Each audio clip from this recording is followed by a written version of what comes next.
Hello. Hello. Testing, testing. There we go.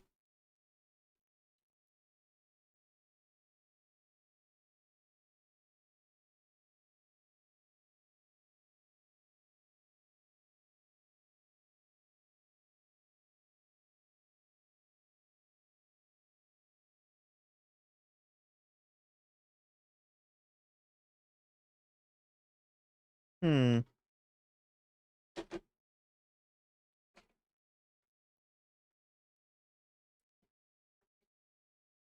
I need to make sure that this is being recorded correctly. So my OBS crashed last time.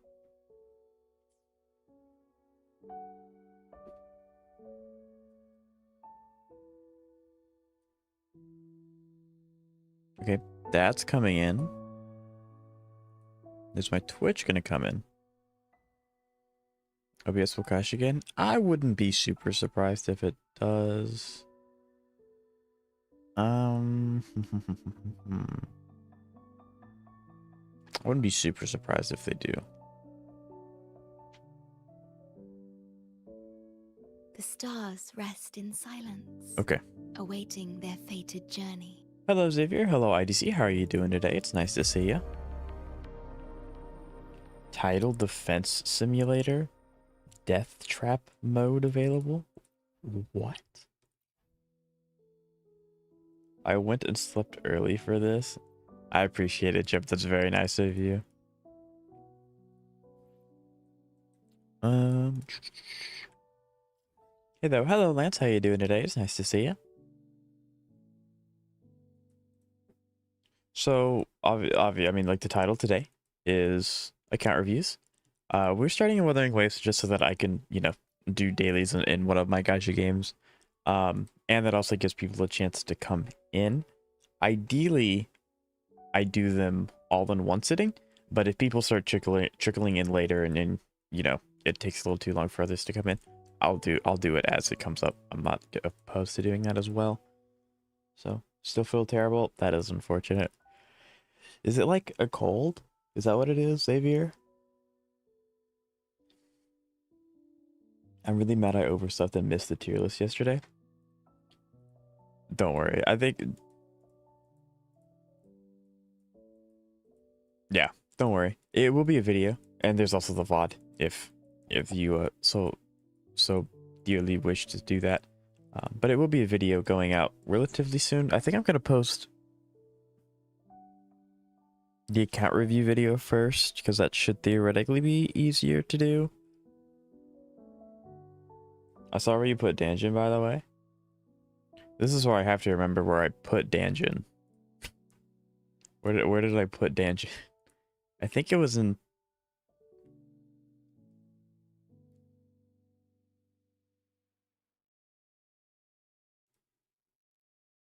I mean, I have the thing downloaded. I have the tier list downloaded.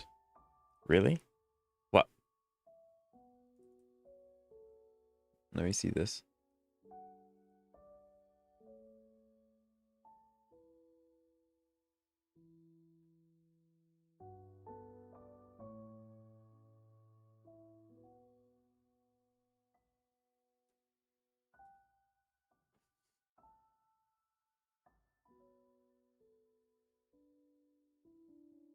What? So, I'll preface this again. It was based on how much I liked them as a character. It's not necessarily how strong they are. And the major problem with a lot of the 1.x characters is because I was pressed to try and get caught up on story so much.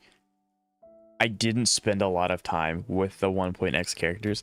Like, if you look at my account, I have a lot of character stories and stuff to do with those 1.x characters. And since one, I hadn't done them, and two, because I was only doing main story, there's not much of them that stick out in my head. So, and I say that pretty often throughout the tier list. Those are the characters that I'm most shaky on, and then once I get more familiar with them and have the time to do more of their quests, I have absolutely no doubt in my mind that they will go up at least one tier, maybe even two, depending on where they are. Except Lin Yang. he can stay there. he can stay there. I promise. He's gonna stay there. But yeah, it was by no means a tier list of like strength or anything like that. Understood. But I am yeah, here just I so alone will decide whether it's I should try to smile more, you say? Like this? I guess we farm. I hate farming Wispins. I hate farming Wispins.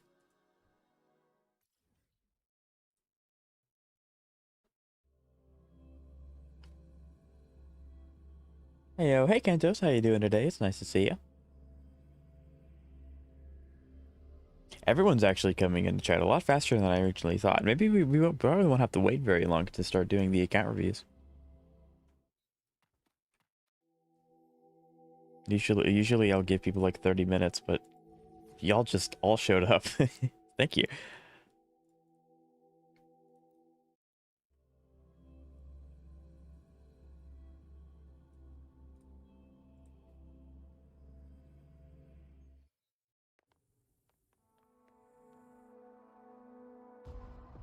in war with time. Loading.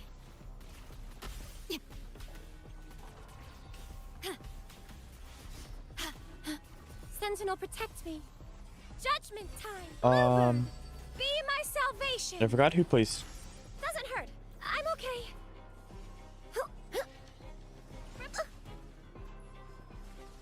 In the name of Imperator. I forgot who plays Zenless. So Kantos, yourself, and myself also do it. There are a few people in my YouTube chat that also play Zenless. And then I have a few viewers that will only really show up when I stream Zenless. So when I do the tower push on the second tower push, Loading. you'll see them there.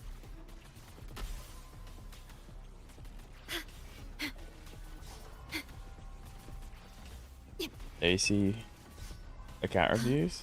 I have to be here, right? Sentinel, protect me. Yeah, so since there's most everyone's here actually already, I'll just go ahead and do them after I do my dailies, of course. Then we can just like get into the meat and potatoes. I call upon the Sentinel. All yours. So yeah, I'll try and go by game. So like I'll try and take care of everyone who wants me to do Wuthering Waves, and then HSR, then Zenless, and then I guess I can technically review Genshin if someone wants me to. But I'll have a lot less input on that one because I don't know anything. My memory, my information about Genshin is very quickly dwindling out of my brain. Yay. But yeah, I also don't know if there's like a website that lets me review Wuthering Waves, like Enka. Enka exists for HSR, Zenless, and stuff like that. Protect me. Answer me. If anyone has Together we one stand. for Wuthering Waves, that'd be great. If so, you'd have to be in NA Hoyo Lab. Well, I mean, like, yeah, Hoyo Lab, but I mean, like, specifically for Wuthering Waves, which I don't think Hoyo Lab would do Wuthering Waves, unless it's something inside of Hoyo Lab. Kuro Lab? Alright, maybe, who knows? Maybe. I mean, I can do some digging, of course. I show up because other English WoW streamers sucks. That's a really roundabout way to say you like my streams, IDC.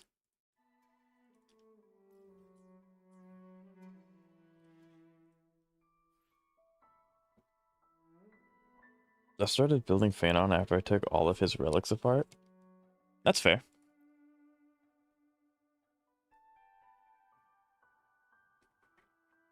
It's very fair. I love my desk.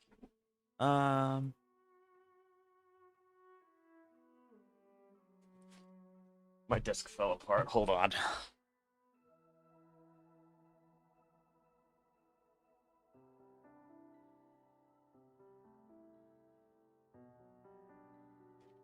Ow. I have a standing desk, which I really like. But it has the cord that like allows it to have the motor systems to go up and down constantly falls off of the clip that it's attached to. And if I try to make it stand without it being on the cliff, the whole thing's gonna be torn apart. And it just keeps falling. I don't know why. Because it's a good quality desk. It's nice. I like the desk. It just doesn't agree with me all the time. But yeah, okay. I mean, even though mine will probably be the worst out of the bunch, but eh. Jab, that isn't possible.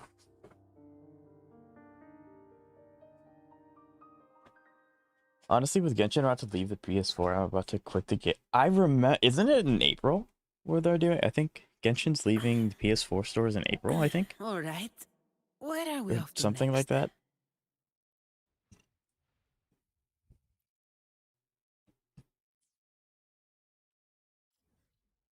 I think, yeah, April.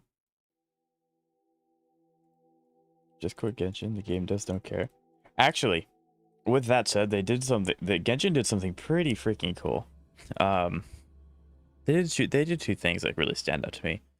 The first thing is that when you get an artifact piece, if there's 3 subsets, you will see what the 4 stat will be before rolling on it, which is really nice. Because now you know you're going to get defense percent instead of hoping it's crit rate. And then the second one is if the character is a year old, every other update you can do a specific thing. I think it's an event or whatever to get a constellation for them, which is pretty big, especially with how stingy Genshin is. Be giving out a constellation for some pretty decent characters like Hu Tao. That's pretty big. But other than that, I will mostly agree. Hello, wife, Mr. Streamer and friends. Hello, Couch Jeff. How are you doing today? It's nice to see you. But yeah.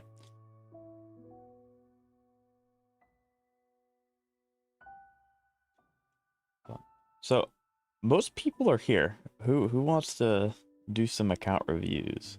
And since we're here, let's start with Wuthering Waves. Does anyone want me to review their Wuthering Waves account outside of Jab?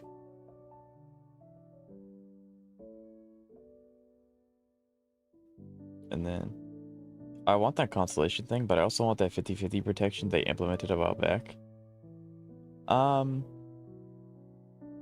So the 50/50 protection system, it's pretty interesting until you know the statistics behind it, and it's atrocious. My account is too bad to review. No, it's not. No, it's not. I promise. What I miss? Nothing much. I'm restarting the account reviews, so I figured we'll start with Withering Waves. So it looks like Xavier, you'd like to do it, but I'll let Jab go first if he doesn't mind. He can drop his UID, and then I can look him up, and we can look at his stuff.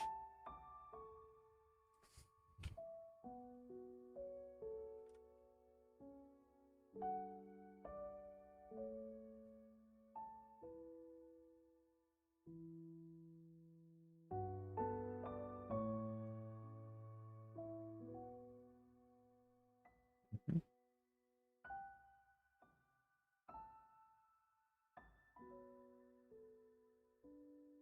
Yeah, there's a lot of different because like Enka exists for in wuwa. You can't see the characters. You can't. Why not? Because I mean, this exists for a reason. If it would, yeah, like this exists for a reason. Unless it's specific, which is really annoying.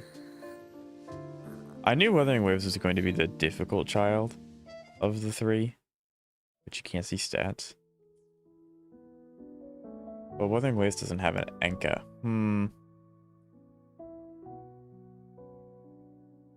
What do I do?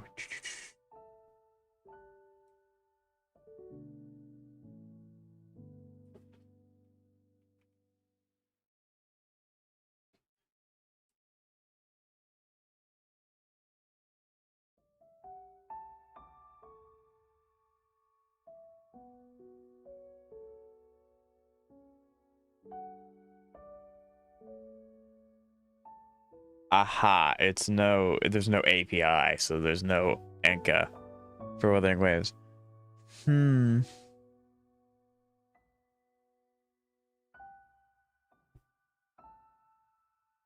quick, yeah, because so Genshin Impact, Wuthering Waves, and Zenless Sun Zero give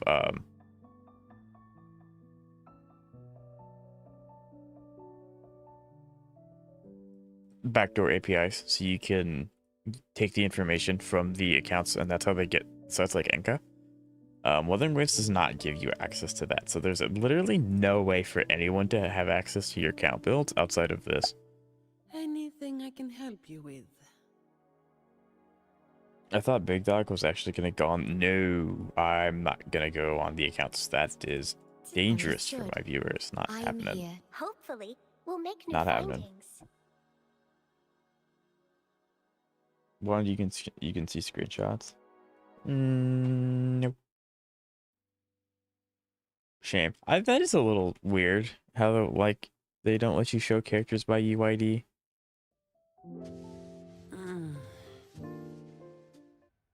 I don't know why they don't let you do that. The Shorekeeper. This name suits me well enough. It aligns with my purpose. I mean, I could, but yeah, that's really unfortunate. I'm a PS5 user.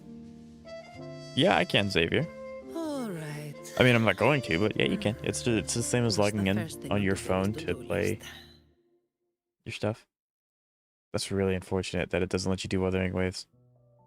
I'm definitely not.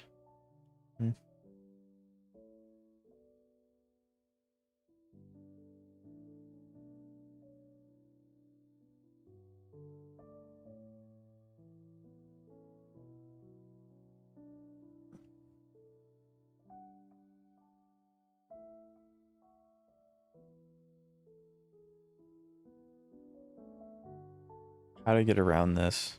How do we bypass this?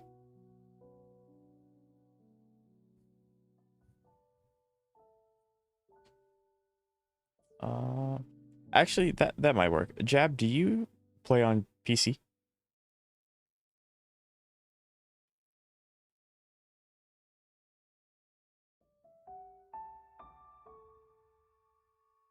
Because if you play on PC, you could you do? Fantastic. Okay. So if you want to do this might be a little bit more work than what it's cracked out to be. But if you have any way to record your screen, you can record your screen, go through the characters that you want to. And then you can post it to YouTube, make sure the video is unlisted, and then you can give me the link and then I can look at it that way. If you wish. If you don't want to go through the hassle, that's fine. I did not expect Wuthering Waves to just completely not let you see anyone's stats ever, which is weird, I guess. I'm not used to it. All the gacha games that I play let you share stats like that. Fate has led you to me. But that is again if you wish. If you don't want to go through the effort, then that's totally fine. And I do apologize. I did not know. I got your hopes up.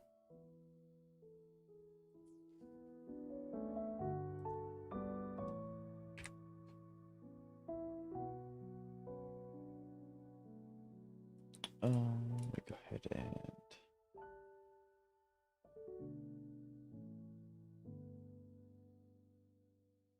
you cannot get. Why can't you get OBS?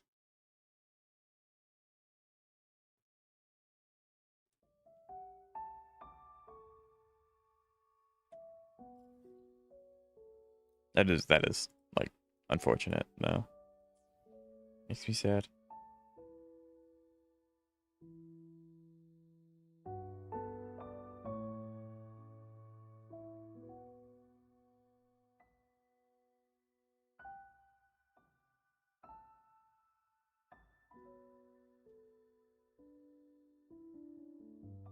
I would have done it, but oh, I got you. Okay, I got you. Yeah, probably not the best idea. Yeah, I do apologize, Jeb. I didn't realize that we just straight up couldn't do it. That's really annoying. That's really, really annoying. Okay. Well, then I'll let chat decide. Do you all want to do Zenless or HSR first?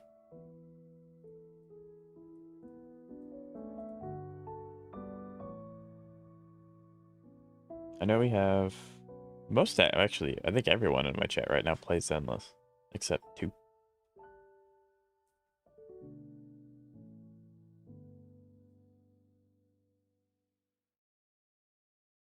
I'm outside right now, and you have Changli stats you can look at. Well, off to the Hoyo titles, HSR.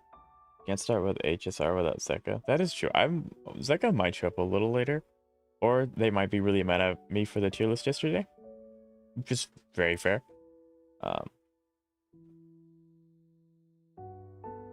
Yeah, IDC, if you want to share your Chinglies, we can definitely come back and look at that, absolutely. Which websites? I'm going to use Enka. If there's a different website that you all would prefer that I use, I'm more than welcome to do that. Because it's up to you guys. If you want me to use Scribbles, I can do that. If you want me to use Enka, I can do that. It's whatever you wish. Enka's just really nice because I can have both Zenless Wuthering Waves and I guess again Genshin, but it doesn't really matter.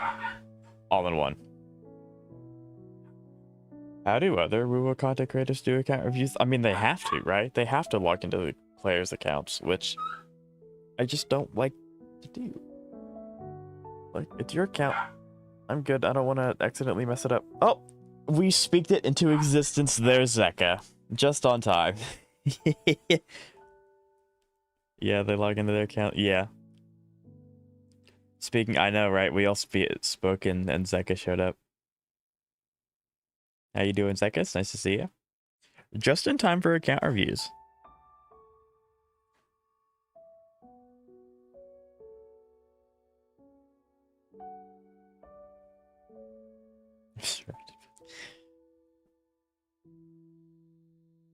Hoya Lab is really good.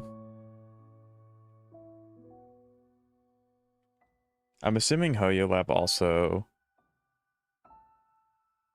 I don't know how to use Hoya Lab, admittedly. I don't do anything with it. What do I do with you? Manga Star Rail?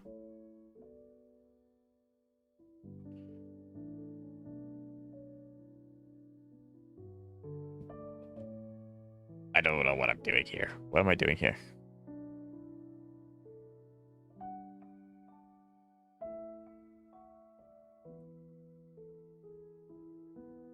Whale account vid win.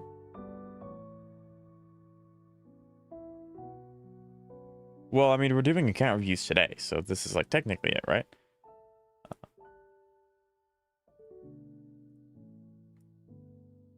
Okay, we did get a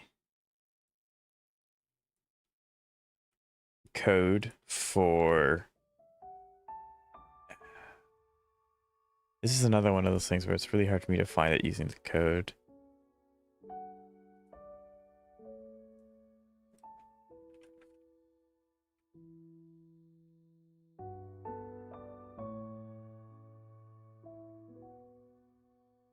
But we do have a Changli to look at via a code. So while we kind of get situated, I'll try and pull that up.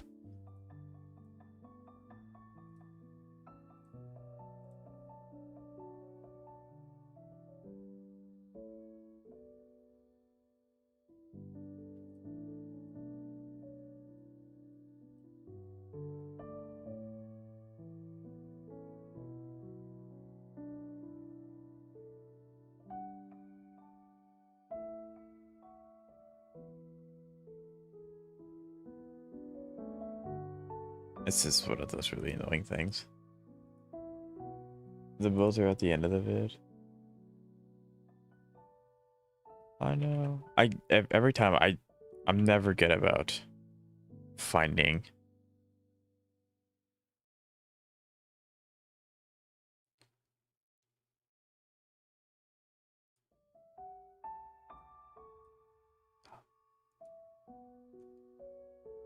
Yeah, I'll poke around with it. I just don't know how to get to the actual, like, do I just type your UID in the search bar? Is that how I get to it or no? 'Cause I don't know how. I immediately don't know.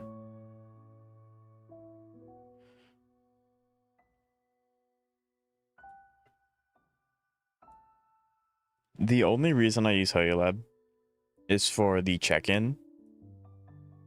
And even then, I don't actually visit HoYoLab. My browser just remembers the tab that's open, and so I just go straight there every time.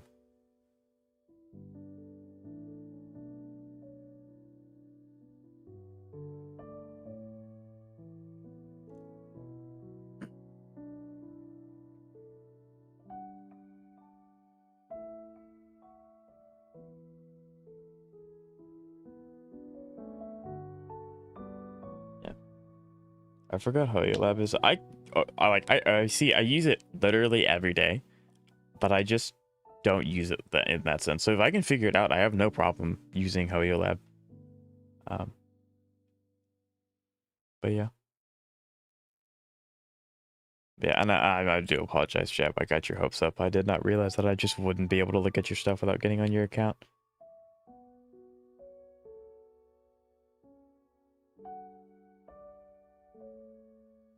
Zaka, when you say whale account, do you mean like account review? I hope, because that's what we're doing today. But I do have that part, IDC.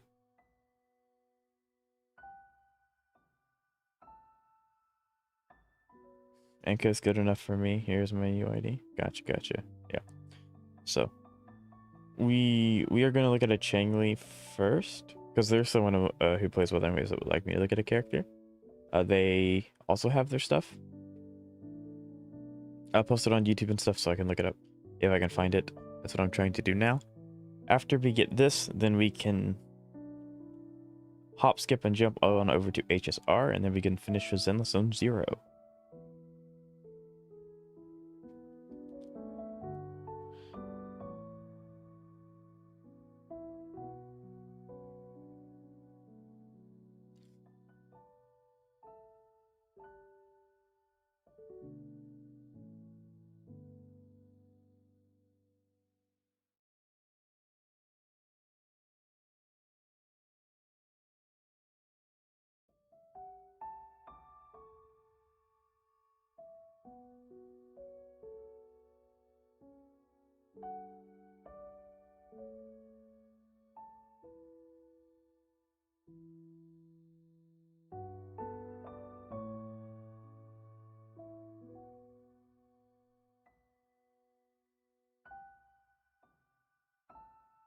There it is. I can never distinctly remember how to do that. Okay.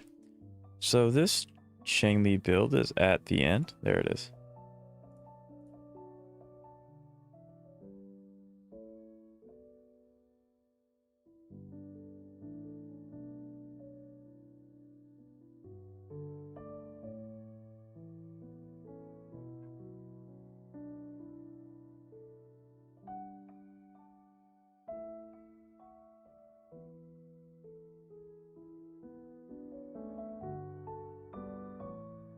I have to find the right one.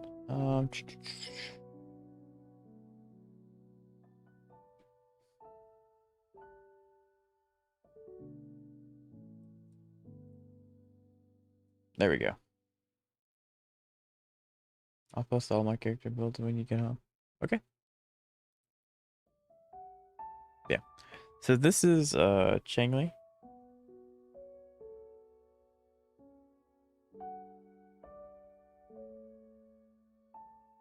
Actually, let me do a quick YouTube intro. Just for the video. I apologize, chat. This has been really clunky so far.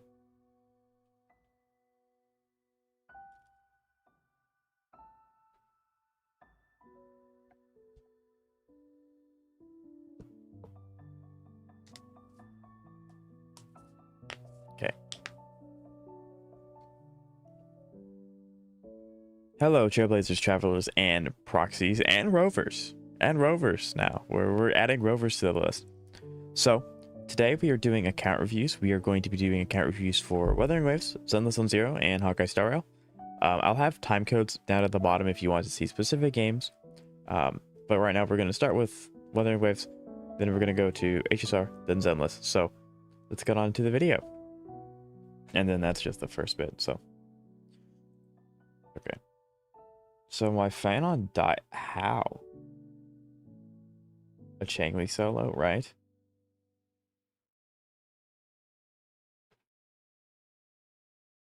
Oof.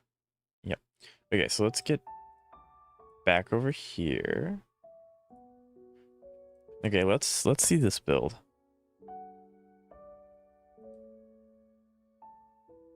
$2K attack, 78 over 272's amazing. I also see Lupa right there. I'm assuming Brant. Yeah, there's Brant. So I see the premium team. He's unbuilt. That's how. I mean, well, there you go. That's how. So premium with Emerald of Genesis. That's not her signature, is it? No, that's the one that I have on Rover. I mean, the crit rate's really, really nice. Interesting. IDC, do you not have her signature? Is her signature not ideal for this? Or maybe it's because you did it solo. Because this is a solo Changli fight. Maybe that's why he picked this specific weapon. So, I mean, 4-cost fusion, so that makes sense. Very nice rolls. I wish my crit rate could go that high. All my fusion teammates have no signature. That's fair. I mean, Emerald Genesis is really, really good. So, yeah. I wish 13.8% crit damage, 7.5 crit rates. So nice. 10k attacks, 10% attacks, very nice. Almost 20% crit damage, 6.9 crit rate. Wow.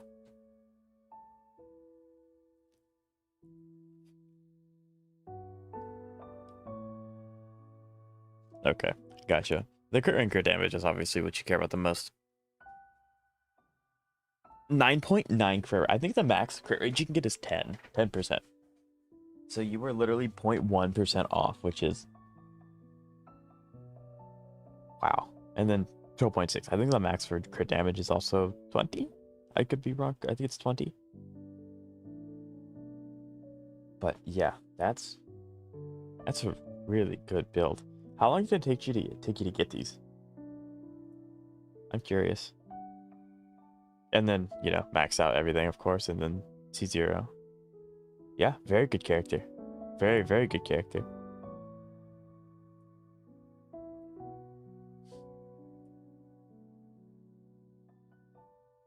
I've been debating on my third team. Like, who should I get for my third team? I don't know. But I do think Changli would be pretty cool. I do like Changli a lot. 3 to 4 months worth of resources. I gotcha.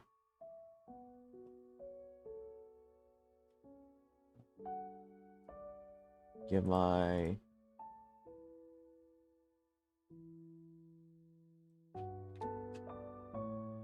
OBS is struggling. It's not detecting the new window I'm in. It's okay. I believe in you. You can do it. You can do it, OBS. Please don't crash. Please don't crash. Really nice very nice Changli. You don't know? Don't know what? I do a lot of yapping. You'll have to be more specific than that.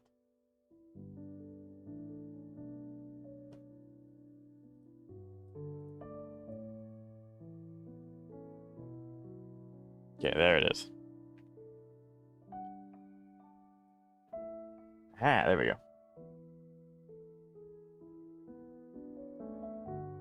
Man, scared about. Yeah, if OBS crashes, I lose my dual streaming capabilities for a while until it decides to work. So if it crashes, stream is going down for quite a while. I did an MSC run last night with an E4 Hyslins and accidentally zero cycled. Oh yeah, cause accidentally. You didn't mean to, of course. Okay. So let's start with HSR. I mean, Zeka's here, so we said we wouldn't do the HSR until Zeka showed up. So,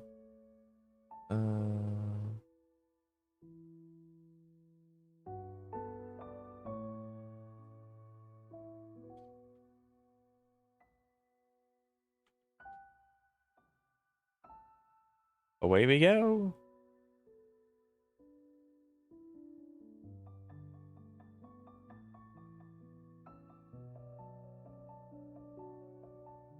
There we go. Do you need eventually I will. I do have Excuse me, sorry. I do have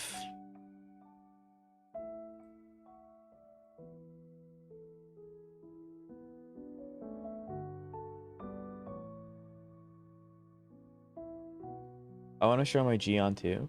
So if you have Ketchup, if you have OBS, or if you have Streamlabs, anything like that lets you record your screen, you can record your screen and then upload that to YouTube. If you make it unlisted, that's a way that not everyone can just see it, and you can send me a code to it, and then I can see it that way. If that's what you'd like to do. Okay. So this is Camtov's HSR account. Just to confirm, this is your HSR account. Yes, Camtov's. It'd be a little weird if not, but yay, yay, Mom! I'm on the big screen. Wow, that's sweet. So starting off with a goat, absolute goat. In advance, if you want to, that's fine. It may be lost in chat. So depending on how active chat gets, it may be lost and I'll have to scroll back up. But if you want to, that's fine. Okay. So let's see. So moving into HSR, we have Cantovs starting with Cypher. So taking a quick look, yeah, Cypher, Triby, Hyacinth, Acheron, Firefly, Castris, Topaz. And Adventurine. Interesting. I guess it lets you have one more. I guess it's just, it remembers which ones you put up and then it takes a screen grab. Can I upload more than? Yeah, you can upload your entire account if you want to. Absolutely. Okay, so Cypher, level 80, max traces, of course. R1 lies dance on the breeze, which is huge. We love having really, really fast characters. 2K attack. 178 speed. 178 speed. Yeah, it's like if you want to send it like that, that's fine. I can scroll up. Absolutely. Yeah, but 178 speed's insanity. I wonder how much of that's coming from the light cone.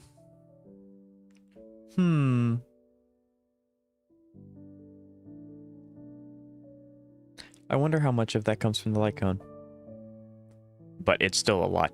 If this Cypher is 20 speed faster than my fastest character, I think specifically it's like 22, 24. Very fast character. Crit rate is 50 plus 45. Goodness gracious. So is it overcapped because of the 45? Or do you have specific character buffs that are making her go even higher? Because it's really close to 100. Really close, as is.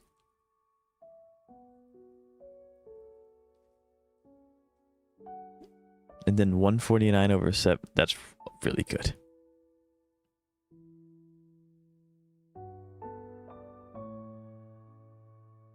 So if it gets 50 correct. Okay, gotcha. So yeah, you just straight up have 100% crit rate. And then 100 over 149 sounds really weird, but that's really good. When she is above 70 speed, gotcha. And does she keep that throughout the entire thing? Like throughout the entire combat, or does it expire after a few turns? Because that's insane having 100% crit rate.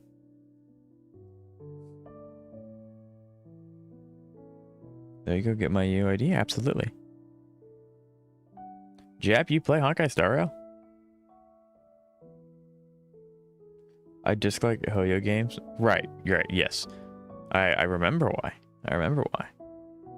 But energy regen being 105, I mean, that makes sense. You want her to use her ult after she gets enough stacks, so you want to have that available. A little bit of effect res, obviously. She keeps it through just this character. I play all of them, unfortunately. That's fair.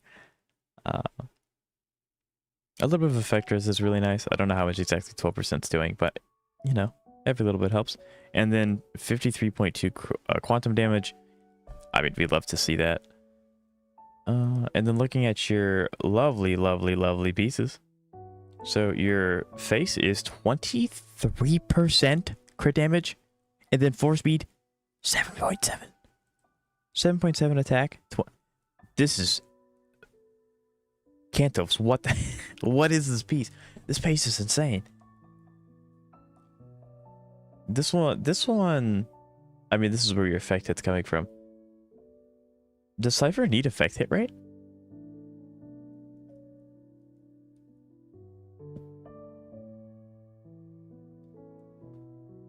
I don't know.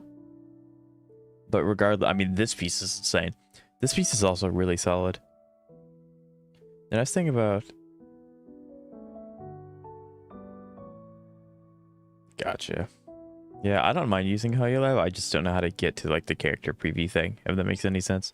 So if you can guide me there, I can absolutely look at it. I just don't know what I'm doing. Echo makes it very straightforward. Like, this is the account, this is the UID, this is where it is. 11% crit rate. Cypher needs around 40% effect hit rate for... Gotcha. For like on debuff. Okay. This is why you have 37.2%, which makes sense. So this is also a really, really good piece for guarantee application, right? I wish I could get pieces like that too. These pieces are insane. Another 11% in crit rate, and then you have the effect stats, which is really, really nice. I think that rolled into it once. It looks like it did. Yeah, so it might have rolled flat once, but like that's fine, especially when you have pieces like this. Again, 11% crit rate. How do you do that? You are constantly getting 11% crit rate. I also know, yeah, this is a crit damage body piece. Crit damage body piece with 11.6% crit rate. That's insane. And then you have a little bit more effect res, and then I don't think that this is bad. I'm not gonna complain too much when pieces get HP percent, because it just gives a little bit more survivability. Which, if you're struggling with there are some enemies that just really want you to be a little bit more tanky, like Hule, who just doesn't stop taking his turn. I hate Hule. But adding a little bit of chunk is never a bad idea. I had a double crit piece that went +4 and a flat HP. Yeah, I have many of those.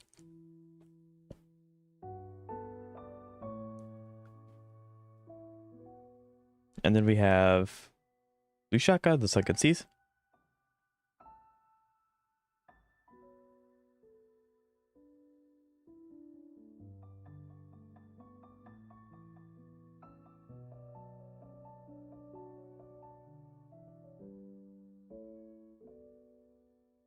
Okay, you know what, actually? Okay, so what I'll do is we're going to redo the intro for that YouTube video because it's submitted to the Scuffed. The video of Scuffed.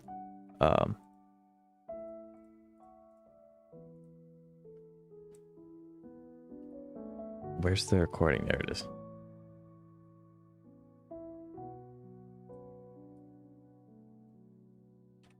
Okay. So let's redo the intro. I can attempt to look it up in HoYoLab. I don't believe in my ability, but we're gonna try.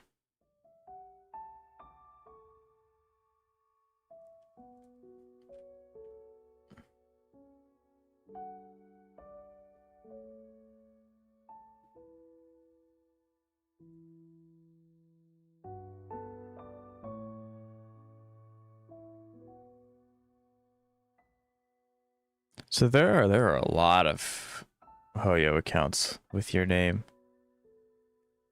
Cantovs. A lot.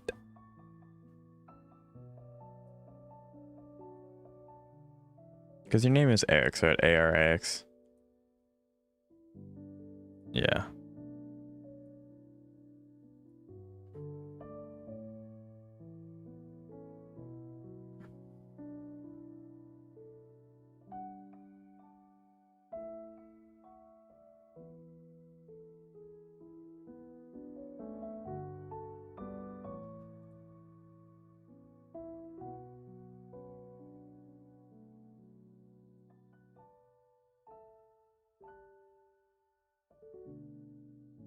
In HoYoLab, my name is...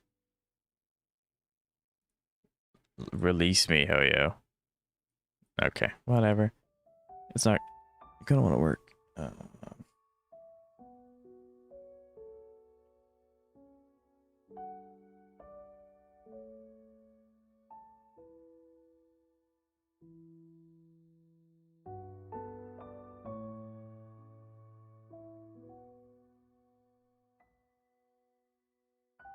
Okay, Death Watch 223.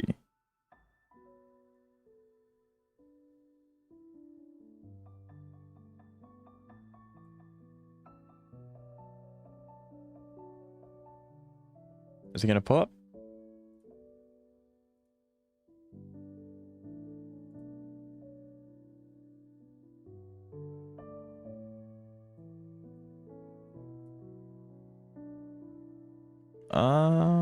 It kind of worked. Yeah, like I'm viewing your account now. It's more so it looks scuffed. For reference, this is what I see for reference. If I can, my PC's having such a struggle right now. It's having so much pain.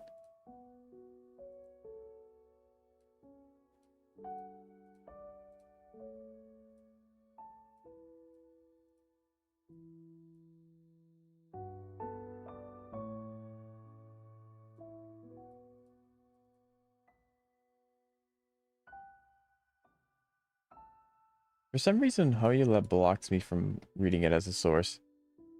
Streaming PC imminent? I would like to get a PC. I would like to get another computer. So yeah, I apologize, chat. This is really, really scuffed, and I did not intend this to be this way. However, unfortunately, it looks like Hoyo blocks me from reading it as a source for some reason. So I can't actually pull it up for stream. Which is really weird. On top of the fact that it's not letting me view. Yeah, like I can see your characters, but I can't see like what it's rolled into. If that makes any sense. Yeah, I just straight up can't view Hoyulab.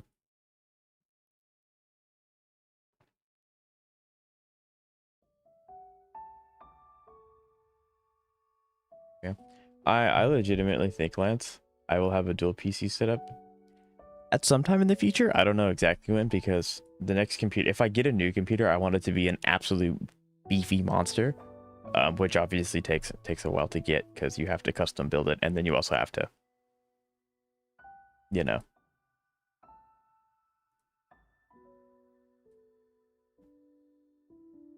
Yeah, I don't know why it's not wanting to. It's just straight up not even showing up as a source. Well, it's showing up as a source, but it's blocking itself from being registered. It's really weird. I've never seen that happen before. Unboxing and building stream? No. One, because that would take a really long time, and two, I don't know how I would do that without showing my face. And I'm just a silly little voice on the internet.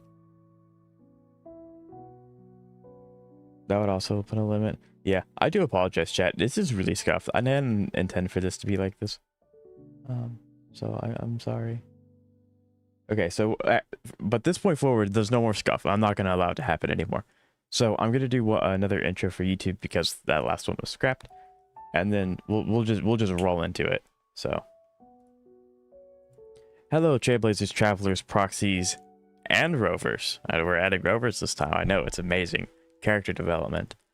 Today we are doing account reviews. We are going to be reviewing HSR, Zenless, and then Wuthering Waves at the end. I have a few videos that my viewers have sent me to look at their accounts, and so I plan on doing that as well. So without further ado, we're just going to go ahead and jump right on into it with a viewer of mine. His name is Cantos. And as soon as I say that, the UID doesn't want to work. What is going on with my opera? Wait. There we go. Okay, cool. It worked. I don't know what's going on today. I don't know what's going on today. So this is Canto's account. He is a longtime viewer of mine, and this is his HSR. And on the list we have Cypher, Chibi, Hyson, Acheron, Firefly, Castrus, Topaz, and Adventurine. So looking at this, max traces per personal icon, which her personal icon is very, very strong. It allows her to go very uber fast, as you can see right here. Very, very fast character. And because of Cypher, because he's getting really, really close to the effect hit rate, he actually is overcapping his crit rate. She has 100% crit rate in combat, which is insane. I don't think I've ever seen a character have 100% crit rate ever. But outside of that, 2.2k attack, technically 100% crit rate. You just gotta add the 45, and then 149.7 crit damage outside of combat, and then you add 99. So, absolutely busted build. I love this build. This build's amazing. I hope when I get my Cypher that she looks even half as good as this one, because this is awesome. And looking at the pieces, this is why. 23.3 crit damage, which is probably like what, 3 or 4 high rolls, maybe a max roll as well, and then attack percent, and then 4 speed, which is this piece is probably one of the best pieces I've ever seen. Because I have done a account review in the past. This piece is insane. This piece is really, really nice. And then you have the ring piece, which 5.8% crit rate, 7.7 resistance, which I always like resistance. Even if it accidentally rolls into it once, I think it's just an okay stat to have. That and HP percent's never a bad thing. And then you have 11.6% effect hit rate because she wants to be as close to 40% as possible. And then 3.4% attack just to add a little bit more. Because of the 170 speed threshold, not because of the... Oh, I do apologize. Okay. So it's because of the 170 speed threshold that he's giving the crit rate, not because of the 40% effect hit. The effect hit's for the light cone, I believe, to get the guaranteed replication. This is what happens when I don't have the character yet. I like have spark notes, so I do apologize, but that is how Cypher works. I just said... Nice. Nice, Eka. Very nice. And then we have the body piece, main stat crit damage, with 11.6% crit rate. A little bit of effect res is always really nice, as I said, and then it just adds a little bit of chonk to her, which, because you don't want your characters to get one shot, it's really hard to heal if they're all dead. And then 4.3% effective rate, getting as close to possible to 40%. And then main stat speed, which is obviously really important. She wants the 170. And then 11.9% crit rate. That has to be like 2 max rolls. That has to be. And then 3.8% HP, because again, you know, making her a little bit tankier is always a good thing. And then 3.8 effect hit rate to get closer to the 40%. So he's running 2-piece Lushaka, the Sunken Seas. Yeah, because it's buffing the first character in the lineup, attack. So I'm assuming, Kantos, what team do you use your Cypher with? I'm assuming it's Saber, right? Because you're giving her more attack using Lushaka. And then also 5% energy recharge, which is just nice to have for every character. But quantum damage main stat, obviously you have to hit the 53 somehow. 11.6% crit rate, a little bit of break effect, which is, I believe, to be a dead stat on Cypher. Quantum just doesn't have a whole lot of Quantum just doesn't have a lot of good break. Like their break effect is just bad. It's just really bad. I think my boot rolled once into flat HP. Yeah, no, I can definitely. Yes, that is insane. That is absolutely insane. Akron and Facial, gotcha. Okay. Oh yeah, because duh, Cypher is really good with Akron. Okay, I have my videos. How can I send you? In just one moment, I will. When I'm done reviewing Kanto's accounts, there is Shuye for break. I mean, yeah, but I mean, like, Quantum, the break effect that Quantum applies where you have to hit them repeatedly is just not as good. It's just kind of weird. Unless you have a really, really fast teamer character that can follow up and keep applying the stacks till you get to 5. But yeah. Juye is also just really hard to build because she wants like 6 different stats. Speed, attack, break, effect, I think. And then crit damage. But yes. She wants as much break as possible because break equals damage percent for her. Right. And then we have the rope, which is attack, not energy recharge, which kind of makes sense. Cypher can go very frequently, which allows her to get more energy that way. Again, 11.6 crit damage, 6 speed, and then just to add a little bit of chalk to it. This is insane. This is insanity. This is probably one of the best built characters I've seen for HSR. If all of your characters are like this, I need to seriously reevaluate my account. But to answer your question, Ketchup, because I'm gonna save Wuthering Waves for last. So when we get to the Wuthering Waves portion, if you want, I can enable links into my Twitch chat for a few minutes. You can send a link to that video, and then I can view it that way. And then that's how.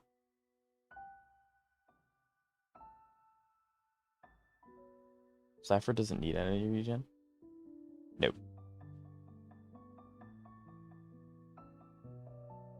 Okay, so Miss Tribby. Level 80, max traces. I'm assuming all of these characters are going to be max traces.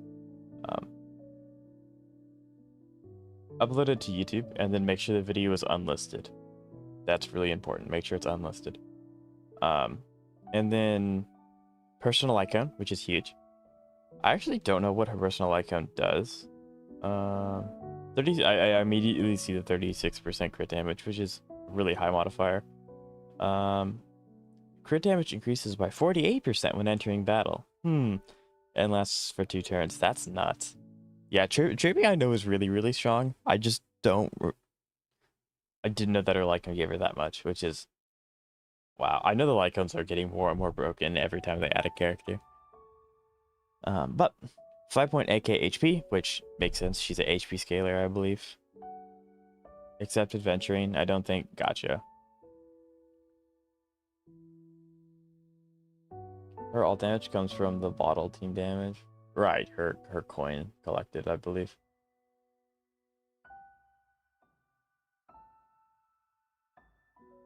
So 1.4k attack, 94 speed. I think, yeah, because Tribby wants to be really slow because of this piece specifically.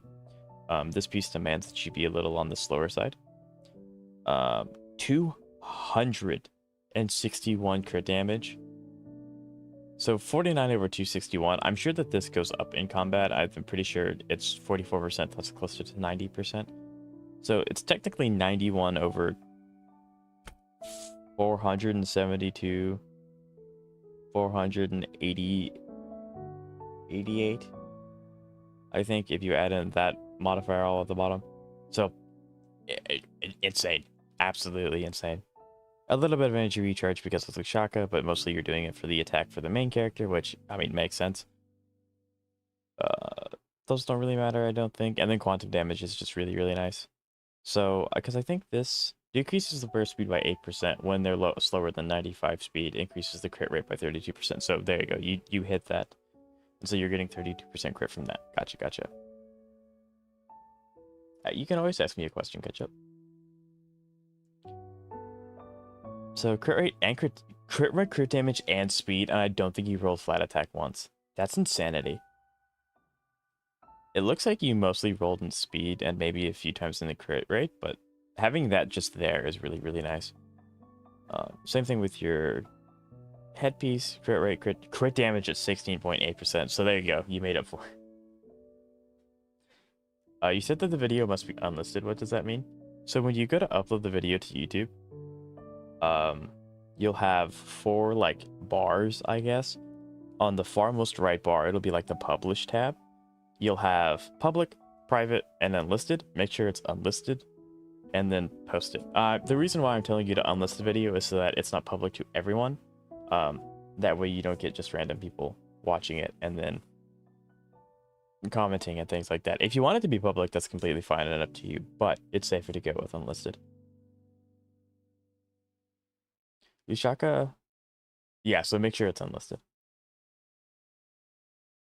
Ushaka doesn't make much sense with her being on Cass's team, but I mean, yeah, The substats are amazing. Ketchup's humble beginnings as a content creator. I know, right? We were all there when before Ketchup blows up as a content creator. Hello, Gotcha Lover. How you doing today? It's nice to see you. But yeah, I mean, quantum damage made percent, obviously. And then you have 8.7 over 16.8 crit damage. That's really nice. I think this has to be high rolls. You have to be hitting high rolls to get 16.8%, right? At least two high rolls. Because it rolled 2 here, 1 here, 1 here, maybe. I think that might be the case. I feel like that is 10% crit damage, 16.1%, or 6.1% crit, right? And then HP percent because she's an HP scaler. The break effect's kind of unfortunate because I don't think Chibi wants break effect, but regardless, this is just really nice to have. Especially, I don't know, for me specifically, rope is just really hard to get. Even if it's something that's completely common like HP or defense percent, ropes just suck to farm. They're the most unlucky pieces on my account.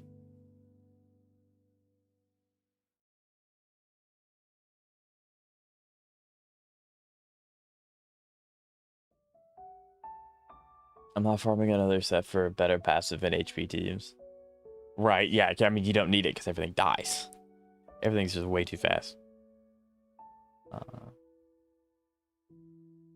Siege?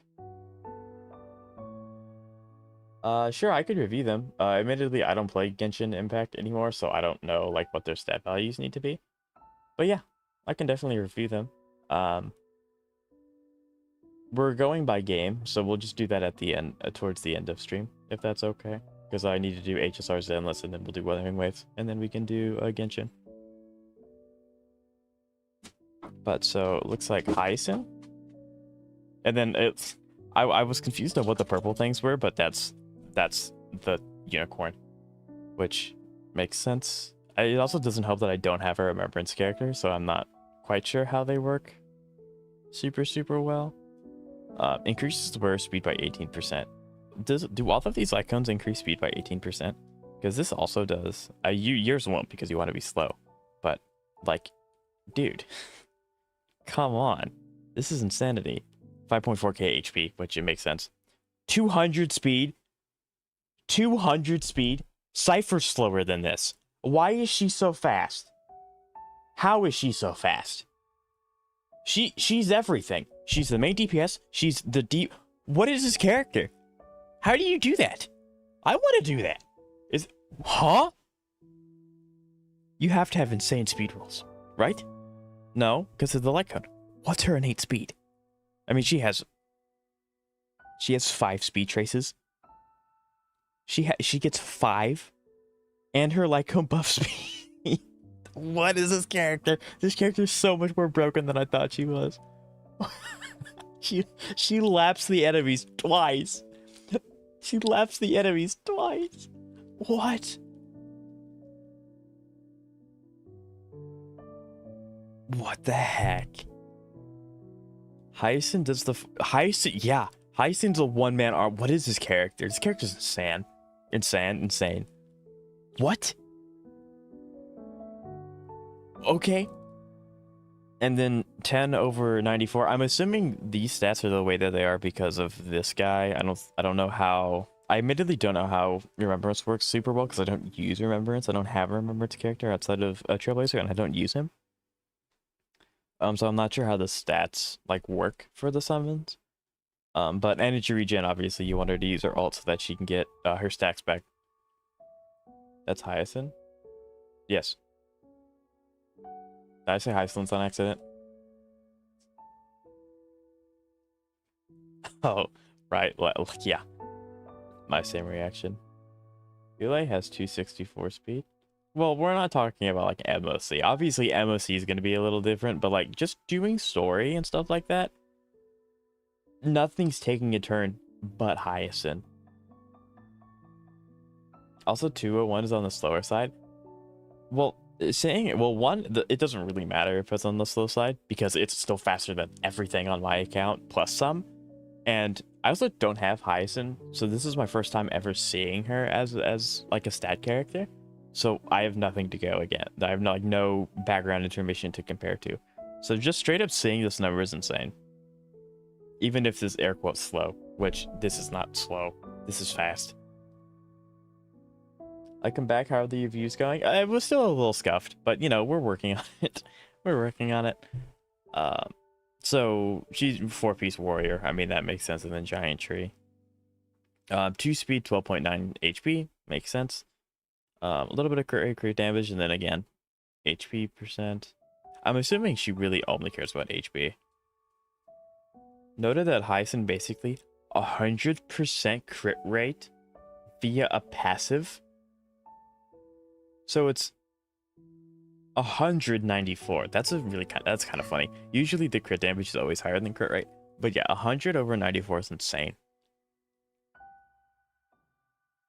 So yeah, because I would assume with Hyacinth, you just want to keep stacking speed and HP, like because you just keep seeing HP. But yeah, I mean you have crit stats sprinkled in throughout, but that rolled really well. This rolled really well. Unfortunate. It looks like you just had these passively, so you got to roll 4 times on one of these two, which is nice. And then energy recharge, obviously. 8 speed.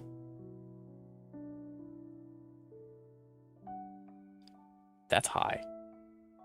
8 speed on a single piece is high. She wants HP, yeah, I figured.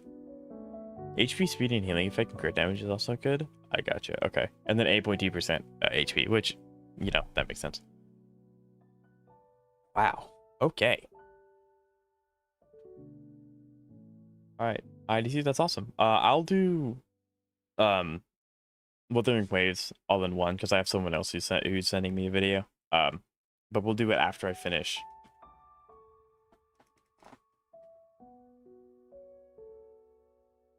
There's no other ways to show unless you show him a way to access your account. Or wuwa flex, but he doesn't show others his Discord tag. That would be correct. So moving on to Acheron. Level 80 max out traces again, and then personal icon. Also, Kanthos, I'm assuming all of your characters are E0, correct? I think. I'm a little bit more familiar with how Acheron's built, although I don't have her, so I'm not 100% certain on all the things that she needs. And yeah, I think her A2 gives her little Ika 100%. Oh, okay, gotcha. Oh, yeah, because the unicorn needs 100% crit rate. That's insane. That character's dumb. I guess it is one of those things that since I don't have a remembrance character, I don't really realize just how broken they are because I don't get the chance to use them. I just know what's what because of word of mouth.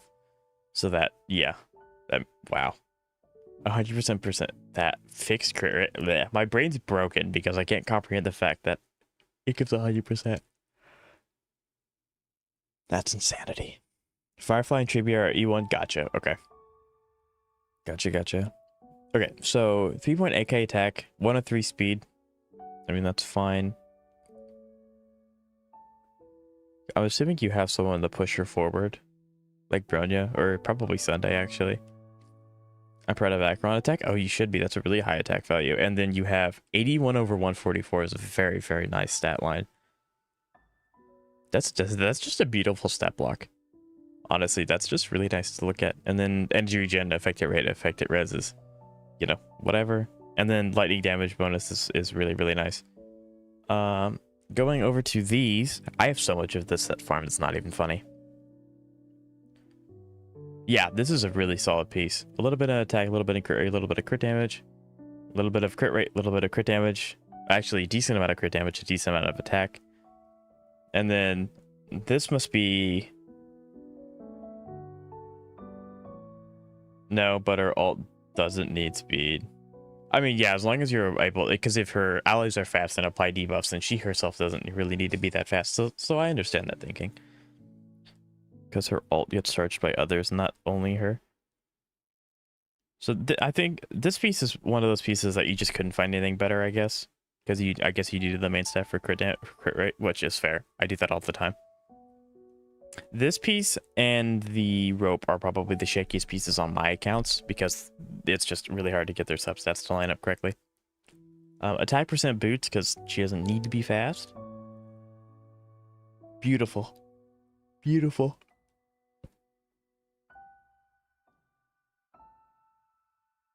And then does Aggro care about effect hit, like, at all? I don't think so. But am I correct in saying that? 38.8 lightning effect. I watched the video. You don't have to worry about the video catch up. I'll mute it. 6.4 crit rate. Oh, that's unfortunate. Yeah, I'm currently farming her. Yeah, I was about to say the orb looks a little unfortunate. But I mean, I would be perfectly fine having a piece like this when you get pieces like this. Like these two are absolutely it's like chef's kiss perfect. They're amazing. And then the rope attack percent with a little bit of speed, which is fine, and then crit rate. Yeah, I think this is a very solid character, absolutely. Moving on to Firefly. So Firefly is actually E1. So we have to take that in consideration with her signature Lycone and then max traces.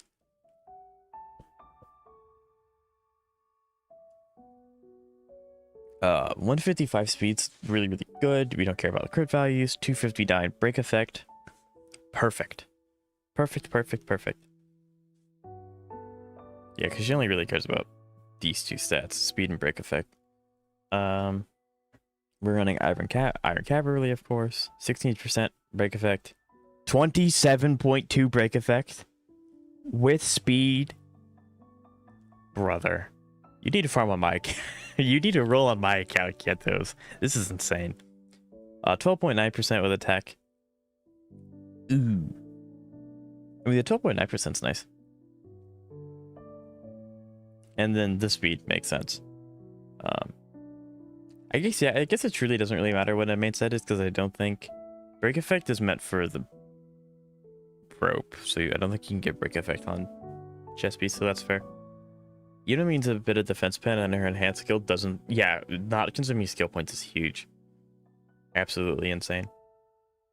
And then 11% effective rate. Or not effective rate, sorry. Break.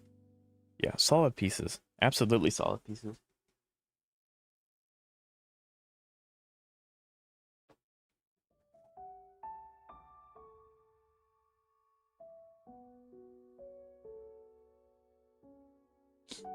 Attack percent? Is there a reason it's attack percent?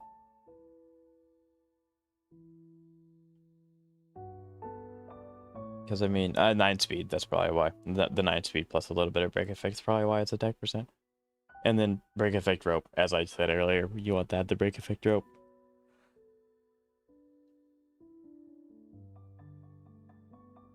And then a little bit of speed's really nice. But yeah, I haven't seen a bad build yet, which I mean, I don't think anyone's gonna want to showcase a character that's a bad build, but like all these are really, really solid. Okay, so Castris with her signature, of course. Firefly converts attack into break effect. I gotcha. Yeah, it's been so long since I've used Firefly. One of these days, I'm just gonna sit down and I'm gonna make note cards about what all the characters do that I have, and that way I just don't forget anything. And I can just study those note cards. Because there's a lot to remember. My Firefly is above 300% break effect in combat. I believe it. 100% believe it. So, Castris, again, I don't have... she's an HP scaler. That's really all I know about her. I would assume, based off this, you want to build her like conventional DPS. So, I know her light gun's absolutely stupid. To be fair, I think Kantos is pretty high. Kantos is very good. He's very knowledgeable. I like math. That is fair. I am really not the best at math. I will be completely honest. I'm not good at math.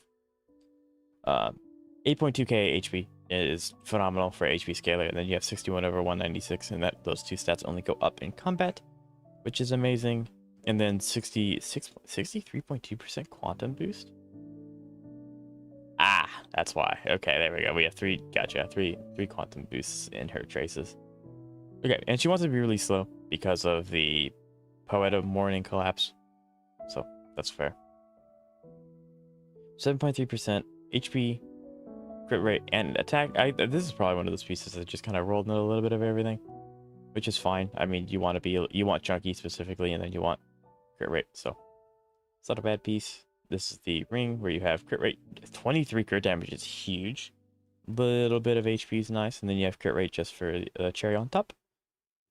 Crit damage, main stat, body piece, a little bit of crit rate, and then flat stat and percent HP, which is nice.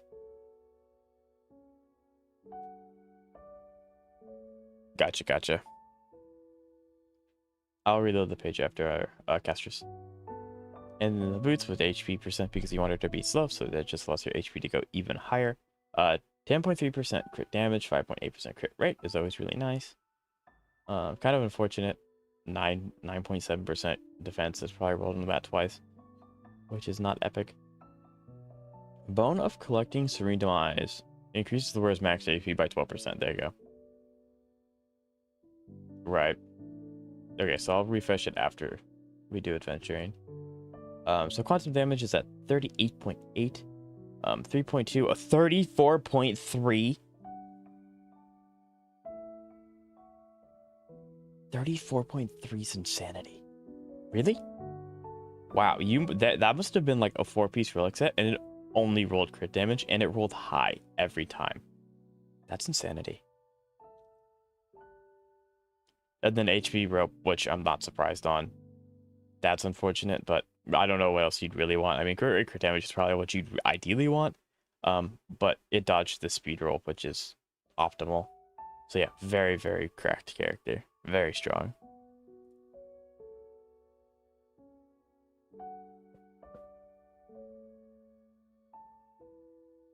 Okay, Topaz and Numby. Max traces with R5 swordplay. So not bad. I believe Topaz is another conventional one where she just wants crit damage. Attack percent, so 2.2, 150 is really, really solid. Again, you're higher than most of my characters on my account. One of these days, I'm gonna have an actually like good team that has good substats. But today is not that day. So 69 over 130 is fantastic. And then I don't think she cares about either of those two stats. And then 61.2% fire, which is really nice. Yeah, she has 1, 2, 3. She has 5.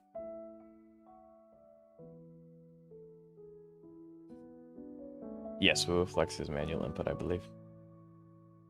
Topaz. Well, Zeka, when we get to your account, I'm actually really excited to see your I can't speak today. Hysolins. I'm really excited to see your Hysolin, Zeka. Unless you have her build as like the break effect, which would be kind of goofy and kind of funny. But that's up to you. So 2.5 over 22 crit rate damage is insane, with a little bit of attack is amazing. A little bit of crit rate, a lot of crit damage, some speed. It rolled into that 3 times, which is unfortunate. And then crit rate body piece, that's fair. I mostly run crit rate body pieces.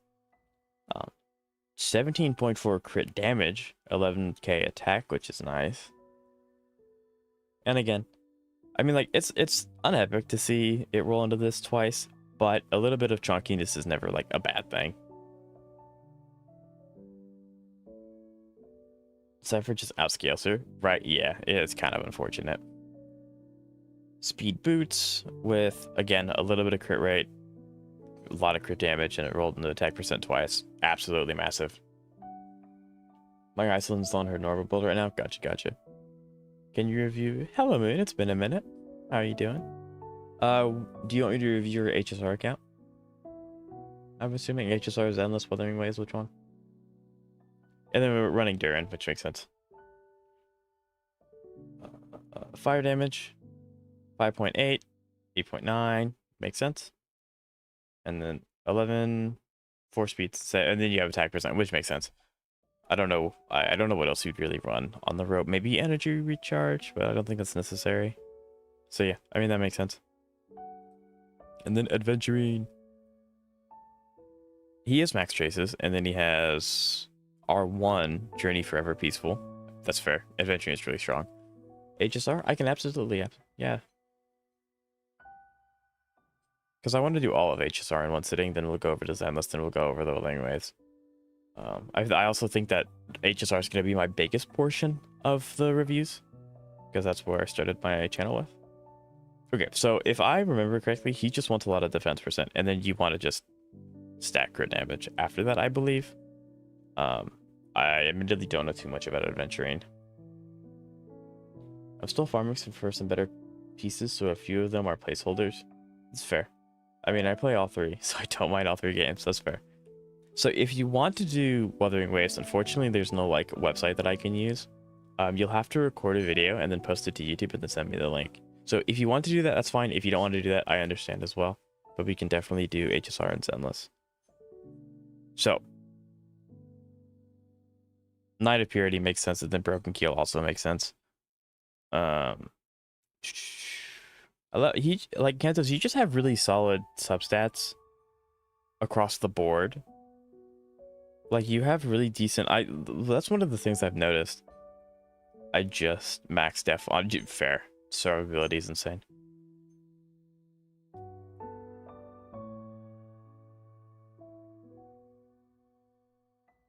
I've noticed that most of your pieces have crit damage, and then occasionally you'll get like this, but it's like this isn't even a bad piece either.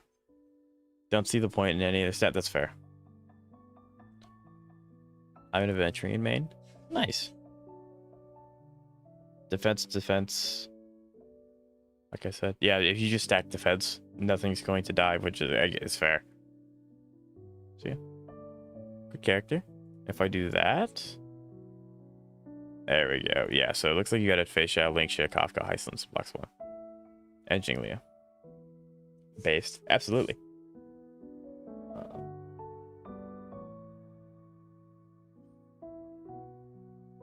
As much as I'd like my character to be shown, I only have one specific. Yeah, so if I get on your account and there's like 7 characters and you only want me to review one, I'll only review that one. I'm not gonna like put you on blast or anything. So that makes total sense.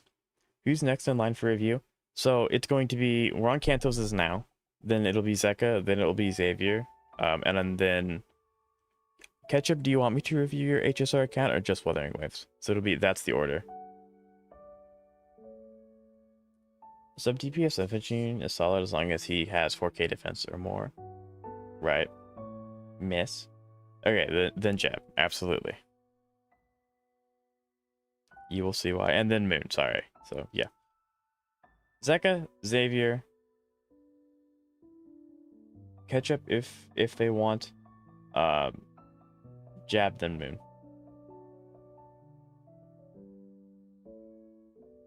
I guess some speed is nice, yeah.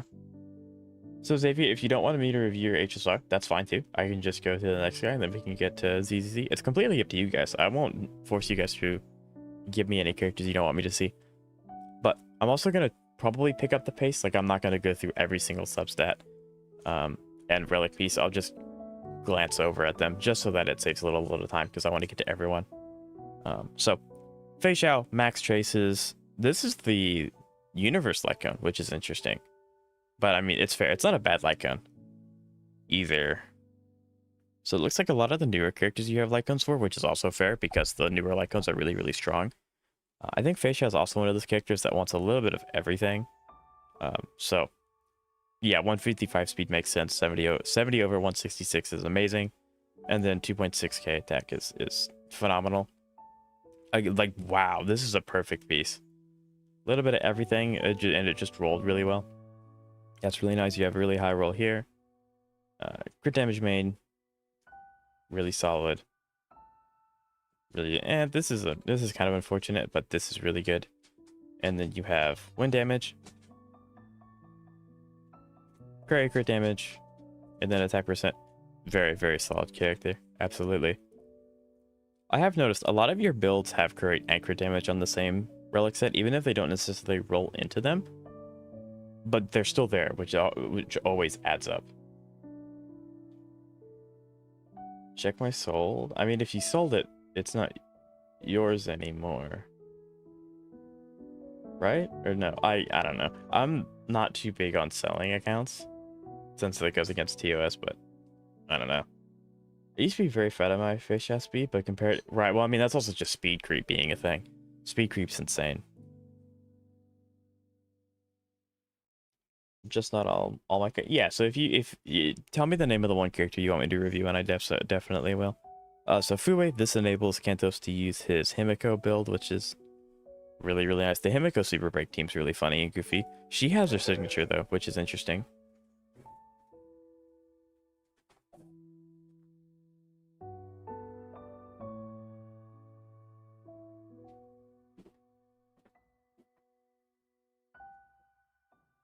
Let's see if the buyer did anything in the account.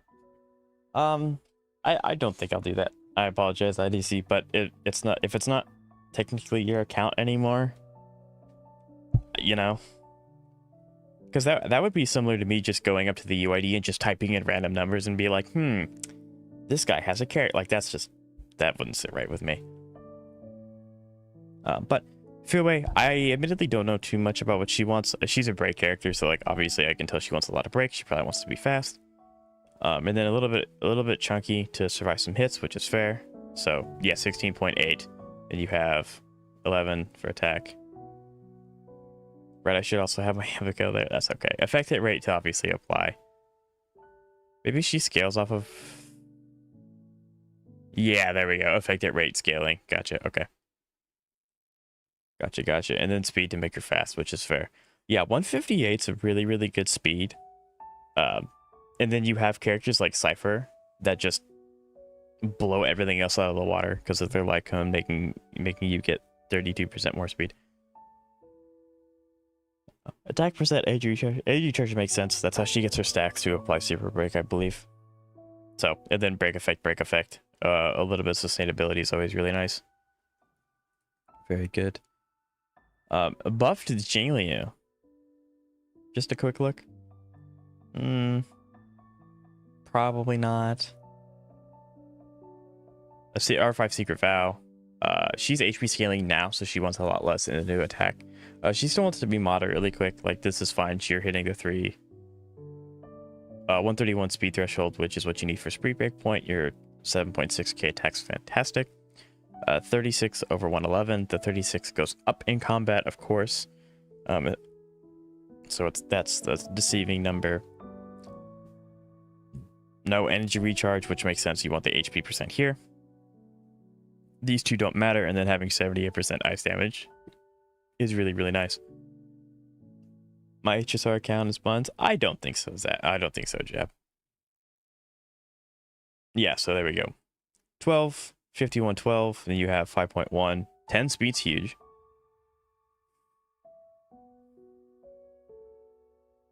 Break effect rope would be better on Fuwei. Yeah, I mean, spamming her ults has many upsides. I agree. I have used Fuwei in like some endgame content. But since I don't have her, I'm not like super detailed into what she does and how to effectively use her. But yeah. I mean, HP percent boots is fair. Like, probably like myself, I foddered all my HP boots because at the time no one really wanted this. So that's fair. Ice damage bonus, which makes sense. 8 speed's insane. We love the HP percent and then crit damage. Crit rate, speed, and effect. So yeah, really solid character. So Chad, if you all keep talking about how bad your HSR accounts is, we can review my account and then we can see a bad account. I have some characters that are pretty solid, and then I have some characters that probably need like divine intervention to be sorted. So, you know, just a thought. So this is also a buff Kafka before the tutorial mission starts. It's her second best option besides Cypher's Lycone. 3k attacks, fantastic. 135 speed's the speed threshold, which is what she cares about. She doesn't need crit damage or break effect. 119 energy recharge is nice. 77% effect hit rate. She's getting the maximum amount of the buff. And then lightning damage bonus is, you know, perfect. So speed, that's unfortunate. This is really good. That's really nice. Noted that new Jingliu gets 50% crit rate and 220 crit damage through self buffs. Yes. I did mention that this is a deceiving number that definitely goes up in combat. Absolutely. Also, I don't mean to like speed through it because it doesn't really give you guys a chance to talk about it, but I will not end stream until I get everyone done. So like there's no limit to how long I'm going to be here, so you don't have to worry about that. But I don't think it's very entertaining, I guess, if I read every stat out loud. Because, I mean, you all can use your eyes. You all can see them. But if you all would prefer that I do that, I can definitely do that instead. Reverie by the Sea makes sense. I'm running my Kafka on a different set, but that's just because it's what I have at the moment. It's not the perfect set. But this one's also really good. This is the set that I want to put her on eventually. So again, speed. Effect Res is also kind of cool. Kafka after the buff should be build one set. So I actually did a video on this, Aiko, which it's nice to see you. I think you're a new chatter, so it's nice to meet you. I did a video on this back when it first came out. The amount of DPS you get from the new set is like a 0.5% increase. So like the biggest thing you do is that you get your ult faster. However, this set is better if you have solid substats versus the other set if you have really crappy substats, if that makes any sense. But yes, end game, they probably want to swap to win set, but that's when they get a good win set build. And then Reverie by the Sea is the preferred two pieces, which makes sense. So yeah, very solid Kafka. I think this Kafka's better than mine, probably. Although mine's on win set, so I can be a little cheeky. But, so, Heislands. Max Chases, Eyes of the Prey at R5, which makes sense. Heislands wants a little bit of everything. Like, she's just, your dot character. So, high attack, which is what he does. 134, which is 1 speed slower than Kafka. Usually you want Kafka to be 1 speed slower than your dot units, so that she can apply after. Or she can trigger everything that they apply. But I'm sure that the speed goes up in combat, so I'm not too worried about that. Effective rate at 122 is fantastic, and then physical damage bonuses is really, really nice. 12.5% attack is huge. Then, yeah, so 12.5, 11.2, 11.6, and then you just have a really high speed roll here. I don't like the win set advanced tech. Like, yeah, like I said, like the difference isn't super, super big, and especially if you have a really solid prisoner set, like you don't have to switch ever. You're only missing, because again, I did a video on this, you're only missing out on a couple of minutes of DPS time, but it's not that big of a deal. But yep, and then Reverie by the Sea, 8.2 for Effect Hit, 12.5 for Effect Hit, and then Attack. That's correct. Attack speed, which is really nice.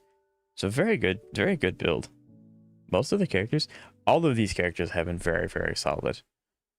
All of them. And then and she's new enough where even if she's really good. If she was worse than this, it doesn't matter because she's new. Everyone's Heislands is going to be a little bit scuffed unless you are Zeka and you're just goated with Heislands. Way too annoying to make work, in my opinion. I mean, that's fair. Well, actually, what makes it annoying? Because it just lets you to spam ult faster. That's really it. I mean, the 2-piece is completely useless, of course, but the 4-piece makes up for it. The 4 cost, I guess. Okay, Black Swan, again, it's the Nihility character. 120 effect hit rate, 3.9k attack, which is amazing, and then 128 speed. Again, slightly slower than Kafka, which is supposed to be the reverse, but I'm sure that's different in combat. 15.9 effect hit rate, makes sense. Effect hit rate, 12.5. Yeah, so really solid prisoner set, and then we're running Pancosmic, which again is her best, I believe. That's really unfortunate. HP, defense. High speed though, really high speed, which makes up for it. And then speed is really nice. Unfortunate, these stats are... This stat specifically is kind of wasted on Black Swan. But HP percent's fine. It makes her a little chunky.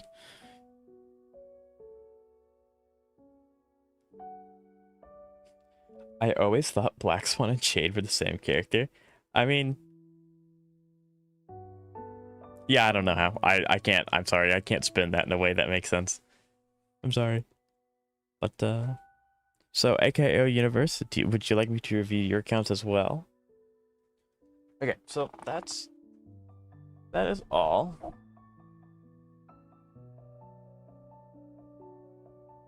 Make work in a sense that you get actual value to make up for missing dot set passive. That's fair. I can understand that. Okay, so that's Canthos' account. All of them are exceptionally.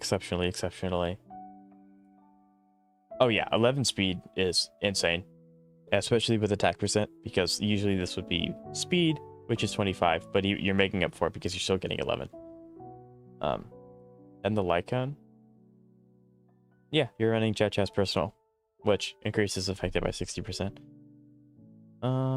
There's a 60% to inflict unarmored on the target, which is another debuff, which Kafka loves. Acheron also loves. I think this is a really good Lycon to have on Acheron's teams, I believe. You can give it to like Pella, I think. But I'm not very knowledgeable on Acheron teams.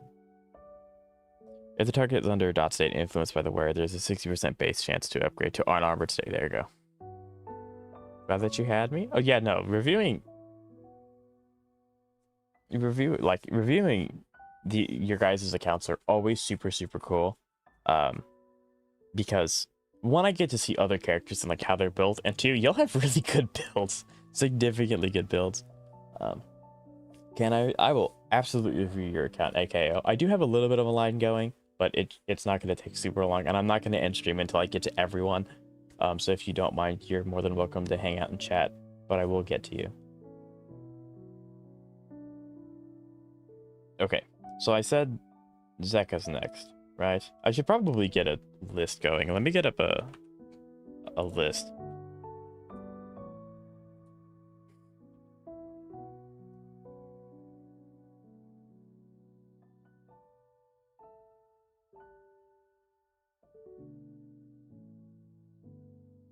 Okay, there we go. I have a list going. That way I don't forget.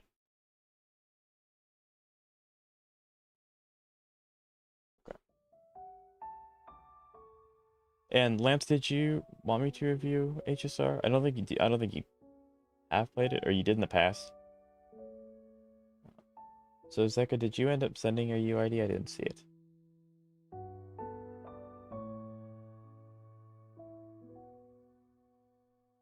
But yeah, I had no doubt in my mind that all of your characters are going to be absolutely stacked. Like, this still blows my mind. The fact that it's 201, it's insane. It's insane.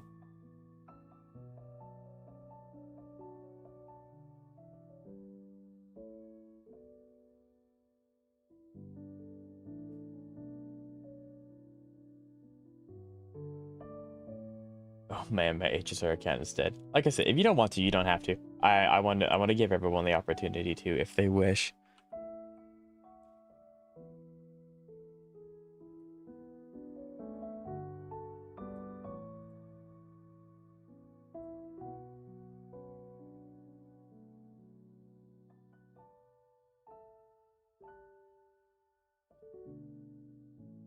Away we go. All right, now we're going on to Zeka. I'm really excited for that. I'm gonna save that one for last, because that one's going to be really interesting. Okay, so Zeka, are any of these characters have any eidolons that I don't know about? I know this one, but are there any other eidolons that I need to note before I start?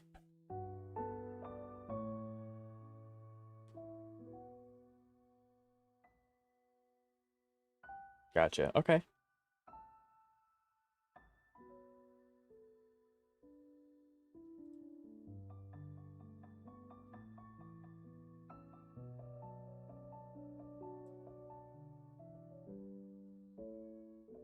I mean, Zila and Big 25 still works, especially in pure fiction.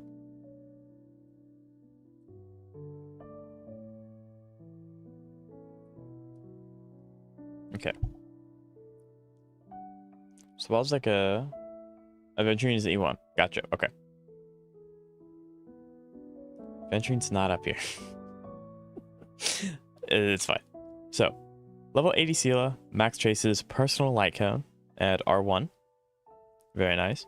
2.8k attack is really big. 142 speed is really nice. Yeah, especially since, I don't know, speed with Sela is a little interesting. Because as long as you hit hard enough to kill an enemy, she gets to go again regardless of her speed stat.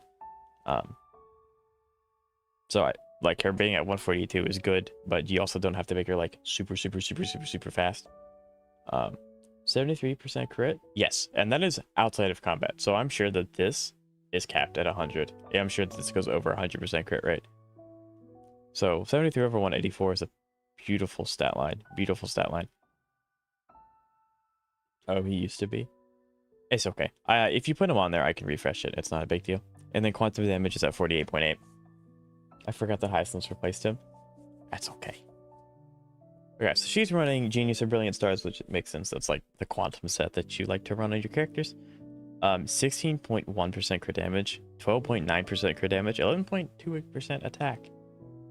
Yeah, we just 31.1 crit damage on speed boot. I wish. I want this boot. I don't have any character that would use it, but I want this boot. That's awesome. Speed is to enable Glumoth. Oh, gotcha. Okay. Yeah, because you want, gotcha. Straight up damage percent's really nice. That makes sense. Okay, and then we have quantum and attack percent. That makes sense. But you have you rolled 18% crit damage on both pieces. Dude, why can't I get a piece? I mean, I'm sure that you farmed for Sela for quite a while, so this is completely warranted. This is insane. Like, you just have you legitimately do not have a crit damage lower than 10%. That's insane. You rolled so well on all of these pieces into all of the. That's wow. I love doing account reviews, and then I end stream and I just kind of look through my account and I'm like, dang, these characters are not up to snuff. There are some characters I have that may hold a candle, but yeah. And then we have Saber with personal icon. We love to see it. Saber is more of a conventional DPS, so she wants crit rate over crit damage, which 59 over 229 is amazing. Crit rate goes up in combat. 2.8k attack is amazing. And then 61% wind damage. Crit damage, attack percent, 23% crit damage. Sela is my single favorite character in all of Hoyoverse, so I have a lot of investment in her. Absolutely fair, and it definitely shows. It definitely shows. 100%. Yeah, so 23% crit damage, 11% crit rate, 5% crit rate, 17% crit damage, 11% crit rate, 5% crit rate, 10% crit damage. Yeah, this is insane. This just rolled twice into crit effect hit rate, but that's fine because it rolled into crit rate so many times. Dang, this build's amazing. Sela's the reason I learned relic substat manipulation. That's also fair. But yeah, this is nice. This is very, very nice. It is really nice that Saber has 3 crit rate nodes and built into her traces. Because I think it's like, what, 2.9% for every node? So that's really nice. Saving that one for last. Because this one's going to be fun. So, Castress, we are level 80 max traces, of course, with her signature. Again, we care about HP and then crit damage, which 52 over 187. This goes up in combat by quite a bit. And then 24% quantum damage boost, which is fine. She does want to be under 92 speed, which she is. 11% HP, 12% crit damage, and then 7% attack. The attack's useless, but like these two rolled so well. And then again, wow. You're kidding. 23, 9, 16, 12. I'm doing something wrong. I have to be doing something wrong. I have to. But yeah, crit rate and crit damage, just crit rate, but this is HP percent main rope, so that's fair. A little bit of effect resist is actually fine. Again, I don't mind effect resistance being rolled into once on my substats because who likes being CC'd. It's not fun. It's definitely not fun. But yeah, that's insane. I have noticed with a lot of these builds on both of the accounts so far, they roll on relics that have both crit and crit damage, which is fair. Okay, Miss Trian, Trippy, and Tribos. Max traces and personal icon at R1. 6.2k HP. 94 speed, so you're still hitting the threshold. 52 over 204. The 52 goes up in combat. 204 is really nice. And then we have 10% quantum boost because she doesn't need anything more than that. Because she cares about HP over the quantum bonus. So that makes sense. So, again, beautiful, amazing, really good, really good. She doesn't want speed, but this is really good. Chibi shouldn't use her Lycone. Why not? Her Lycone's like exceptionally strong. Yeah, her Lycone's really good. She has some really good alternatives, don't get me wrong, but her Lycone is her best in slot. HP main stat, I mean, that makes sense. And then this is just really nice to have. On top of that, DDD better. DDD is definitely the best. The DDD is one of those Lycones that you can just keep throwing on harmonies and it'll do really well. But I don't think that DDD is better than Sig. It is really good though. I don't want to downplay the fact that it's really good.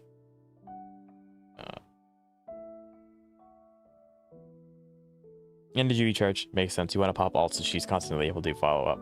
And then, again, I'm fine with effect resistance. So this, although it's not like HP percent crit damage, this is one of like, I feel like effect resistance is the best unoptimal substat to roll into. Because it helps you with CC, which is nice. And then the man, the myth, the legend, Mr. Sunday. Max traces, his signature light cone, which is nice. I don't have Sunday. I think he's kind of like Bronya, where you just want to make him fast and then stack a bunch of crit damage. And then give him a little bit of crit, energy recharge to get his ult faster. I do know while he has his stacks... Ooh, you're missing a trace there. You're missing a trace there, Zeka. It's fine. Effect resistance, it's probably like 3%. So 154 speed's really nice. He's a little bit chunky, so he's not going to die immediately. Many people swear on DDD on Chibi, but I also prefer... I mean, I can see both arguments. DDD is exceptionally really strong on almost every Harmony character, because it's just a really solid light cone. But, like, the modifiers on a lot of Inforius's signature light cones is dummy high.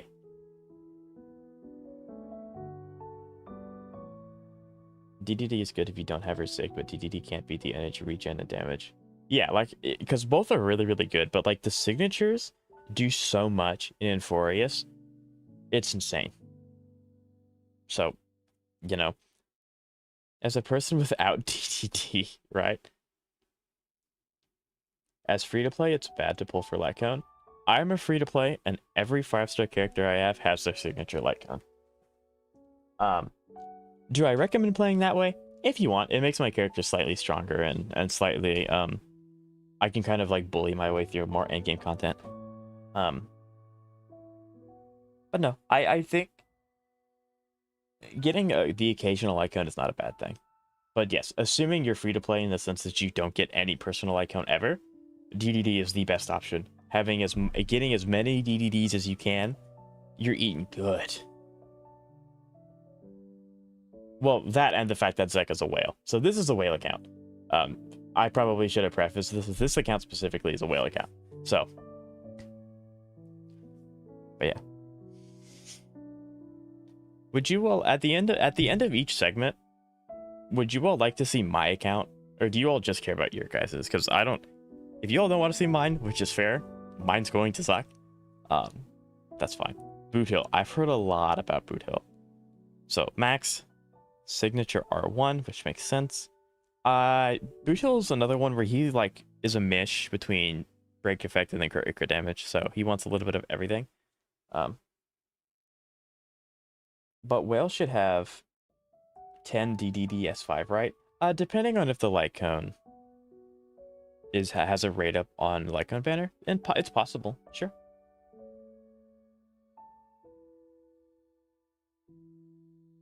I'll let me know I don't have the. That's fair. That's fair. I only have 2 DDDs at S5. There we go. But okay, so really high attack, decent speed. That crit rate goes up in combat. Crit damage also goes up in combat. Break effects are really, really nice. I don't think Beetle needs energy regen, so that's okay.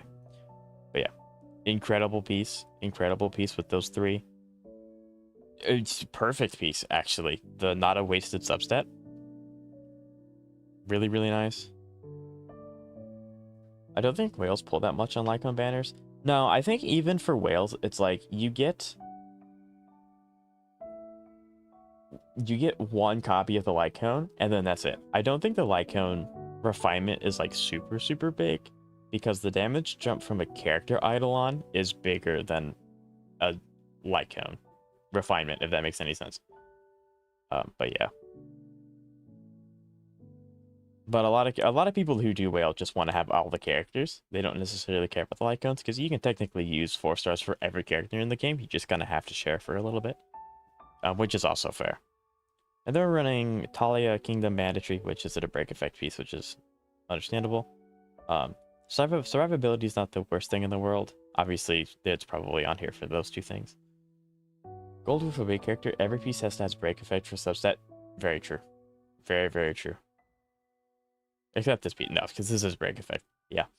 Speed's nice. Attack percent's helpful. Effect resistance, again, I have no problem with effect resistance as a substat. It's one of the best unoptimal ones to roll into. And then the big man himself, Phaedon. The most recent DDD run I remember was off the top of my head was in 3.0. And that's the best time to whale. I legitimately don't think it's a good idea to whale on 4 stars, because yes, although 5 stars are expensive, you have a guarantee. 4 stars you could theoretically roll 3 times over hard pity and never get the 4 star that has a rate up, because it's completely up to chance. So pulling specifically for 4 stars always scares me.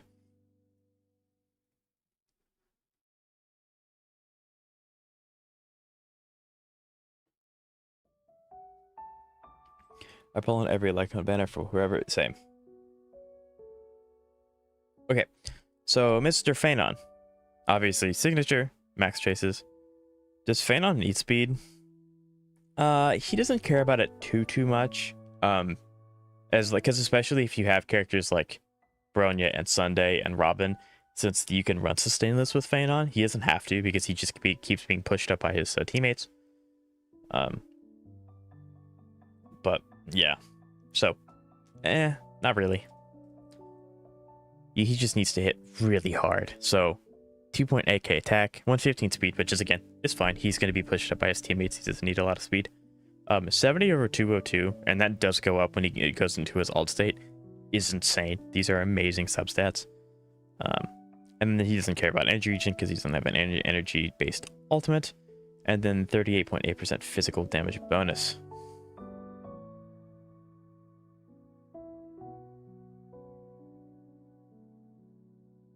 Yep, the speed's probably there just to offset, because he doesn't have any. His speed stats very low, so it's probably there just to help a little bit.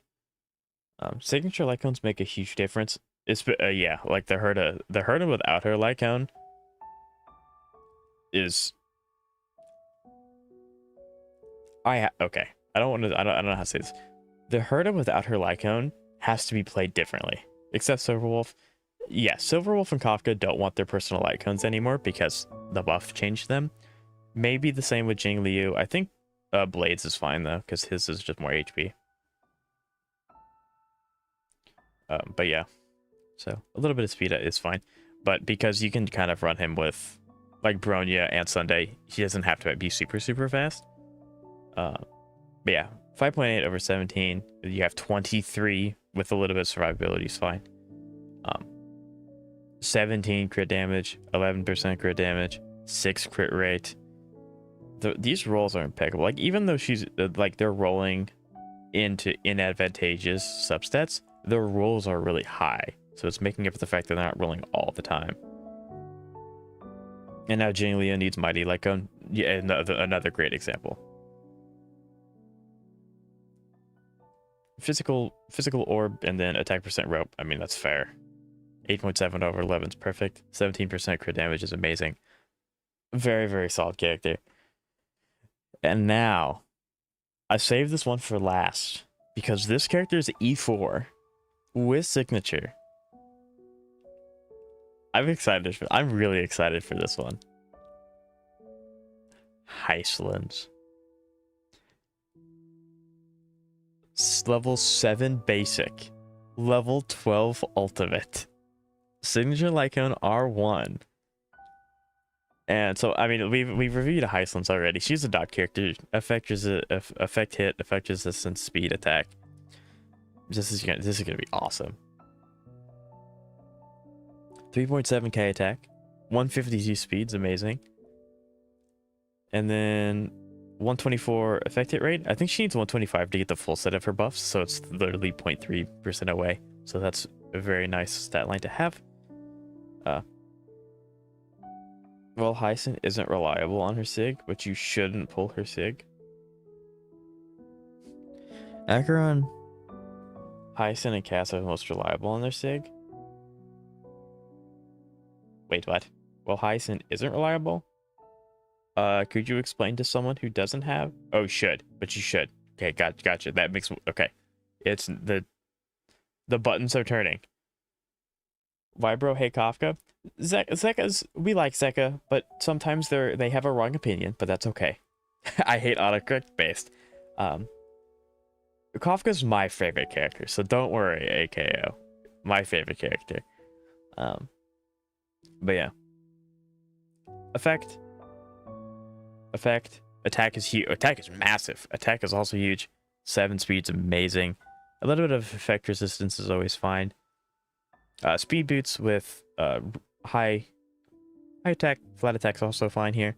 And then attack percent orb. You're running double attack percent. Interesting.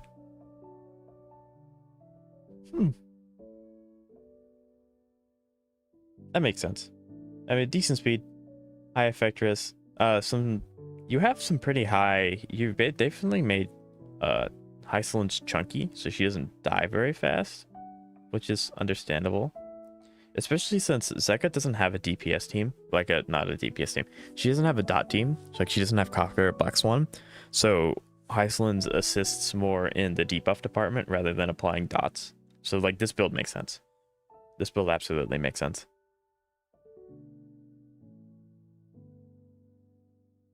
Good relics, but a bit sad to see if there isn't a perfect relic, right?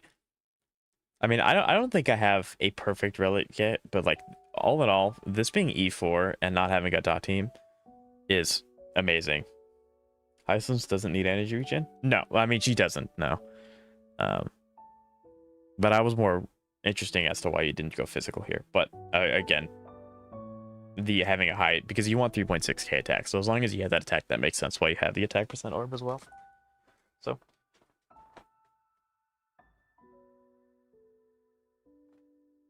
meaning attack percent, right?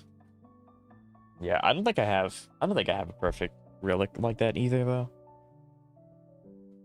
So yeah, her only costs 1 test. Yeah, like I said, my Hyacinth also doesn't have energy recharge rope. She has attack percent, so that's fair. But that would also only be possible on head and orb. True. Also remember, yeah, this is a work in progress. I mentioned this with Kantos' account. Heislands is still really new, so it's really hard to have a build that's done, because she's so new.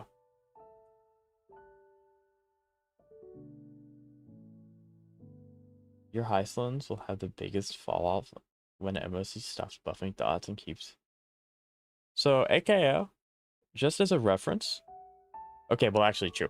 Heislands isn't a DPS here. She's using her for her debuff status. But I'm also a day 1 dot enjoyer, so that's more targeted at me than it is Zeka. Because I use Dot. I've been using Dot since Kafka came out, and I refuse to stop using Dot. I think my only done build is Firefly. That's fair. Your Firefly was absolutely insane. I thought for a while my Kafka was considered done, and then they buffed her, and I have to redo her entire thing. But that's fair, because I just gave Hyslins Kafka's build, and it worked out pretty okay. Saber for real? Right. Alright. It is now Mr. Xavier's turn. Xavier, if you're still here, if you could drop your UID, I can look you up and we can get started on you. I know you said you only care about 3 characters.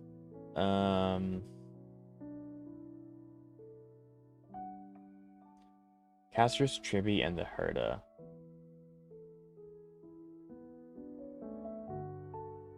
Did you already? I don't think you did. Yeah. Man, these builds... Yeah, these builds are very, very good. Don't worry, because, like, in the last time, on her, there isn't really a relic I can realistically improve. Right. Right. Xavier, did you split your UID in half, or what is this? I'm assuming you did, right?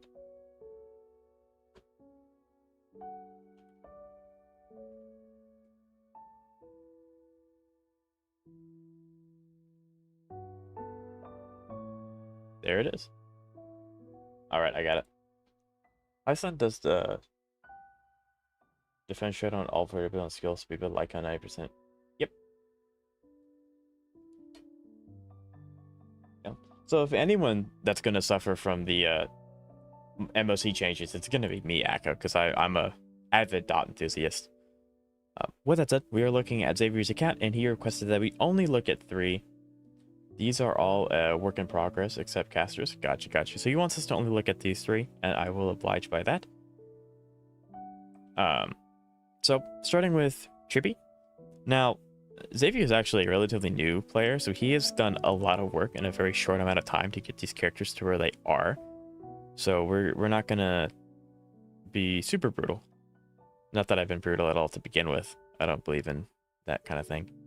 So we are running R1 Memories of the Past, which is, I mean, mainly here for the energy regeneration for her ult. He is almost overcapping, almost. But HP scaler, so we care about HP, crit damage, and then crit rate. There's no energy recharge for her because of memories, and then quantum boost at 48.8. So absolutely massive.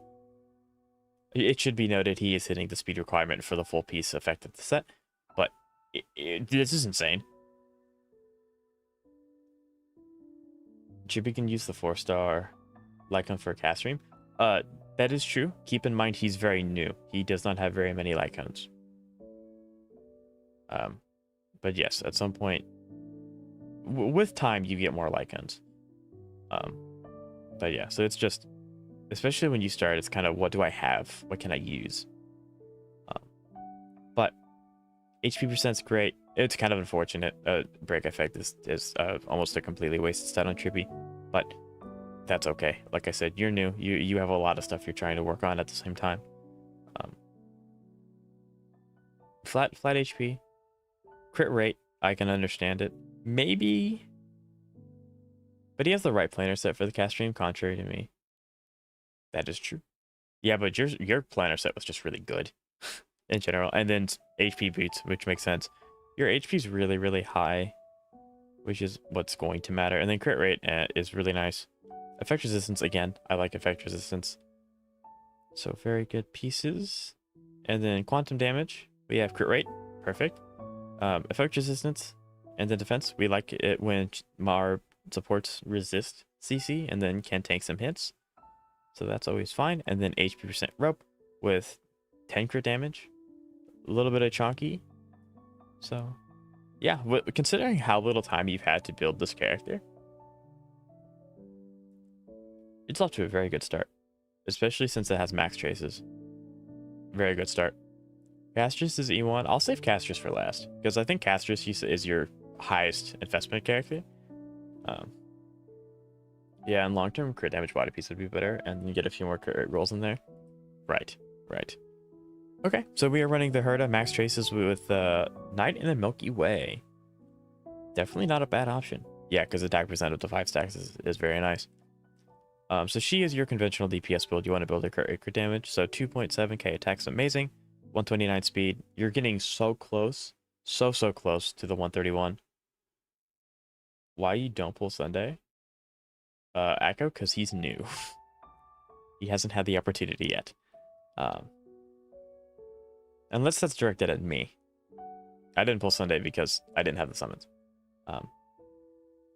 It's 129 speed. 131 is the speed threshold, so you want to try and hit that. Crit rate goes up in combat, but you want that to passively be higher outside of combat, roughly around 60 or 70. Crit damage is looking really good. And then ice bonus is really nice. Herta loves ice bonus in her traces. Huge, absolutely massive. We love crit rate and crit damage. It only rolled twice into defense, and it just happened to be high rolls, which is fair. But it is the best for Phanon. He doesn't use Phanon. Crit rate is amazing. Crit damage is also amazing. Like, you have some really good rolls here. Like, really high crit rate. Again, a little bit of sustainability is fine. Break effect's almost completely wasted on her, but you kind of can't avoid it. And then speed boots, crit rate, crit damage is perfect. A little bit of sustain is fine. Ice orb with attack, we love to see it. And then a little bit of sustain. Survivability, not sustain. And then attack percent rope. Yeah, that's fair. Attack percent works. And then 10% crit damage. So you got really good relics. There are a few that you probably want to consider working on, but with how much stuff you have to work on, this is definitely something you can go back to later. Because this will work, absolutely.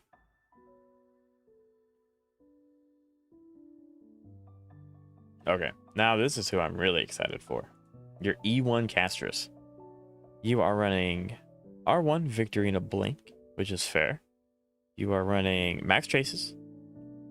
Castress is an HP scaler, so we don't care about attack, we care about HP, his 6k being quite high.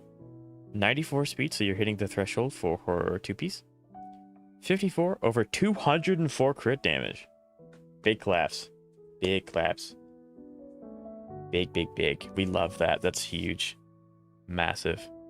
That's awesome. And then the crit rate goes up in combat, so the crit rate's actually deceptive. It's higher than 54%.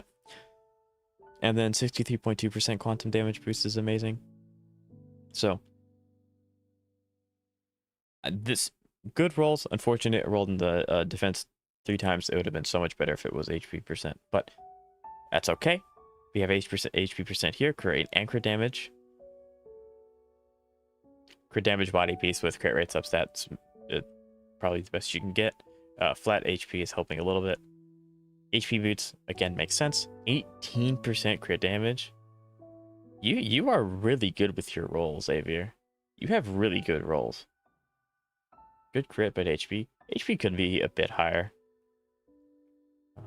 It's just kind of unfortunate. Like, if he would have rolled HP, where is it, here, instead of defense, it would have been a chef's kiss.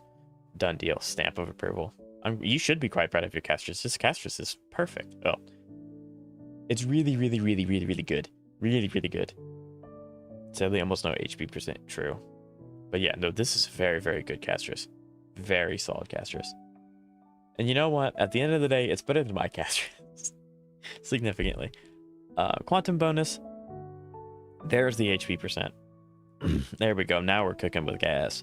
And crit rate, crit damage substats as well. Very nice piece. Again, crit rate, crit damage. These two are kind of wasted, but HP percent on the rope means you can't get it as a substat, so that's perfectly fine.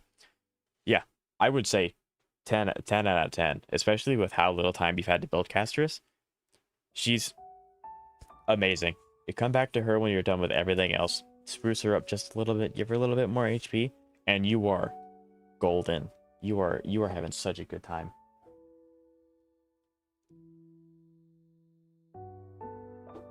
Okay. Who is next on the list? It is Ketchup. I ran my Saber team of Saber herself, Iceland, Sunday, and Hallpie yesterday out the E4 and accidentally zero cycled. Yeah, I mean, you just accidentally zero cycle. I love it. All right, you actually already posted your UID ketchup, so we're gonna go and we're gonna snag this and we're gonna put it in here. That's the wrong one. Give me that. I want this one. There we go. There we go.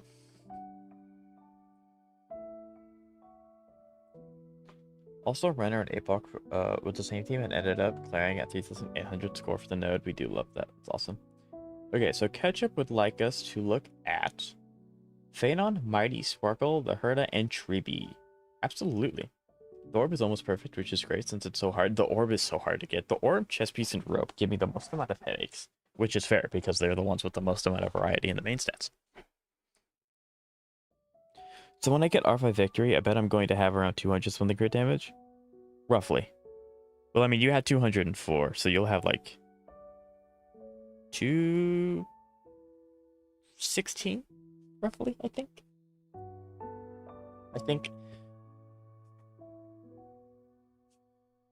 Okay. So the Herda, Mighty, Phanon, your Sparkle's very good. I already know your Sparkles can be really good. You can see my Hanya. So Hanya substats is a placeholder for Suridra. Gotcha. Phanon, Mighty, Sparkle, the Herda, and Tribi. Okay. Who's after this? It's you, Jep. And then we have Moon. And then we have Echo.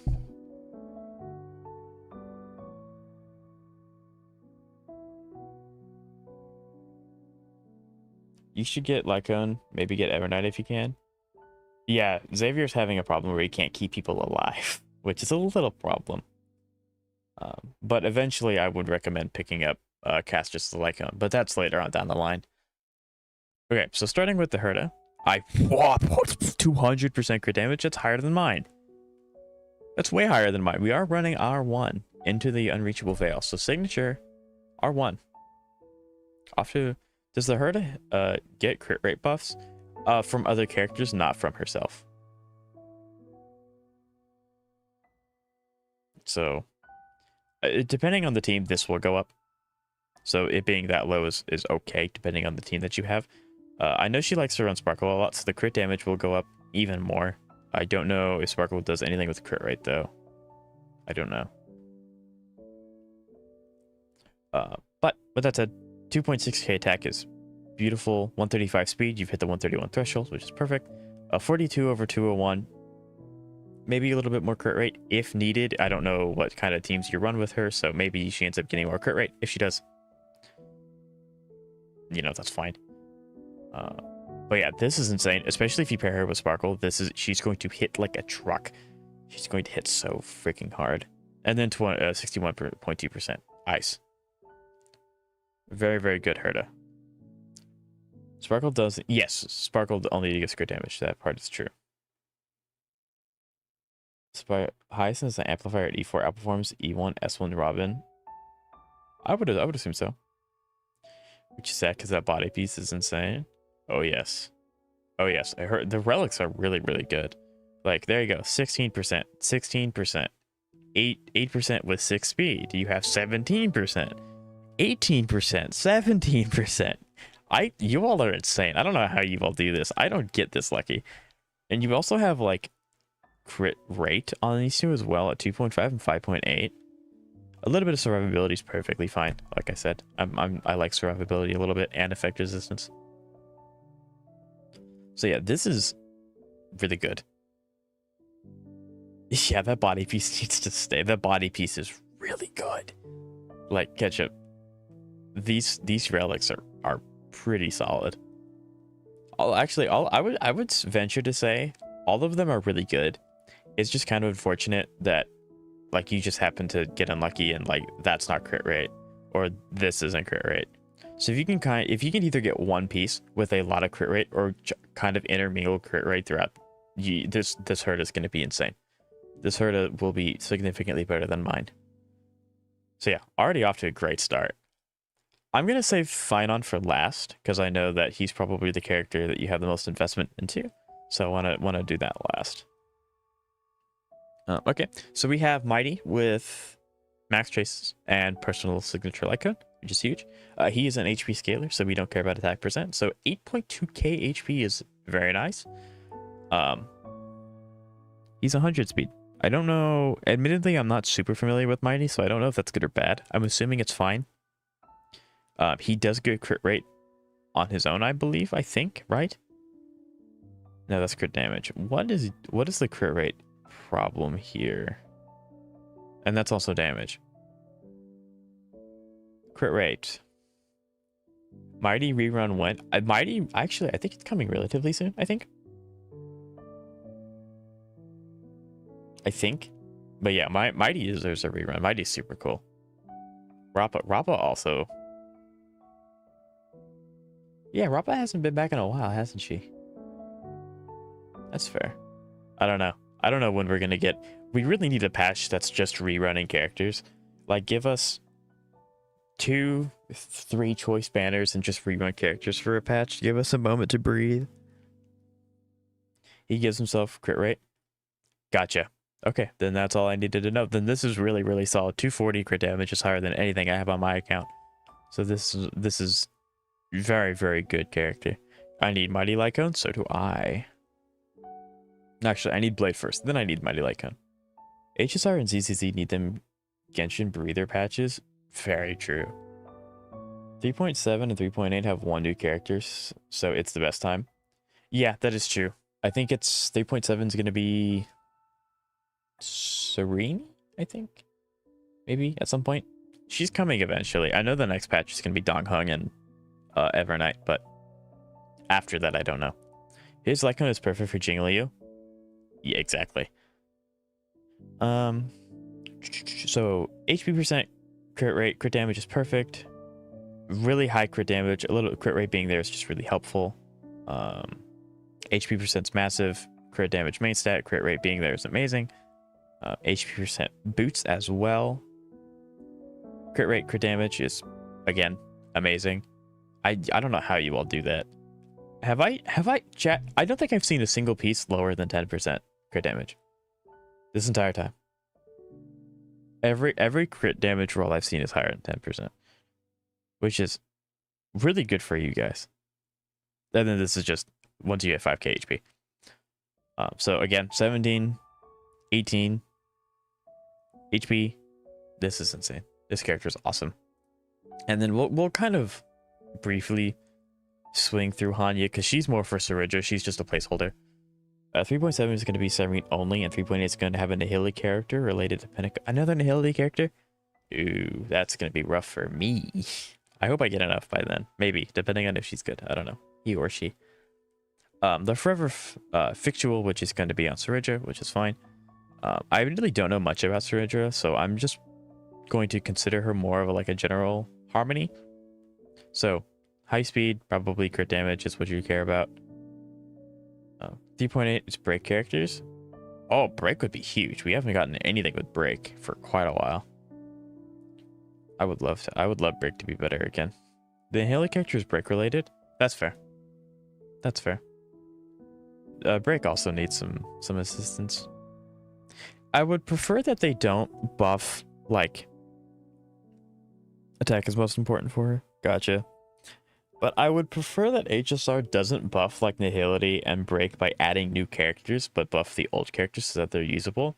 Because the reason why I got Firefly isn't because I like break. It's because I like Firefly. So if they keep releasing new break characters that end up replacing Firefly, then I may not want to get them because I like Firefly. But that's more of a me thing. Isn't either... So Hyacinth will probably have a rerun in between 3.7 or 3.8, I would assume. But yeah, so most likely. I got GCC with E1 Archer Sunday, so I'm hoping to get Donghung E1 for the extra SP recover. Very fair. Very fair. She needs attack and some effect resistance, if I'm correct. Okay, then we'll look at those stats, absolutely. So Hanya's level 70, and she doesn't have traces, so her attack values are going to be slightly different. We're not going to care too much about this column. We're going to only care about these, because these are placeholders, not her. So attack percent is huge. Attack percent is very big. We get speed here. Flat attack is fine. It's not the end of the world because attack percent body pieces is here, so you can't get attack percent. Ideally, we have speed here somewhere, but for now, this is fine. Attack percent boots here. This is a lot of attack percent. You might want to do speed boots. Firefly is apparently scheduled to get a buff. Oh, next year. Okay. I'm glad that they're really considering it. That's so sad. In a year, it's insane. But maybe speed boots, depending on how her speed is. Depending, I don't know, because we don't know her kit. And then yeah, so you attack percent, attack percent, attack percent, attack percent, attack percent. Also, you may want to think about. Yes, I don't know if I should. I would just have like lock the boots for speed if you have them. If not, it's not the end of the world. Since we don't know her kit, it's a little hard to judge if speed is better for her or not. I don't know. So just have one as backup if needed for speed, and then maybe energy recharge if you have one, just in case. But yeah, because there's speed, effect resistance is fine, effect resistance is fine. Effect hit rate is unfortunately a very dead stat. But I think for as a start, since we don't really know too much about what she does yet, like what stat she really wants, I think that's a really good start. Absolutely. Sparkle. But I don't think break needs any buffs. They just need to stop giving every enemy a 2-mile long break bar. Like I get, like, they don't really need to give Firefly like a damage buff, but like the toughness bar needs to be dealt with, and that's really what I meant. They don't really need a buff. You're absolutely correct. I'm still disappointed at Suridra's kit. I mean, she does kind of just exist to support Finon. Like that's literally all she does. Which I'm kind of thankful for in like a kind of selfish way, because that means I don't have to worry about summoning another really broken Harmony character. So like the silver lining, right? Okay, so Sparkle is she wants to be fast and she wants a lot of crit damage. That's really it. So she's incredibly fast at 163 speed, and she has a lot of crit damage at 185, and that goes up in combat. So, and then a little energy regen to get ult faster, which we always really like Sparkle's ult. Max traces, and we're not max traces. This is not level 6. It doesn't matter. That doesn't need to be level 6. And we're running R5, past and future, which is really good. 32% further increased crit damage is nice. So, like I said, very fast energy recharge, and then a lot of crit damage. High speed. Speed's here. We love to see it. A lot of 23% crit damage. 6 speed, 11% crit damage. Crit rate, not too bad. 9 speed's insane. She was also running 2-piece. 2-piece. Interesting. Energy recharge rope makes sense. A little bit of survivability is very fair. Effect resistance is also fair. I don't like my characters being CC'd. And then crit damage, again, is what she cares about the most. This character is amazing. This character is very good. Good job. You should be very proud of your Sparkle. I would still prefer that she wasn't designed to only function with 2 characters. I mean, like, yeah, at the end of the day, it does suck, but it's nice to have a breather. I'm pretty sure Surger also she does support Anaxa as well. Anaxa does benefit from her quite a lot. I was working on her, really. I remember, yeah, you would come and you tell me how your Sparkle was going. Yeah, so you've been working on her for a while. And she's only good with 2 characters right now, which is why she's kind of bad. Yeah, I mean, Hoyo has done this in the past where it's like, here's the support that doesn't really benefit you in the slightest. Here's 6 characters that want this support and really only wants this support. Have fun.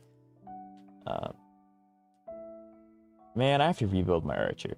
Archer is very strong, especially if you have Sparkle. He's one of the strongest characters in the game at the moment. I don't know who to build currently. Pick a support. That's always what I do. Pick a sustainer support. Those are usually more universal than building a DPS. Player base. Like, so the duality of man. That's fair to an extent, Zeka. However, there's a difference between making a character functional and just making their modifiers really, really high. Surudra may have really high modifiers, but she's not used on anyone. Which, again, I really don't care. I don't have Fane on, and the selfish part of me is happy because that means I don't have to worry about pulling for Ceridra. I get to save my Stellar Jades for a different character.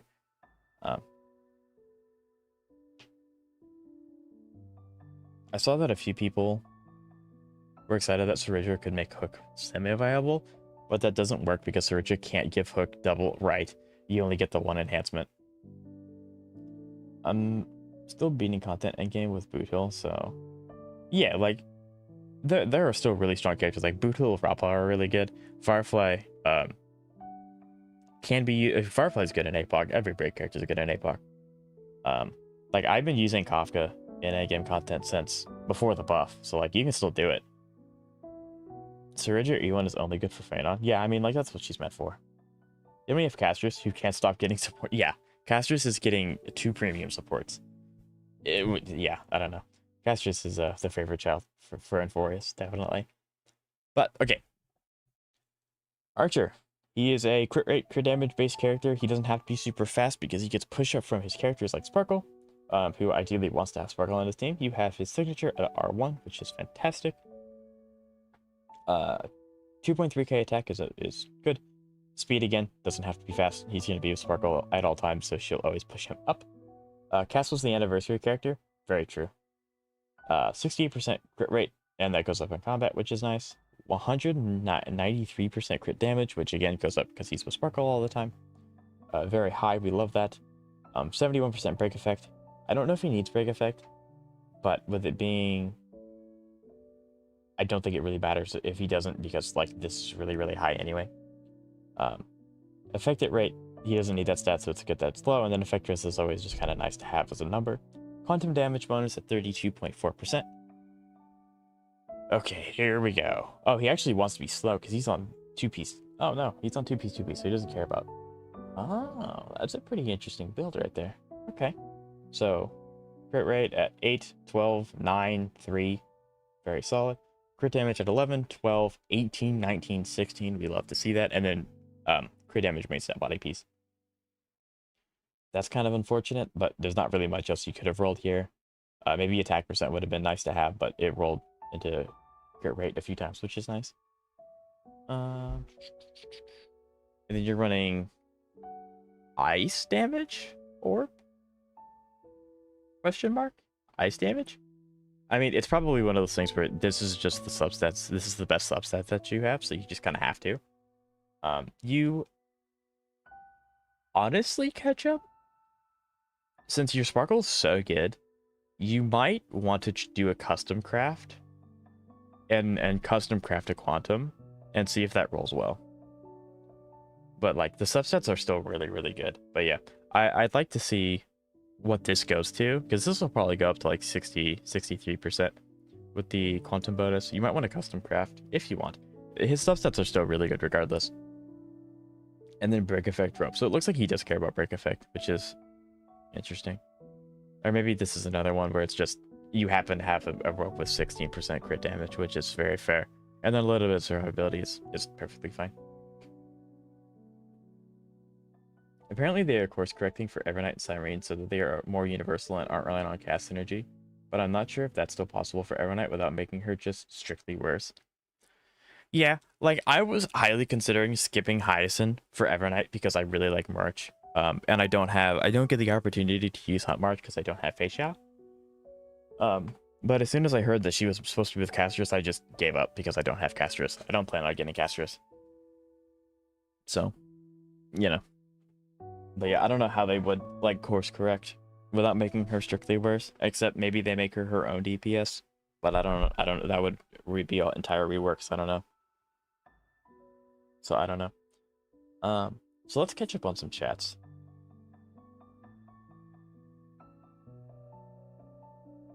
And then I want to double check and make sure. You did say Chibi, okay. So it's Chibi, and then we'll end off Ketchup's account with the character I'm most excited for on this account, because this character is gonna be great. Let's catch up with chat first. What the hell is that Archer build? Echo, that's a really, really good Archer build. That Archer's very, very good.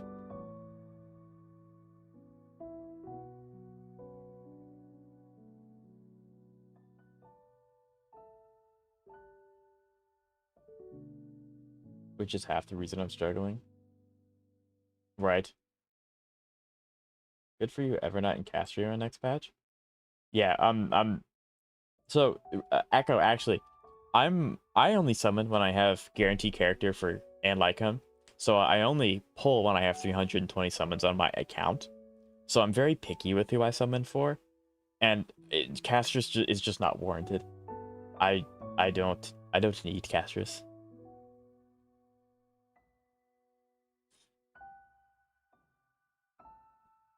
And after that, it's Cyrene. Yay! Right. And hello, Steins. How you doing today? It's nice to see you. I'm going to skip Evernight now. Right. Attack or better for Archer? Well, I mean, anything's going to be better for Archer than Ice. But it's just because this is what they have, and the subsets are really, really good. So, like, yeah, ideally it's Quantum or attack percent here, but, like, it's still really good. So, like, this makes sense as to why that's there. Lol, man, gave up. I did. I could really use TCD for my GP right now, absolutely.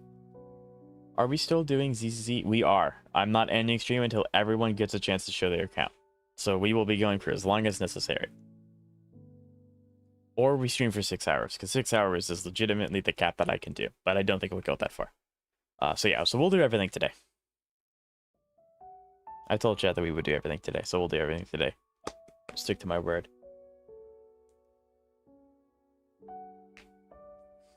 Actually, I'm more pissed that they... Wait, they gutted that? I admittedly don't know too much about the new Dong Hung, so who was he supposed to work with, and why did they gut him?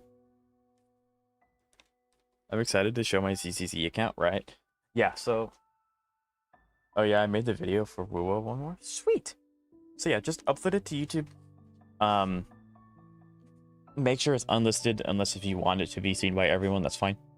My Sunday has fire damage, or right, the substats. The substats kill you sometimes. I'm pretty sure Dong Hung was meant to work with Phanon. I'm sure at some point he was meant to. No doubt about that in my mind. But okay, so let's look at this chibi. HP percent. We care about HP. Speed needs to be very, very low. Crit damage, very solid crit rate. That's going to go up in combat. Crit damage is super, super good. We love that. A little bit of injury charge. Get her ult let slightly bit faster. So, and then HP is really high, which is good. And then we're running DDD at R3. So, very nice.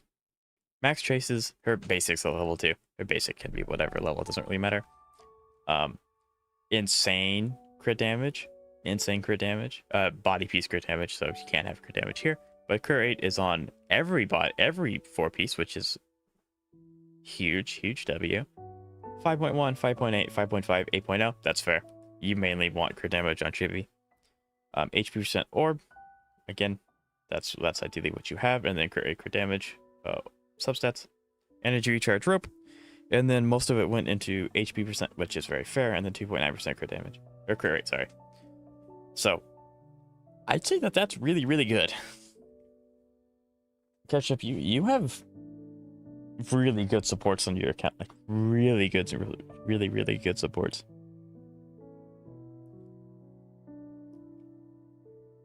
Really, really good supports. Meeting effects for Lycon. The new Dong Hung gives another character a summon, and that summon used to count as that teammate's account, meaning the effects with Lycon so that character would apply. Ooh, that would be super cool. Did they change that? That'd be so cool if they did that. I love HSR, play every day. Oh yeah, it shows. Like you have some really, really good builds. Like Tribby and not Sunday. That's not Sunday. Sparkle have exceptionally well built builds. Absolutely. And last but not least, the piece de resistance. Phanon. What Eidolon is your Phanon? Isn't he E2? Ketchup, E2? E2 with signature. Max traces. And he is more of a conventional crit rate, crit damage build, so we'll be looking at that with attack percent.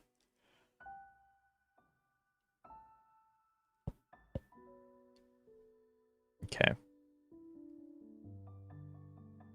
E1, I lost to E2. I gotcha. E1's probably a good place to stop. E1 and E4. They changed it so that it counts as Dong Hung's attack and just uses... Isn't that just like making him strictly worse? I would feel like that just makes him worse, right? Unless you have like a dual DPS comp thing going on. That just sounds like it made him worse. I will pull E2 on his rerun 100%. That's fair. Okay, so let's look at this guy. So 3.4k attack is amazing. 115 speed, we discussed this. He doesn't have to be very, very fast, especially with Sparkle. 249, which that goes up in combat. 229 crit damage, which is insane. That also goes up because of Sparkle. He doesn't need energy regen, so that's stat. And then these two are also don't matter because when he's in his ult form, he cannot be affected by CC at all. So he's running 4-piece, 9 crit rate, 11 crit damage, 4 attack. Like, these are just all really good builds. Kind of unlucky. That could be crit rate, but like that's so niche. It's fine. Speeds. I can understand why this piece is here. Like, crit damage main set, so you can't have crit damage here. It probably would have wished that it rolled into that a little bit more, but I like this piece is fine.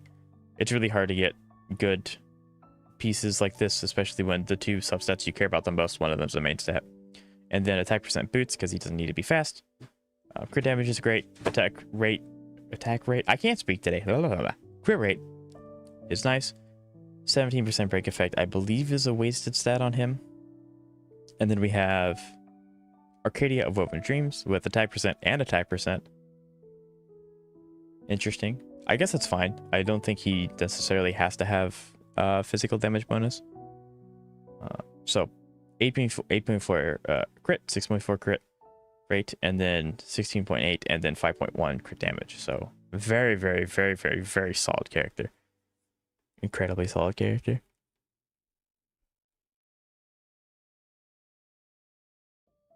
And he's only going to be stronger, especially when you get his E2. Especially. So yeah. Ketchup, I'd say you have a very, very good account. Very strong.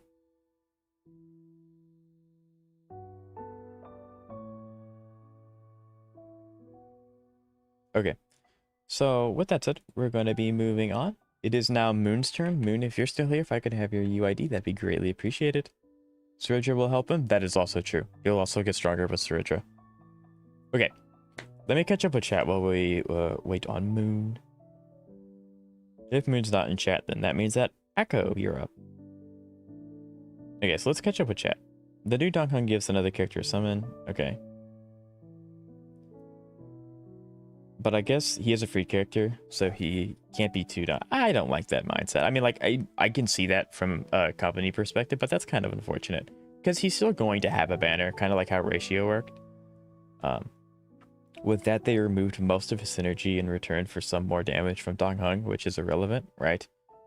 Or, for example, Black Swan would have been able to stack her dot with her summons, right? Yeah, thinking of that nerf makes it really sad. Okay, so let's catch up with YouTube. I'm pretty sure Dong Hung was... I'm pretty sure the old build of Dong Hung was meant to work with everyone. Archer is one of the strongest characters in the game if you have Sparkle. You have to have Sparkle. Do you review MOC runs? Because I need some advice to fix some mistakes. I have not done that before, but I do not mind doing it for you. Absolutely. I just ask that you subscribe if you haven't already. You know, that's all I ask. But yeah, I could definitely give it a shot if you'd like. Great stream idea. What, reviewing endgame contents? That would actually be a really good idea. That would, yeah, that's actually a really good idea. I just don't know how many people... I don't know. A lot of people in my chat don't really struggle with endgame. But I'm always willing to help people. So yeah, Echo, I would be more than down to review endgame content for you. I'm cooking while my caster / remembrance MC Tribute Gallagher team beats out of X. Yeah, X4 Hula's not going to be able to take much. Dong Hung still good with Sunday team, and that is the team I'm going to make with Archer. It's fair. Also earlier, I may have gotten a Hyacinth piece. Big epic. That annoying memory zone meme boss from Penacony can still one-tap Phanon in his ult state. That's kind of funny, actually. I really hope they don't change that, because that's kind of funny. Although, unless the Finon's your only character that you have built, then, like, obviously that's really unfortunate for you, but that is kind of goofy. For Orb, does Hyacinth want... If you want more DPS, you can go Orb, but most people will run HP Orb for Hyacinth. Which is amusing. HP, yeah. So, like, I would keep the Wind Orb. I think getting any orb that has an element is really important. I would lock it as long as the subsets are good. Phanon is lucky that he don't add meme boss when it is dot meta. It is not dot meta. It is currently HP meta. They just happen to add a dot character, which makes dot more relevant. But I do understand what you mean, and that is true. I'll go last one more. I'm gonna go do something real quick. Gotcha. Archer's very strong. You can review my run because I just uploaded it to YouTube. Okay. I struggle with endgame. I would submit a run for that. I'll update one later tonight. Both orbs have crit rate, crit damage. Yeah, then I would definitely lock it. Absolutely. Yeah, I think it's really important to lock any piece that you think would be good for a potential character, even if you don't have them or they're not released yet. Because that just helps with build time and helps save resources. It doesn't have to be the whole stream anyhow. You can fit it with your controller endgame. That is true. Oh, that is true. I need to do that too. I'm sorry, Chad. I did forget about that. Well, because Shibuya did actually. Shibuya reset. I was kind of bad and I didn't do last Shibuya. Oops. Okay. Well, we'll do the controller tomorrow. We'll do the controller tomorrow. We'll do the controller tomorrow. And then I can also review after that, because I don't think it'll take me 3 hours to get used to that. I hope. If it takes me 3 hours to clear 7 stages in endgame with a controller, I'm gonna crash out. But that is a really cool idea. I'll upload one later tonight. Okay. Yeah. So, I guess Echo, Zeka, Xavier, anyone else, if you'd like to submit endgame clips, I can help. I myself and my chat can also help review endgame, or if you just want to show off a really cool run, I'll absolutely do that. Yeah. And I'll be here tomorrow since Labor Day. Absolutely. Right?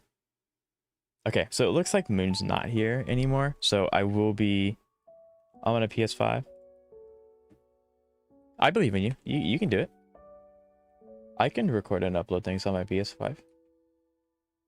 Of course, if you don't want to, don't feel pressured to.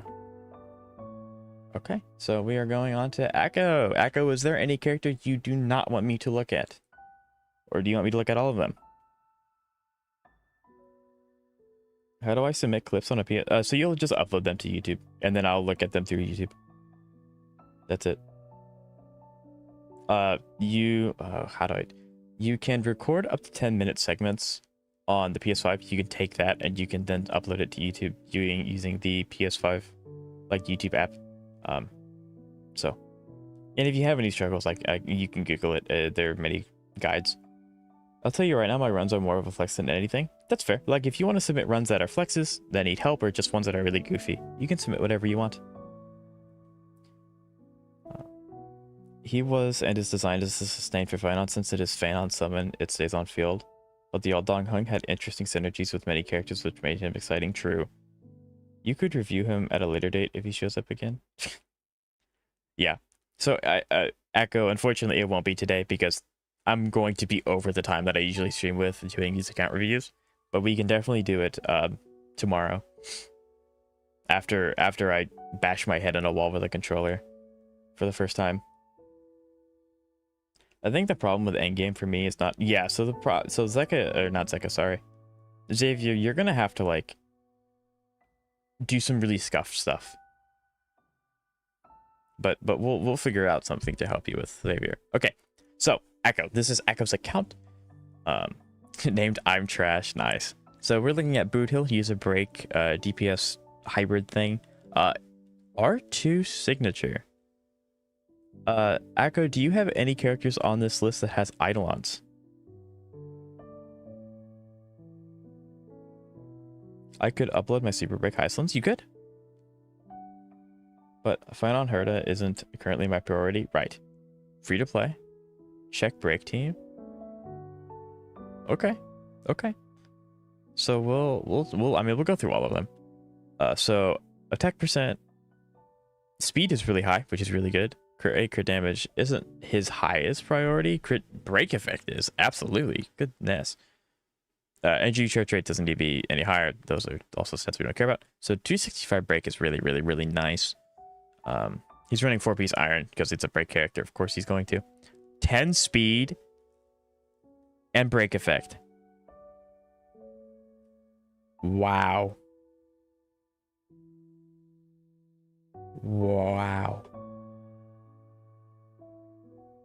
Okay, I didn't know that these were Eidolons. I'm sorry. I saw this glowing and I was like, oh, he's E1. I'm sorry. Yes, he's E1. Okay. It's also a way for me to farm people to talk in chat, you know? I gotta get that engagement. Keep people engaged, gotta be entertaining. But so yeah, 10 speed's insane. That's amazing. And then the fact that you have break effect substats on it anyway is really, really nice. Really high break, really high. You went HP piece. Sustain, survivability maybe. Interesting. I mean, 12% break effect is also just really nice. What is considered a lot of speed? I would say it kind of depends on the character, but a lot of speed is like 8 or higher. I would say 8 or higher is quite a bit, because that would be most of your rolls going into speed. But yeah, and then his speed boots with 21 break effect is really, really nice. Eggy, unfortunate, it's 11%, but that's fine. You rolled really high into break effect. And then you're running Talia Kingdom, which, again, makes sense for break characters. Electric piece. Interesting. Probably, yeah, because of the speed. That makes sense. 11 speed's absolutely insane. It's kind of unfortunate you don't have break effect anywhere here, but the 11 speed is really, really good. And then 6 speed, and then you're running break effect rope. So, like, yeah, the only other stuff that you really care about is speed. So, very, very good. We'll just kind of go through the break team first. R1, Ruin May. Max Traces, Dance, Dance, Dance at R2.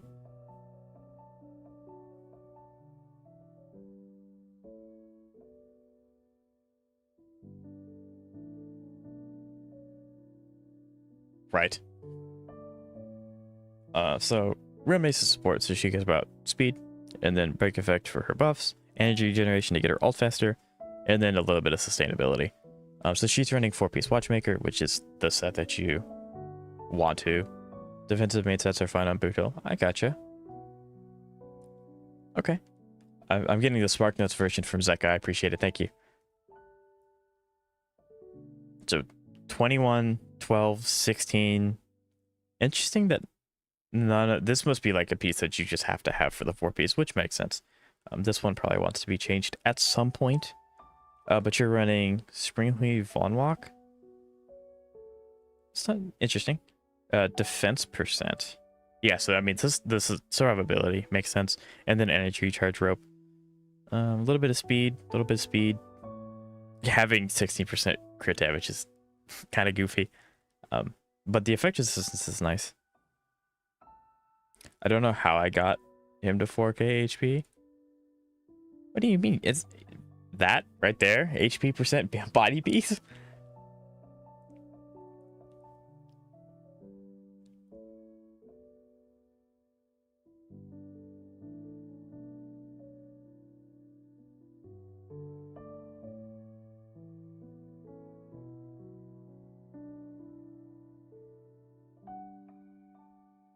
Rune rate break sets don't do anything. Elaborate. Elaborate further.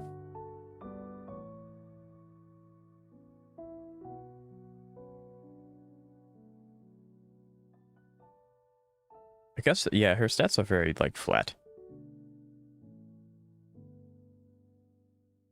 You really like this because it's a 4-piece. 4-piece Hackerspace also works. I run 4-piece a Watchmaker. I have her S1 but don't use it. That's diabolical. Ruinmate's one of the best supports. Yeah, Watchmaker is also fine. Okay, so Linksha, the third character? I guess you're using Fue here as well. Okay. Max Traces, you're running Rut is real at R5.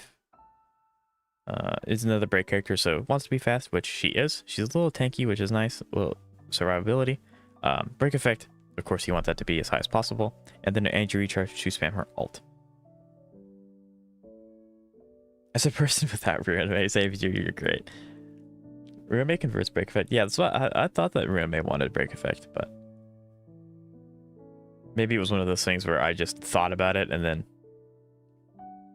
I misremembered. So I'm glad you elaborated, Zaka. Thank you.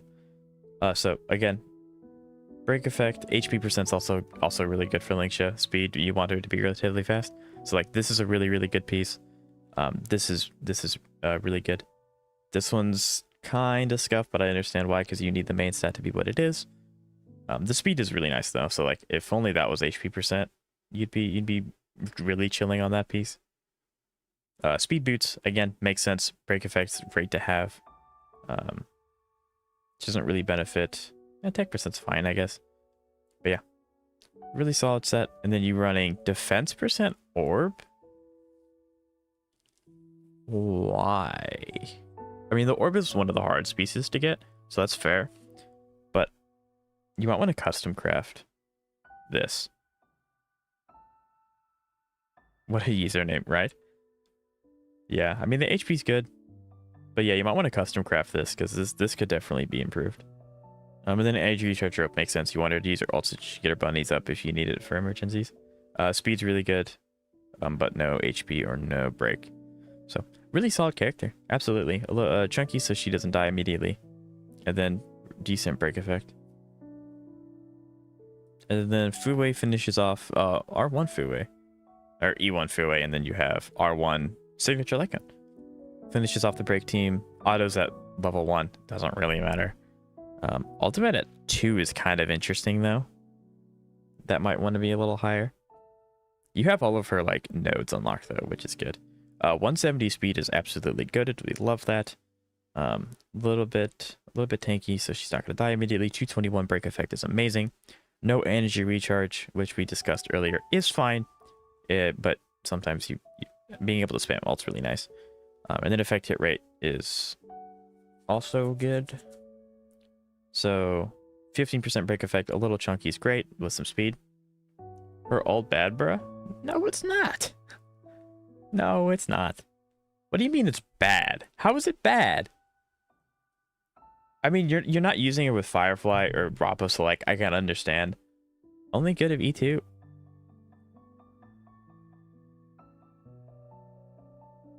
It reduces toughness and then breaking weakness trick. Yeah, so like that's not bad. That's no. I mean, like, yes, Firefly benefits from it the most, but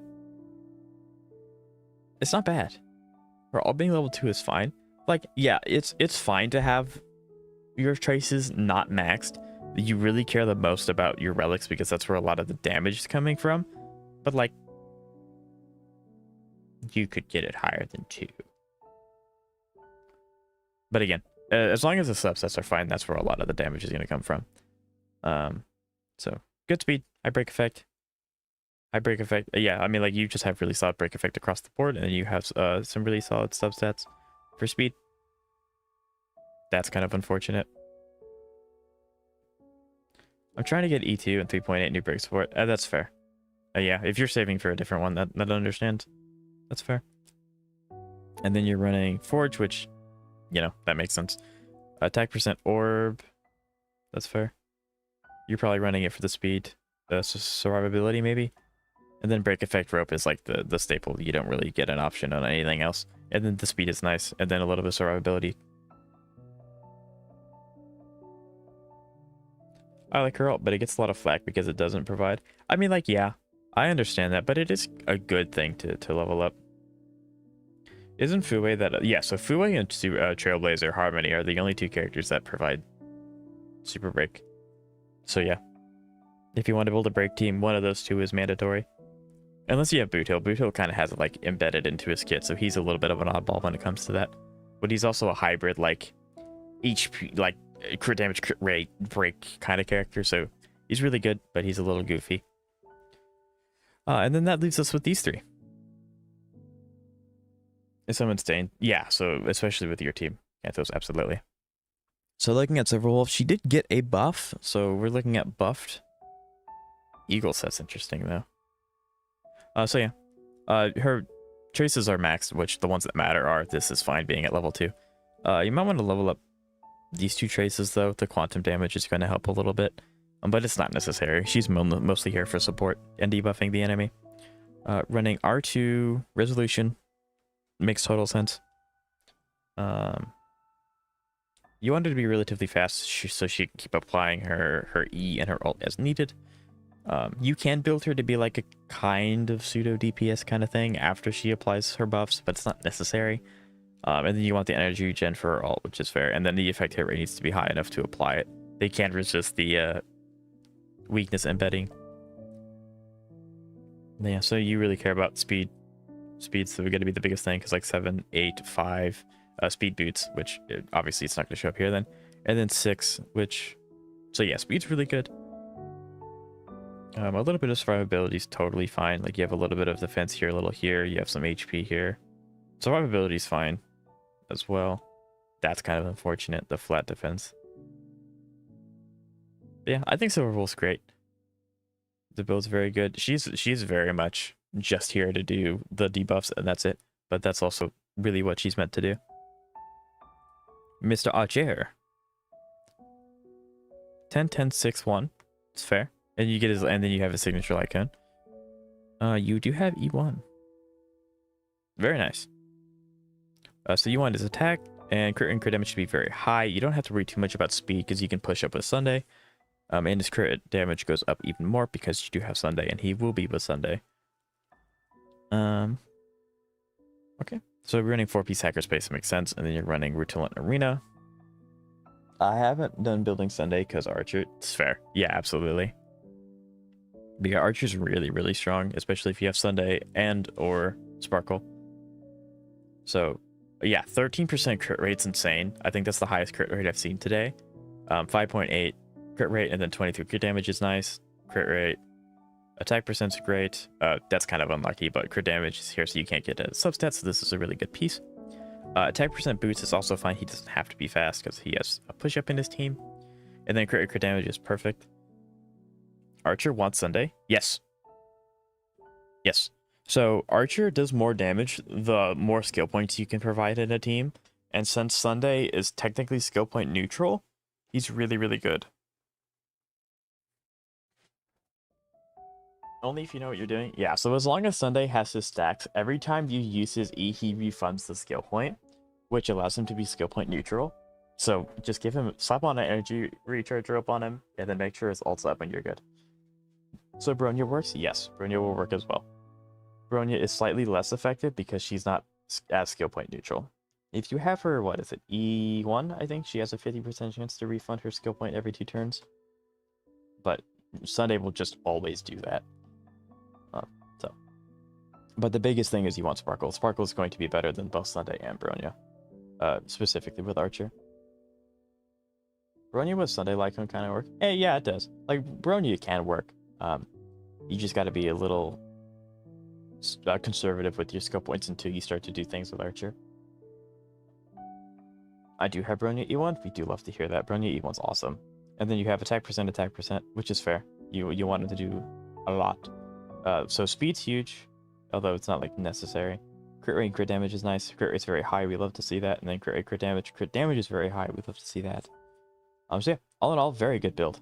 Very, very good build. And then you said you're working on Sunday, so that's fair. The traces that matter are max, which is good. E0 signature.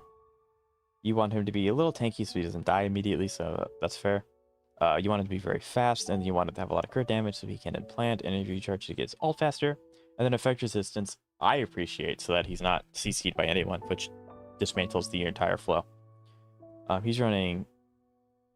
I can never pronounce that one, so I'm not going to, but this is his best set. And then you're running Vishaka, which makes sense. Speed at 7. Having 2 pieces with 7 speed is insane. Then you have a little bit of survivability. Crit crit damage main piece makes sense, and then 19% effect resistance is great. I see no problem with this at all. I'm disappointed I didn't take Ruin May or Luocha over Ewan Bronya, but I guess it had... yeah, like, you could have picked worse characters. I probably would have picked Ruin May, but at the same time, like, Bronya's a really good character, and she's the best pity character, in my opinion. So, that makes... it's not the end of the world. HP percent's fine, because you're getting speed here. Crit damage is ideally what you would have rolled into more, but your crit damage is a high stat, so it's okay. HP percent for survivability makes sense. Crit damage and then speed. Perfect. It rolled into flat like 3 times, which is unfortunate, but not the end of the world. Don't be like me and pick well. Now I have E5, right? That's fair. I actually haven't used mine yet. I want to see if they add any more characters to the free selector. But energy recharge rope is a must for Sunday. And then you have a little bit of speed and then some resistance. The other 2 are kind of wasted stats. So yeah, I'd say these are really, really good builds. Absolutely. Absolutely. Okay. So, moving on to Zenless Zone 0. Fun fact, I don't have Bronya. That's unfortunate. Bronya's really good. Not having Bronya and having E5 Welt's diabolical.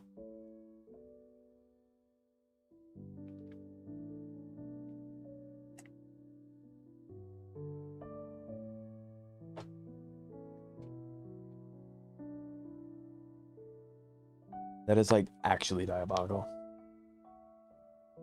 Ah, I'm sorry, Jeb. I'm sorry. Nope. One more character for Jeb. One more character. One more for HSR.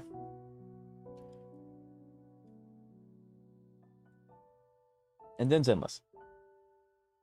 So if my people who want me to do Zenless, you can go ahead and put your UIDs in chat anyway. And I can put it on my notepad so that way you all don't have to worry about it. We can just keep going in between. Time for the Goon game? You betcha. So Jeb, whenever you're ready, I could have your UID. Are there any characters on your account that you do not want me to look at? Wait, the whole thing went through? Yeah, everyone's been done.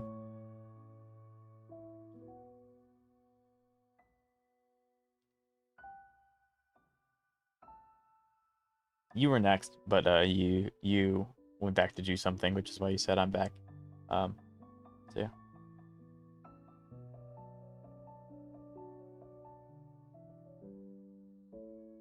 You can break up the UID. It doesn't, if you break it up, that's fine. It doesn't matter as long as I can switch it.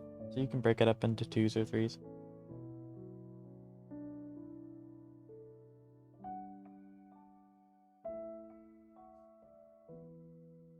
That works. I do quite like doing longer streams on the weekends. It allows more people to come in and have fun. Okay.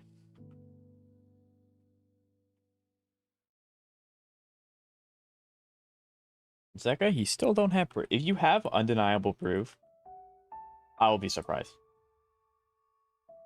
Just go through everything and tell me what I can fix. Okay. So, I see Remembrance Trailblazer up there. Interesting. Okay. So we are looking at Mr. Jab. Might not fix, but good to know. Fair. Very fair. Okay, so we're looking at E0 R1 Acheron. Traces are almost maxed, but her auto. I mean, I would always recommend maxing out your traces, even if it is the auto. It is a little bit of a damage increase. It's not super helpful, and you don't have to prioritize it over your relics, but like, might as well just knock that out.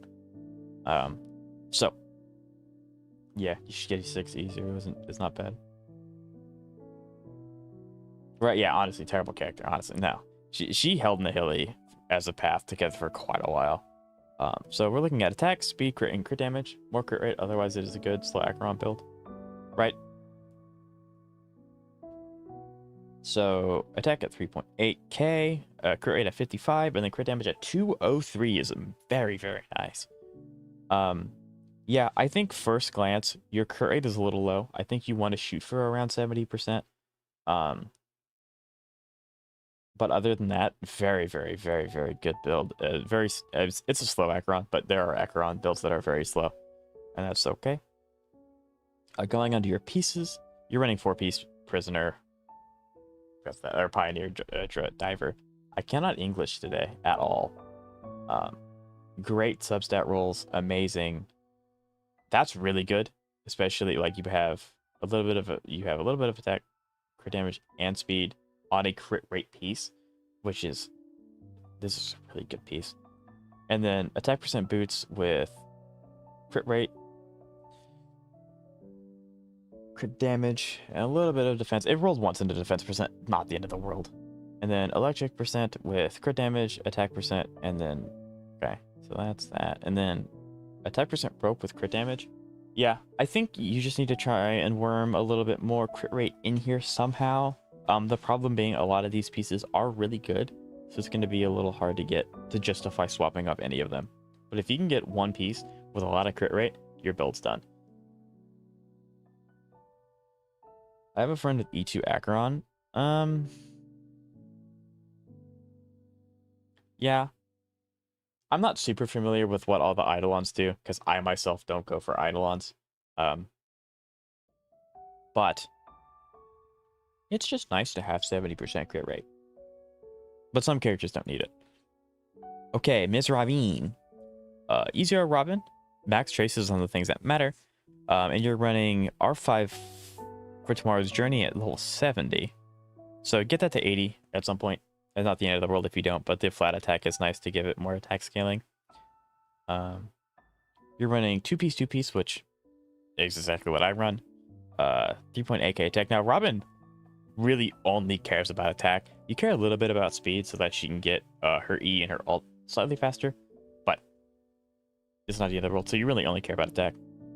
So, attack percent, that's a great piece, just not on Robin. Your attack wanted to be higher. Can Robin use that? I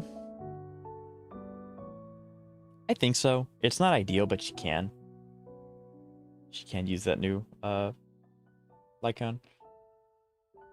It's just not ideal. And then 16.8% brick effect is kind of unfortunate, but again, you have attack percent here, so you can't like get here. So you probably want just a little bit of survivability, probably some speed here. But again, you can't get the main thing you care about, which is attack percent, because it's on the body piece. And then you have attack percent boots, which is again perfectly fine. You have a little bit of survivability, which I like, and then effect resistance.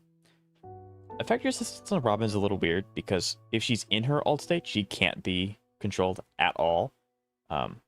So usually I'd be fine with this substat being here, but in Robin's case, it kind of is not that important at all. But the survivability is nice. And then you have attack percent rope and energy recharge, or attack percent orb energy recharge rope. Yeah, like because again, you can't get attack percent here. Effect resistance is fine. Survivability is fine. I would try to get speed if you can, because the faster she can get into her ult, the faster you're going to do big boy damage. Although you don't have to make her like super fast or anything. And then energy recharge, you cared about attack percent. Unfortunately, it just went into break effect 3 times. The defense is fine. Again, for survivability, it's okay. The biggest thing is that this should have been here, but that's nothing you can control. But yeah, I think the threshold for her attack is 4k. I think if you can hit 4k attack, then like you're fine. So you're really close. Level 70 Leica? Yes. My Robin is 166 speed, 2-piece priest, and hackerspace.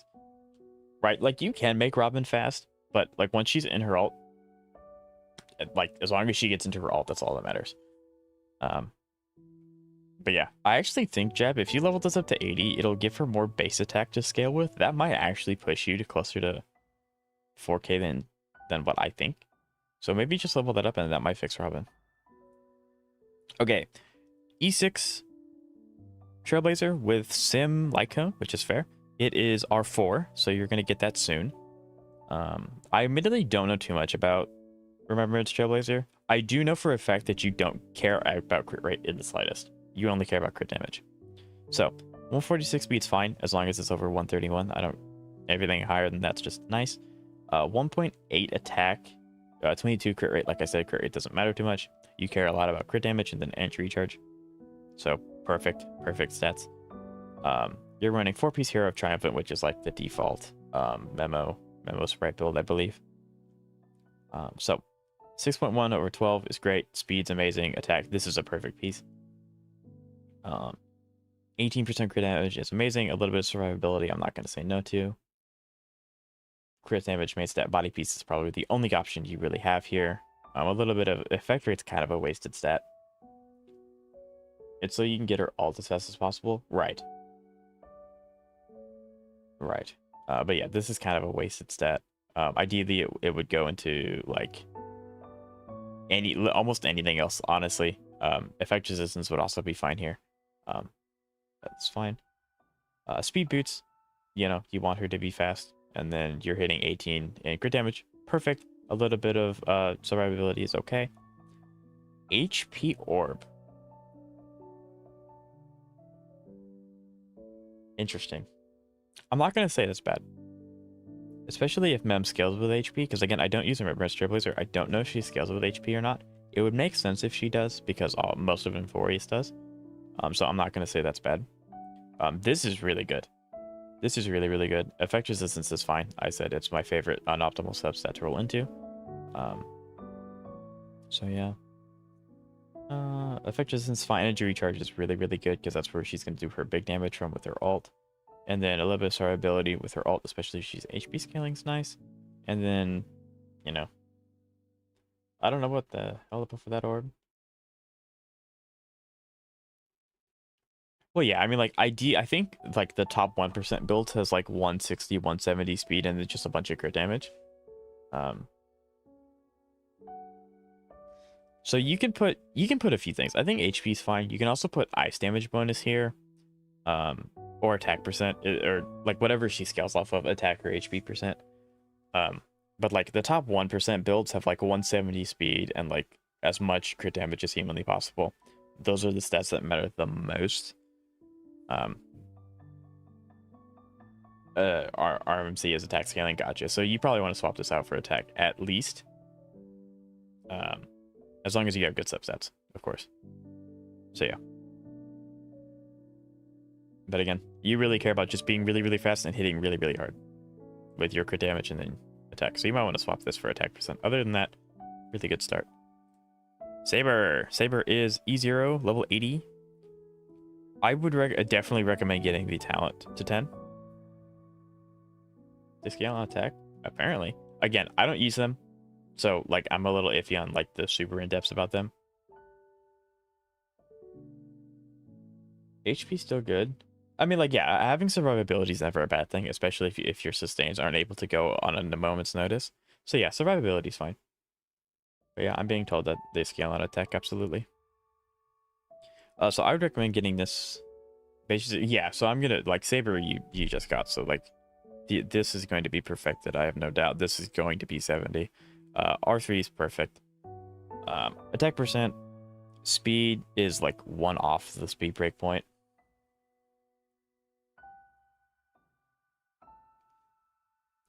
One off the speed break point, which is kind of sad. 59 over 163. I hope that's kind of fine. You're bordering on what's acceptable.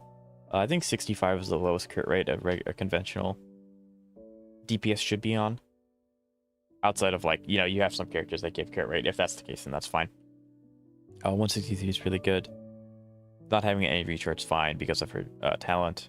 And then wind damage bonus is really, really nice. So let's see. Crit damage is great. Attack, perfect. This is insane. We do love this. This is kind of unfortunate.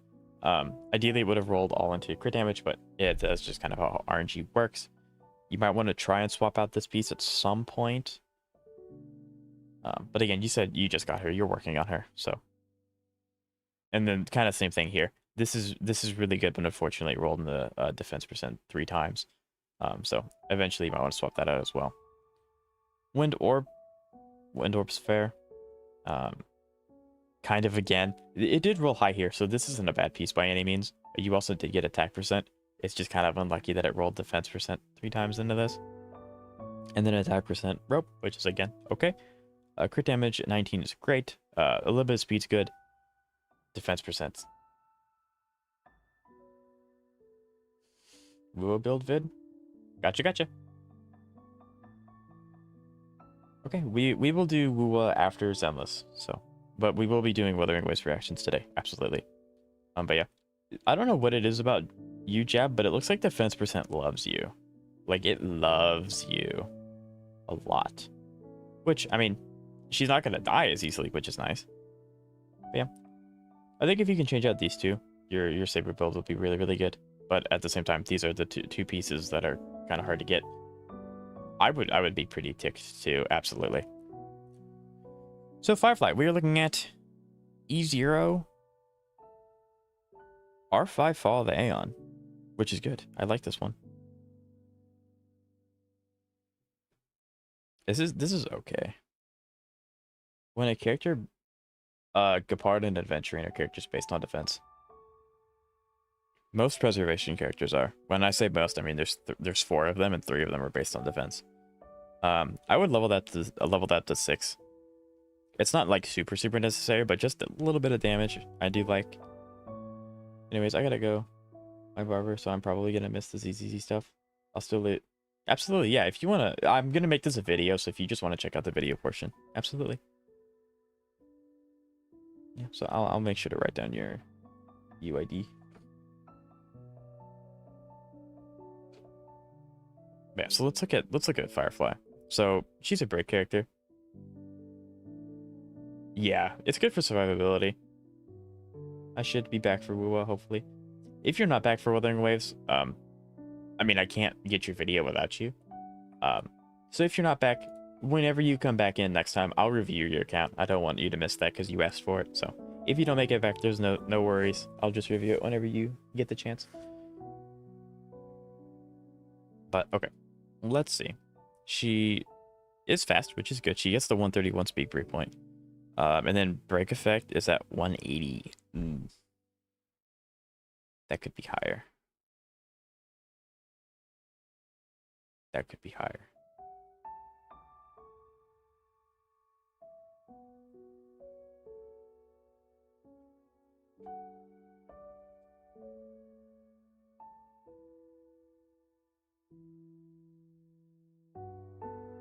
Okay.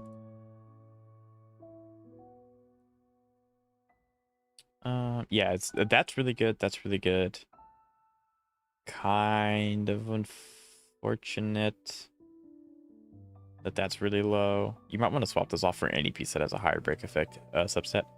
The main stat doesn't matter too much as long as it has break effect. Speed boots, break effect, perfect. And then you have attack percent,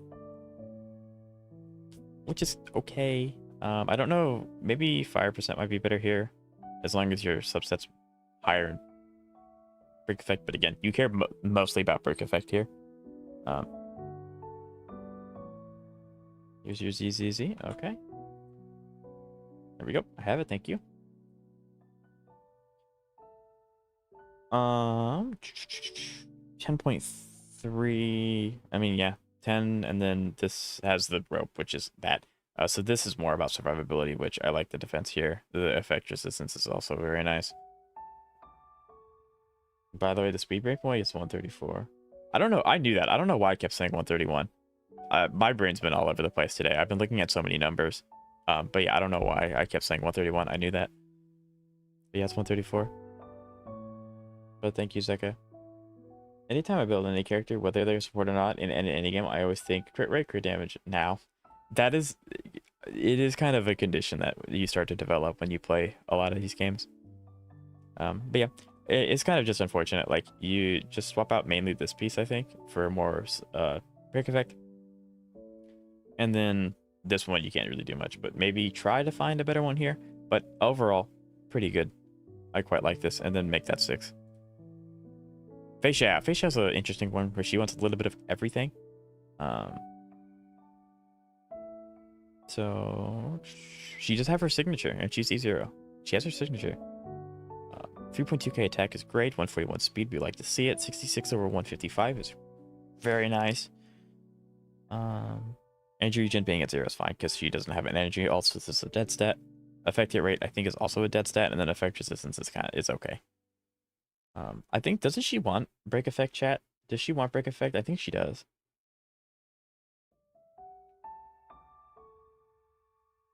So, this is good. This is good. This is good. I like this piece a lot. This piece is also gonna be. This piece is fine. It's a little bit of survivability. It's okay. Speed main stat. Facial? Yes. Facial. No.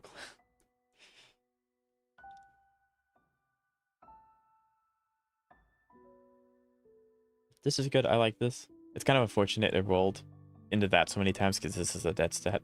But this is good for now. Maybe if you are a mate, weird it makes super brave. Okay, gotcha. So yeah, maybe look for a better piece here. Because, like, the crit damage is nice, but this is a dead stat, and then these are 2 flats. And a non-break meta, right? Okay, so yeah. Like, these are all really solid. Attack percent or double attack percent's fine. This is just kind of unfortunate. You got attack percent here. You probably want to redo this. The crit rate is nice, but, like, that's a dead stat, and then these 2. That one's fine, but that one's also useless. Attack percent, again, is okay. Crit damage is nice, but you just kind of got unlucky. The speed is nice, though. So I think, Jab, you have good pieces. The main thing I'm saying is that when you roll into good stats, you do mid to low rolls, and then when you roll into bad stats, you do high rolls. That seems to be the theme, which is not something you can control in the slightest. I just got a drive with double crit rate. Very nice. But yeah, I think that's what I see the most. And that's just kind of RNG being RNG. So, Ms. Casters, E0R1, max traces. We'd love to see that. I did notice that Facial's traces were not maxed, but I don't need to say it for every single character. I think it is good to have traces at max. So she's an HP scaler. Game just, I mean, that's fair. I would be pretty ticked too if that kept happening to me, which, I mean, it kind of does, but what can you do? This is the gacha game that we play. Okay, so 56 over 176. And then 56 quantum boost, 7.8k HP is really good. I don't think Castress gives herself crit rate, so she might want to be a little bit higher, closer to 65, but that's not the end of the world.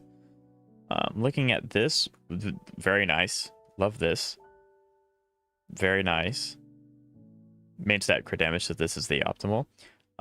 This piece could theoretically be better. Like this rolled well, but you'd like to have HP percent here, somewhere. But this is a decent piece. HP percent boost is great. You're hitting the speed threshold to get the maximum amount of the damage bonus, which is nice. This is great. That's scary. This should be, so yeah, this is also fine.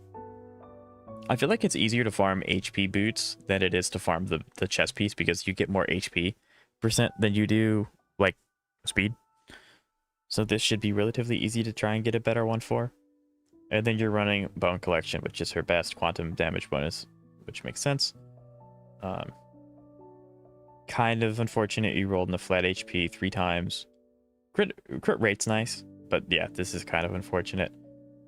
Maybe it might be warranted to do a custom craft because you have HP percent rope, which is really easy to get an HP percent rope. You might want to custom craft a quantum orb to see if that's just slightly better. Because you could do with more crit and crit damage here. And then HP rope, which makes sense. You're really good on your HP, crit rate, and is good. Unfortunately, these are dead stats. The defense is like not a dead stat, but it's kind of okay, but the attack is. So yeah.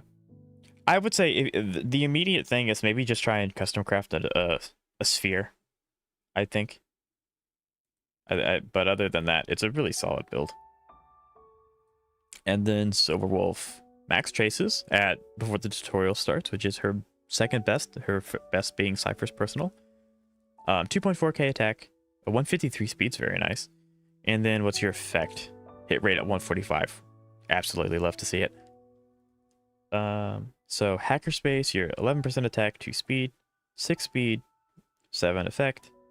Effect percent main body piece, which is fun. Fine. 4.9 speed. Correction, HP.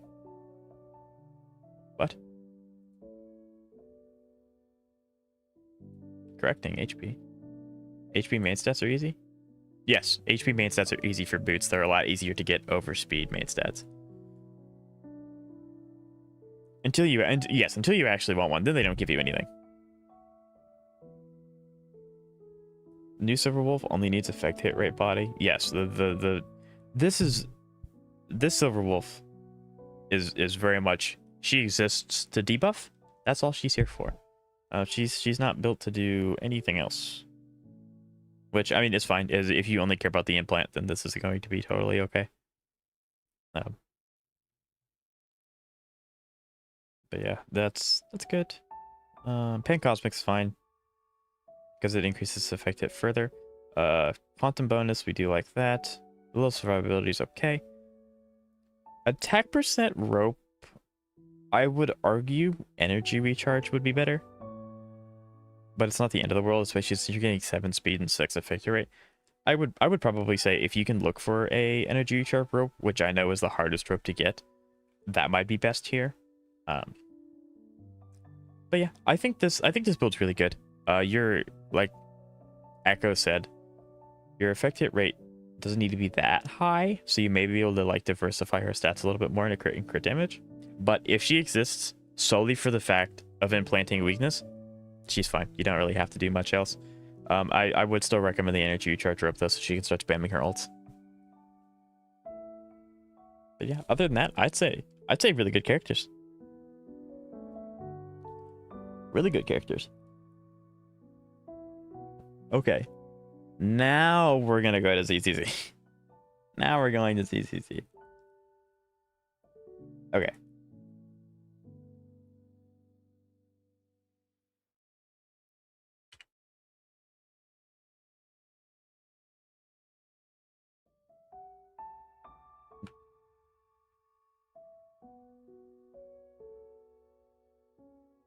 ZZZ time. There we go. ZZZ time. I do like the graphics. The graphics change is really cool. Yeah. So if you want me to review on your ZZZ, you just drop your UID below. I do already have Xavier's and. Thank you for the advice, of course, Jeb. Thank you for supporting the streams and the content. So of course I'm gonna try and help. So I have Jab's and Xavier's UID. If you'd like to, you're always welcome to send it. I will copy it. We'll get to it. Oh, you know, that's true. It is my turn. Do you all want to do Zenless, or do you want to see my account? I keep forgetting about my account. Maybe it's not I'm forgetting, more so I'm trying to be strategic. Show us your demented builds. Ah, are you sure? Okay, I guess I will.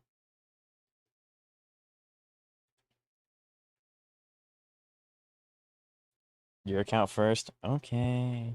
I'm sorry, Xavier. I keep like gaslighting. I keep like tricking you into thinking it's endless time. I'm so sorry. NBA. AMB's great. Everyone loves AMB. Go ahead. Okay. Well, my account's loading in the background. It's going to take its sweet time to load, of course. Yeah, AMB's great. We love AMB here.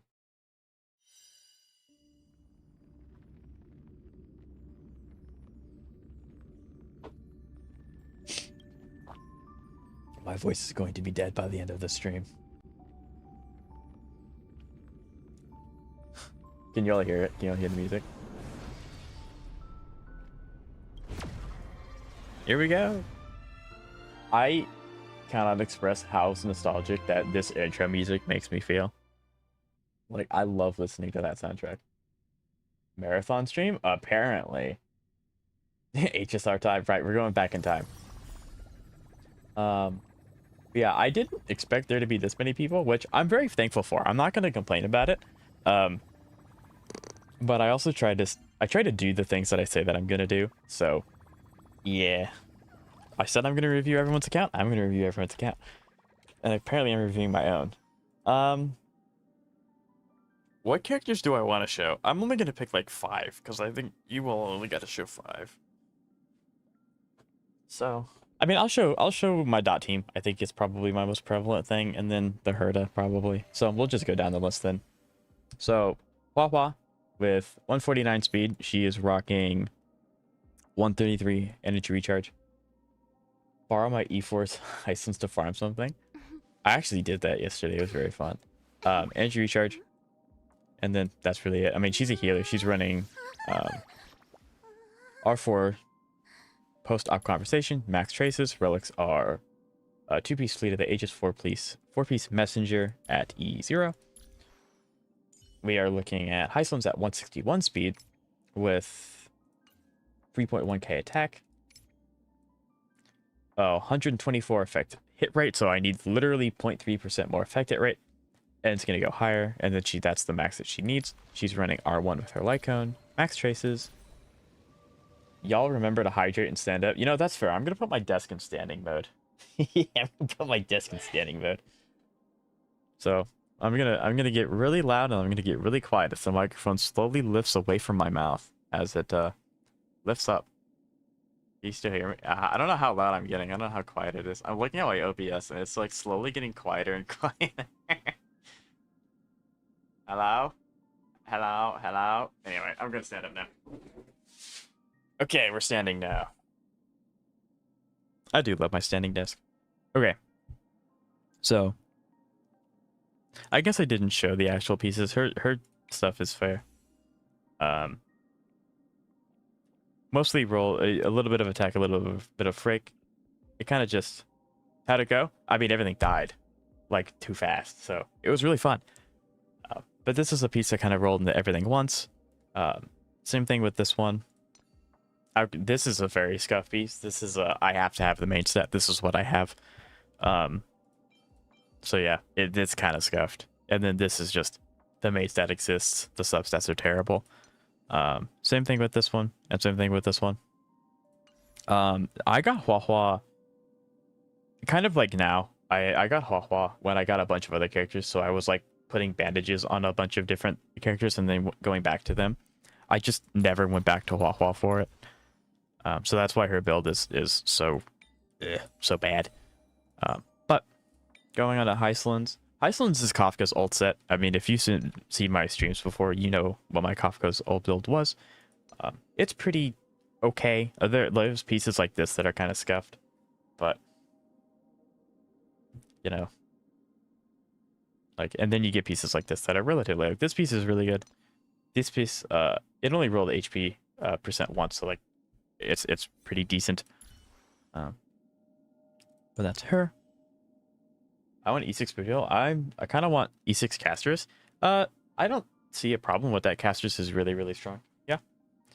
So we have Black Swan, well, with 154 speed, 3.4k attack. She has 125 effect hit rate. And then I don't think she has energy recharge. She does not. She's running her personal light cone at R1, max traces, and her relics are still kind of meh. So 8 speed, 6.9k attack, 11.2 effect hit rate, effect hit rate main piece with attack and speed, 9 speed, which is pretty cool, and then speed boots with 3.8k attack. This is abysmal, but I also don't have anything better. I've been farming this domain since I got Hyslins, and I just haven't gotten anything better, which is unfortunate. So I haven't gotten any. And then she's running Pan Cosmic for the effect hit rate buff at 10.8% effect hit rate, and then 10 speed.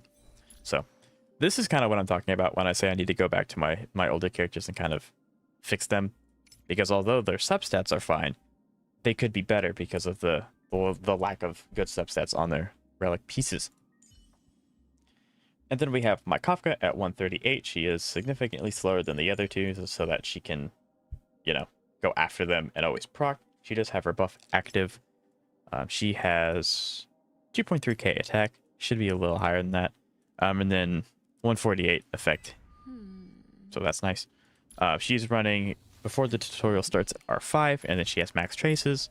She's running the Eagle set, E0, and the Lushaka. So this is another thing that I kind of very quickly threw together for the comparison video, and she's kind of just stuck with it because I've been farming a lot of this piece instead for my other two goobers. But yeah, I did get lucky with this piece though. That piece was very nice, and then energy recharge so that she can just keep chucking her ult out very, very, very quickly. And then I guess we'll review the Herta, and then that'll be my account. And then we'll move on to Zenless. Actually, this time we'll move on to Zenless. So this is my Herta. 3.3k attack, 138 speed, 76 over 113. That goes up in combat. She has no energy recharge, and then 61.2% ice damage bonus.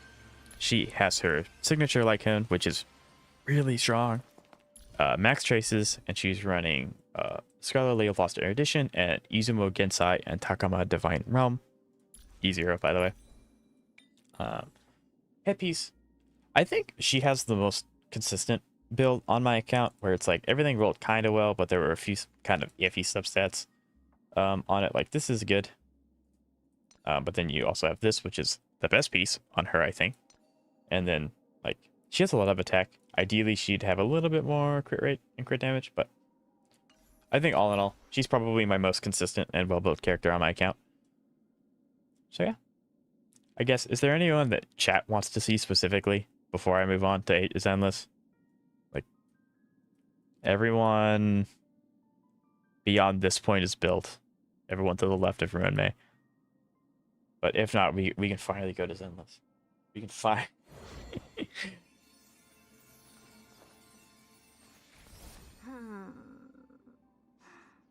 No? No? Okay. It is Zenless time.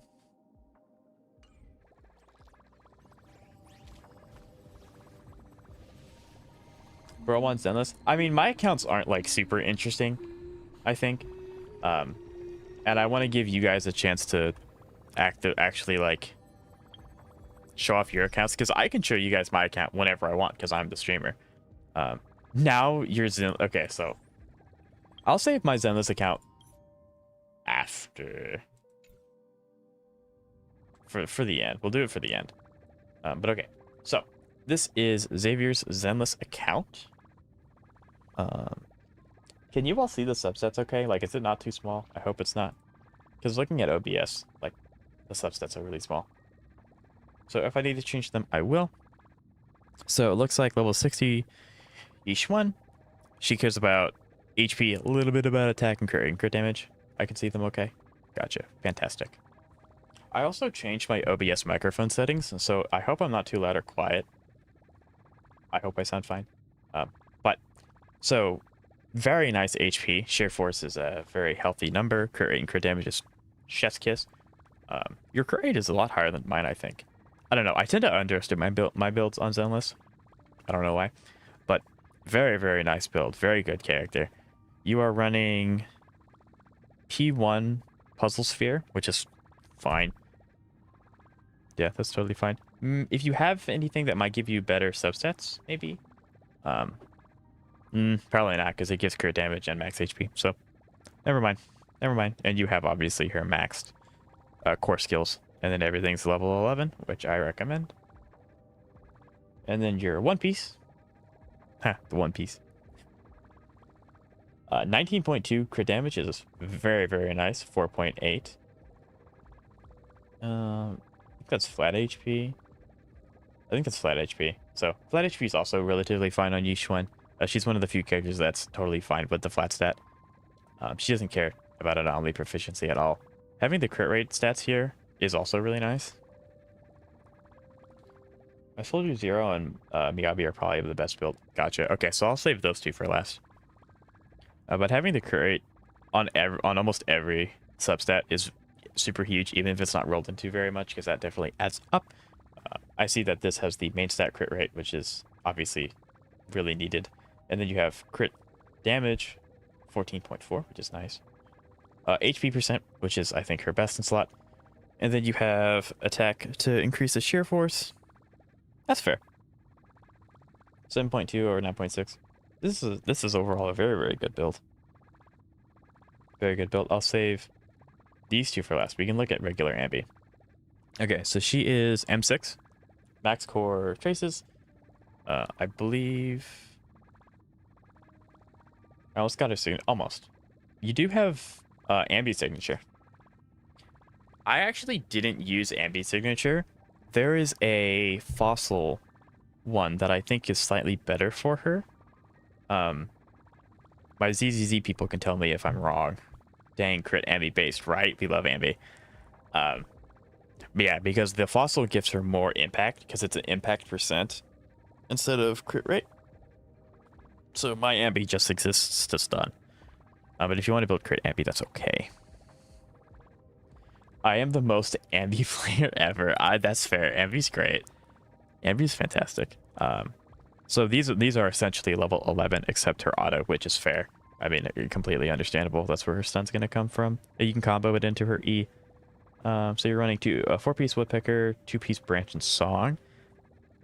So yeah, I guess you're not really building her more of a stunner. You are kind of building her as like a sub DPS. Are you pulling whole military faction? Maybe. But R5 level 60. It's fine, that's fine. Attack's good. Impact. Impact probably could be a little higher, but you're also building her more of a crit damage build, so that's fair. 9.6 crit rate, 9.6 crit damage is great. This one's kind of scuffed a little bit. I do find it to be a little hard to get really good 2-pieces. Yeah, I do think that engine is better, but I would worry too much about it. But yeah, it's like the minor thing. I do think building the 2-pieces is a little hard, regardless of whatever the 2-piece is. I don't know why. But yeah, this one could definitely have some improvement. Mobile squads all need their signature. All of them benefit from it. Trigger and Jifufu, it's hell for free to play. It is rough, yes. But yeah, so okay, so be really leaning on Trigger and Jifufu, gotcha.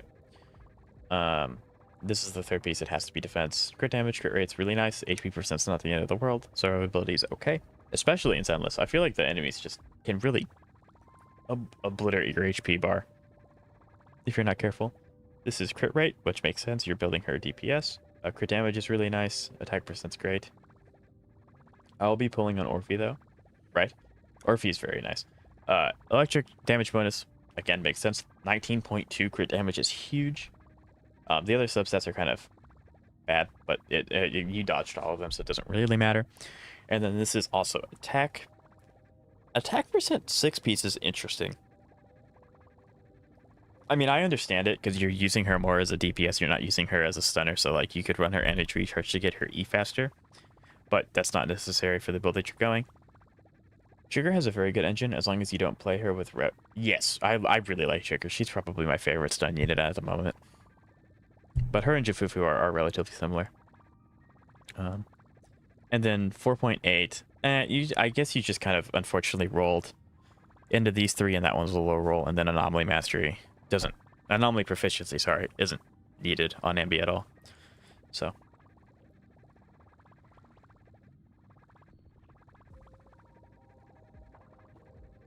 Okay. Orphe for S-Ambi is going to be crazy strong. I'm so excited for that. I'm so excited for Orphe. With that said, I have to use the restroom, so I'll be right back. Take this time to just stand up, get some water, drink something, anything like that, because we're in for a long haul. I'll be right back.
Okay, we're back. Yes, Wuthering Waves is last. That gives people a chance to record anything that they wish and then upload it. So it just gives YouTube also a chance to render it and do the HT verification and things like that. Yeah. Welcome back. Thank you. I have never run so fast.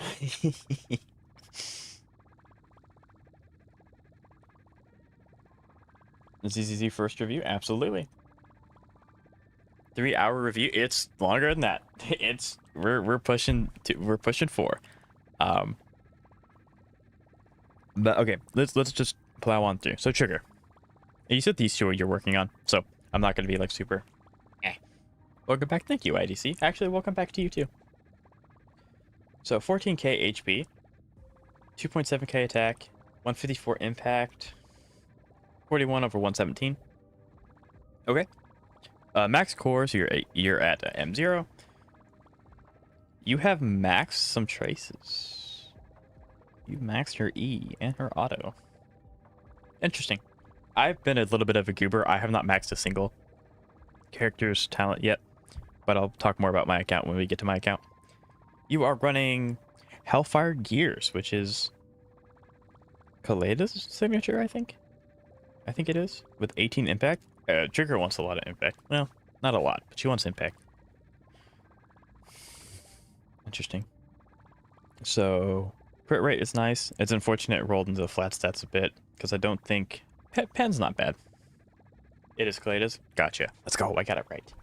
Pen's not bad. But crit damage is huge. Unfortunately, it rolled into flat and not crit rate, but that's not the end of the world. Crit rate 3 times is huge. High rolls as well. Crit rate once is pretty big. HP percent. Yeah, I'm like, you really need to change this for crit rate. The 4-piece needs to be crit rate. I would highly recommend custom build. Trigger sub DPS. You want... Yeah. So, 90... yeah. Probably the biggest thing. Crit rate needs to be around 90%. I think off the top of my head, I think a max piece 4 cost is 24%, I think. So that'll help. That'll get you closer. But yeah, you might even custom craft. And even if the substats are bad, it'll probably provide more value as the main stats just naturally higher. But you said you're working on them, so like, I'm gonna let you cook. And then attack percent for 5 cost. That's fair. Again, HP 3 twice is kind of unfortunate. The engine would also give 25%. True. Yeah, the engine does give 25. It gives some amount. I don't know the exact amount. But yeah, I think if you can change that, you'll be sitting a little bit more comfortable. That's the second reason. Yeah, the engines and Zealous are very strong. But attack percent finds here. Kind of unfortunate, rolled HP twice, so you would have preferred it neither of those two, but at least you have them. When we get to my builds, some of them don't have these stats, which is bad. We have... You really like attack percent. I could... Like, obviously you're going to lose... I could argue maybe energy regens here, so you can use her E, which allows her to do her enhanced, like, applications faster, but, like, it's not the worst. I do notice a trend here. You're building your stuns as DPS. I wonder if that's true for Jifufu as well.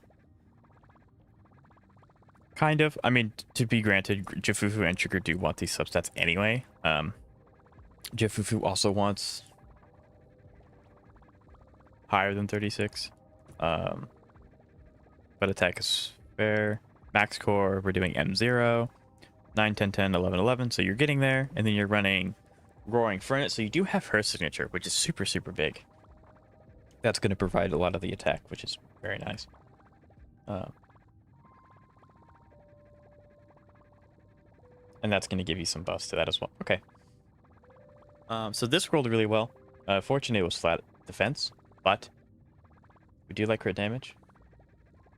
That's really unfortunate. HP percent 3 times. but at least you have the substats here. Defense, I mean, defense percent. You did get roll into that twice, which is huge. I don't think she benefits at all from anomaly proficiency. I guess you could put her with Miyabi, so like in that sense maybe, but like, eh. Jufufu and Trigger being on life support, they shouldn't be. Trigger and Jufufu have very, very little on-field time, so it's kind of okay that they have little HP, because they shouldn't be on field to get hit, if that makes any sense.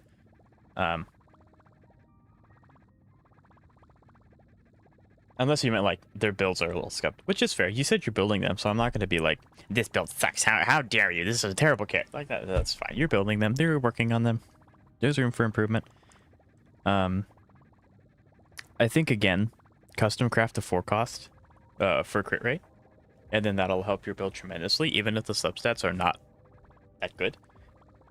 That'll probably help a lot, because it's like you have relatively consistent rolls, like here's crit damage, here's crit damage, crit damage, crit damage, crit damage. Your crit rate is kind of sparse, and it doesn't roll very much into them, which is not something you can really control. But yeah, probably custom craft crit rate for these two, and then impact on 6. But yeah, if you can get those 2 substats, your Jufufu will be around 50% crit rate, which will help quite a bit. But yeah, I say custom craft, and then you're good. Okay, so these 2 goobers, which I've saved for last, we're going to them now. So M1, S Ambi, we'd love to see that. Max cores, we're going max. You have crowned her 5 times, all of them. I did not just have to count that. For both Trigger and Fufu? Yeah. I would probably craft impact for both. So craft crit rate for both of them, and then impact for both, and then that'll help you tremendously.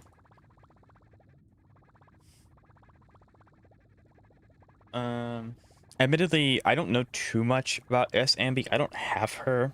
I just know that she likes having another attack unit on the field. And I believe that this is her signature, which is a good.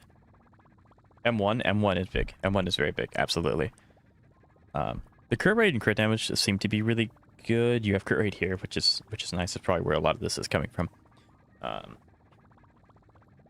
You're running 2-piece, 4-piece. SMP wants a lot of crit damage. Gotcha. Okay. Yeah. So this is her This is her 4 set. This is meant for her. Kind of unfortunate that these 2 rolled what they did, but it's nice that these 2 are here. This is big. I'm glad that that's at least shown up. Okay. So it's like, so what I'm seeing is that you're getting lucky in the fact that you're getting crit rate and crit damage to show up. You're just getting unlucky on what it decides to roll into, which it's better to have them show up than have them not be there at all. Electric damage bonuses make sense. She applies 30% of her crit damage to all aftershock. Okay, gotcha. So yeah, stack the crap out of crit damage. Gotcha. And then HP 6 cost. Again, I don't know too much about S Ambi. I don't want to talk out of my ass either. So Kento says very good S Ambi. I'm gonna say that her stats look super good as well. I'm sorry, I don't know her too well, so I can't give like any in-depth advice, and I don't want to mislead you and say something that's not true. So, very good character. Now, character I do know is this one. Oh, I love saying that crit rate. 90% crit rate. Let's go. So M0, she does have her signature, max cores, hamster caged 5 times. We love to see it. Good attack, chef's kiss on crit rate, and really good crit damage. Anomaly proficiency is looking good. And then ice damage bonus at 30%. This is, I don't know how good Sambi is, like, as a build. Like, I don't know how close it is to perfection, but I'd say this is your best build character. And it's almost perfect. It's so good. That is a solid build. Gotcha. Okay. So if you can manage a little bit more crit rate, I'm guessing here, which you probably can just by getting slightly luckier on your stat distribution, your SMP will be really good. Excuse me. But I'm really excited to get into this one. I'm really excited. So 9.6 crit damage, or crit rate, sorry. 9.6 crit damage.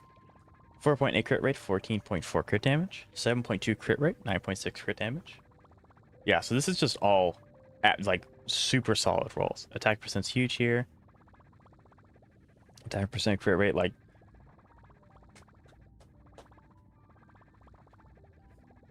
Miyabi being my second 5-star ever really impacts much. Yeah, I got a like round of applause. This Miyabi's better than mine. I absolutely adore it. 10 out of 10.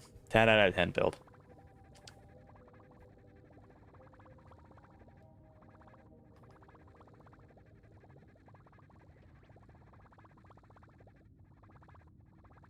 Ten out of freaking 10.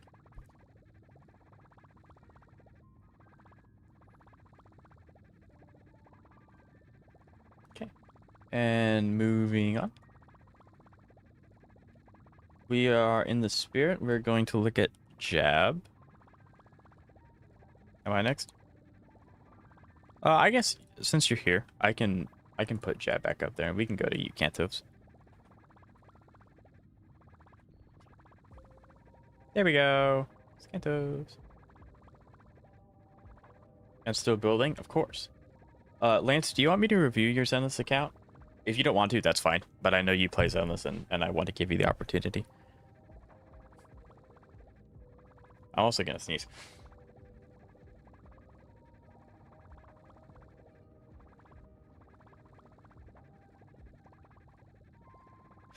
Maybe I'm not gonna sneeze. Maybe I am gonna sneeze. I don't know. Ah. I may continue base happy. I mean, your character builds seem to be pretty solid. I would recommend finishing Trigger or Chifufu, one of the two, because it is good to have a really good stun. But it's up to you. Okay, I want to save that one for last. I didn't look at any of its stats specifically on purpose. I want to save that one for last because that one I'm excited for. Ah. Okay, now I just constantly feel like I'm going to sneeze. Okay, so looking at Yanagi.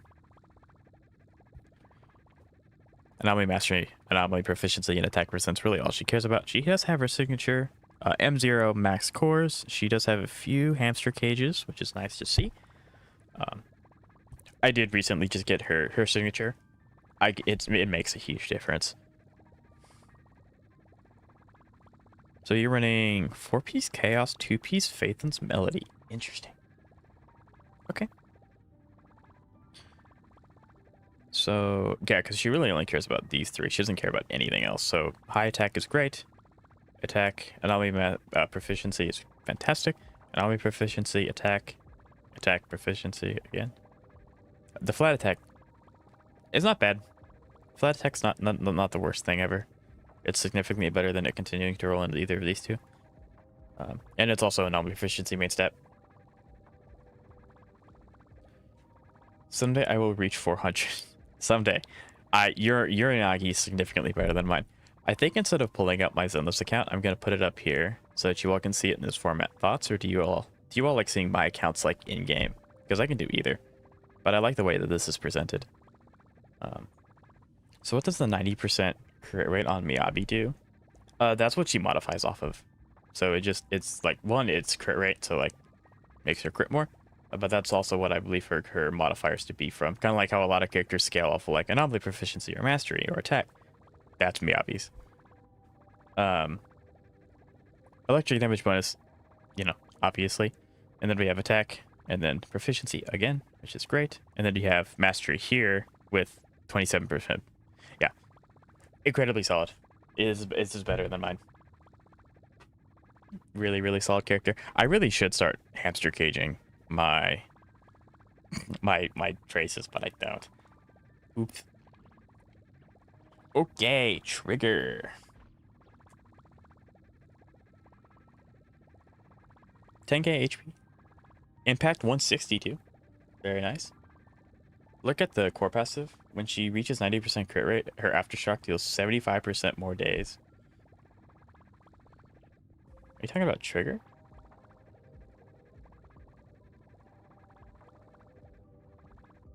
This is where do they put the passive? The core passive is usually like right here. Where is it? Where's her passive? Where is it? Where did they put the passive? Usually it's like you have the core and it's right here. Anyway. It's probably staring me in the face and I'm just not looking at it. But impact 162, crit rate 79, crit damage 98. Very nice. And she has her unique, her signature, which is very nice. Yeah, 24% crit damage. The AF thing is okay. Okay, so it just lumped it together. Okay. Let me snag your UID really quick.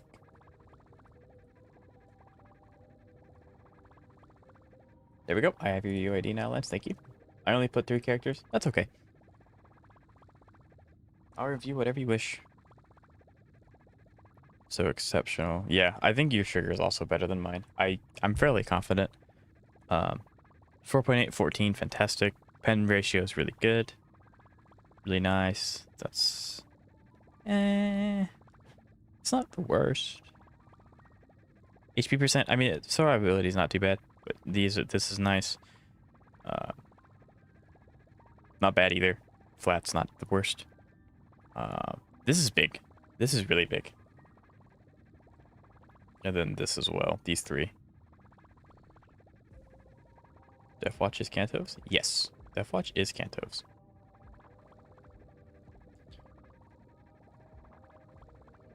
Yeah, we probably just, we'll just go down the list. S. Ambi.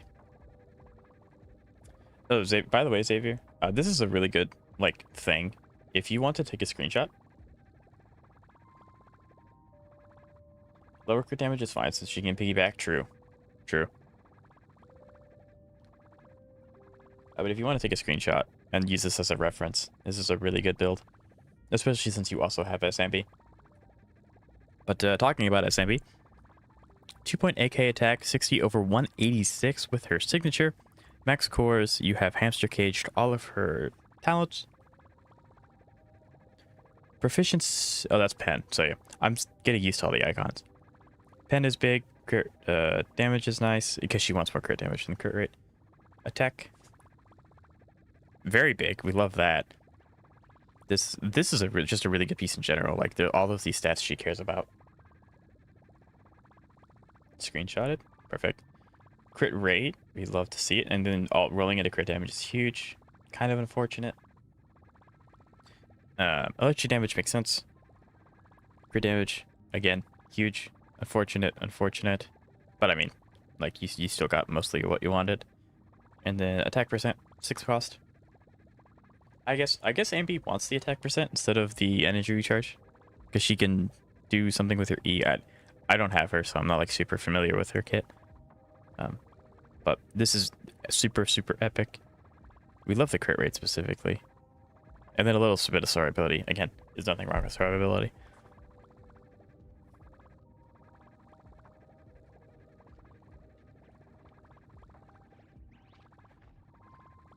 Okay. Like, I feel bad because I'm kind of going relatively quick, but all of Kanto's characters are going to be really good. So, like, there's nothing I can do to give advice on how to improve them. Energy recharge just doesn't affect energy from attacking. Oh, okay. Yeah, that's fair.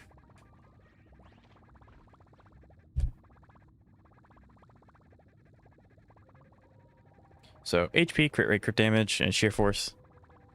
While all her damage is skill-based, that's where her shock is. She doesn't need energy. Yeah, okay. Gotcha. Okay. I'm learning. This is another really cool thing about doing account reviews. I get to learn more about characters that I usually just don't interact with ever because I don't have them. Or they're in events, and usually when you get characters in events, they're like, here's your S Ambi, but we also cranked up her electric damage by 500%. And here's this other gimmick that you get to pick. And it's like, it's cool. But also proud of my Yishuan. You should be. Your Yishuan is also better than mine. I was debating on putting either my Astro or Fufu on display. She is basically done. 67, 144, 20k, and then 2.6k sheer force. I'd say she's really good. And you have hamster caged her. Again, like I said, I really need to do mine. 12% in HP is huge. That's amazing. Flat attack's not the worst thing ever. She does also like her attack, but not as much as her HP. This is perfect. This is a perfect piece.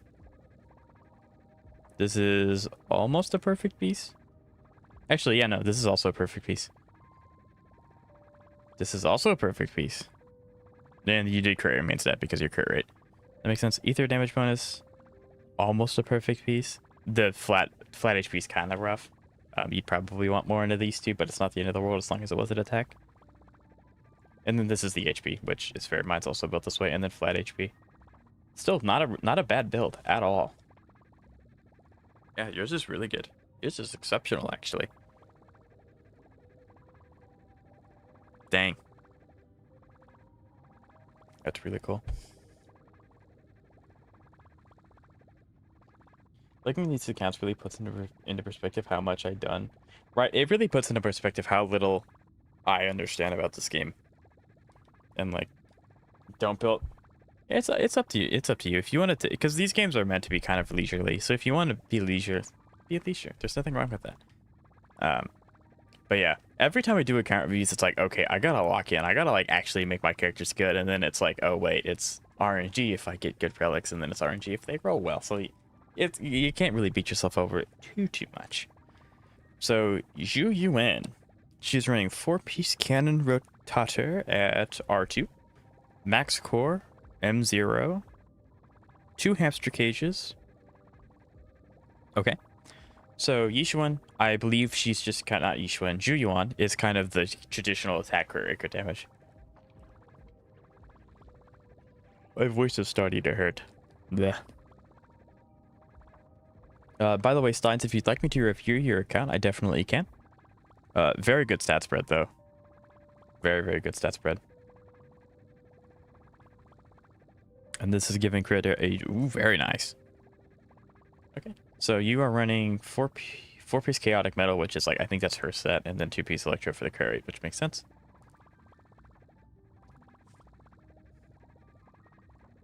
IDCD you also plays Endless? So I have a 3-piece with double crit damage, 1 crit rate, and 1 defense for each one, but I have another piece with 2 flat HP, 1 crit damage, and 1 defense. The double crit stats, I think. I don't perfectly remember your each one, but I like crit rate is important. You do want to crit. Yeah, I'm basically going to refarm her relics next patch with the new basic. True, actually, the new set. So this will change quite a lot.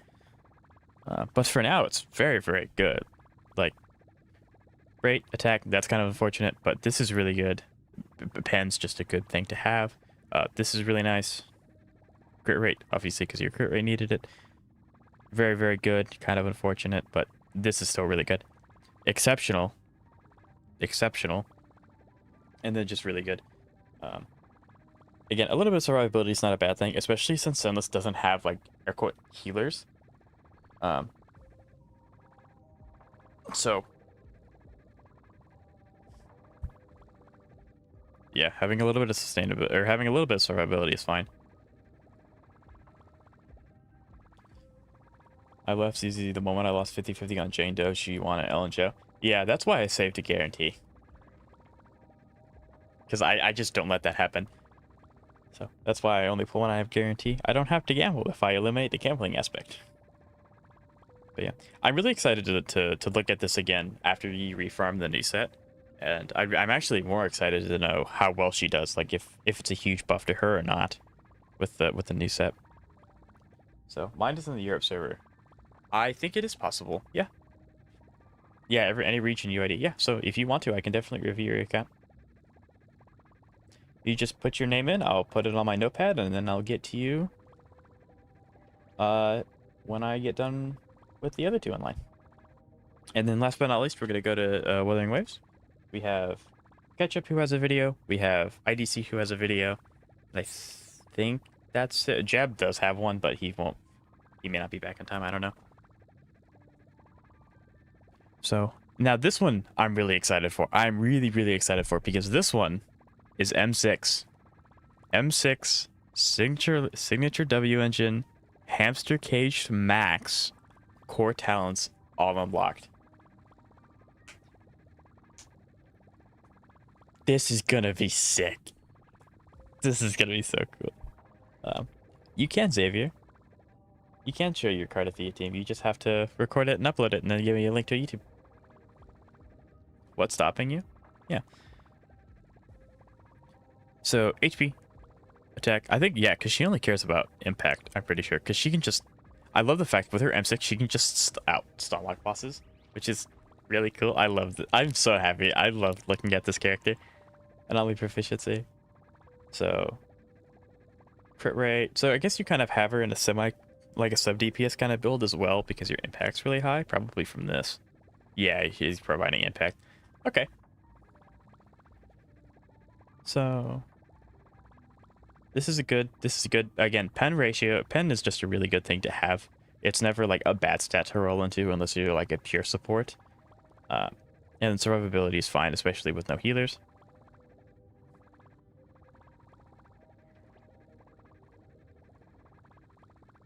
Crit rate, attack is great. Again, anomaly proficiency. I don't know if she works well with anomaly at all, but I mean, I'm sure she applies anomaly really well because she attacks so fast. But crit damage is nice. And then pen, I don't know. Pen's just a good one to have. Impact is the only important stat on base Chinky, but since mine is C6, also look what the mindscapes do. Okay, we can look at what the mindscapes do. Injury charge, or not injury charge, that's electric. There. And then crit damage attack, proficiency, and then crit damage attack. So these are all really good pieces. Okay, let's look at what the mindscapes do. When entering combat, flash connect voltage is instantly restored to maximum. Huge.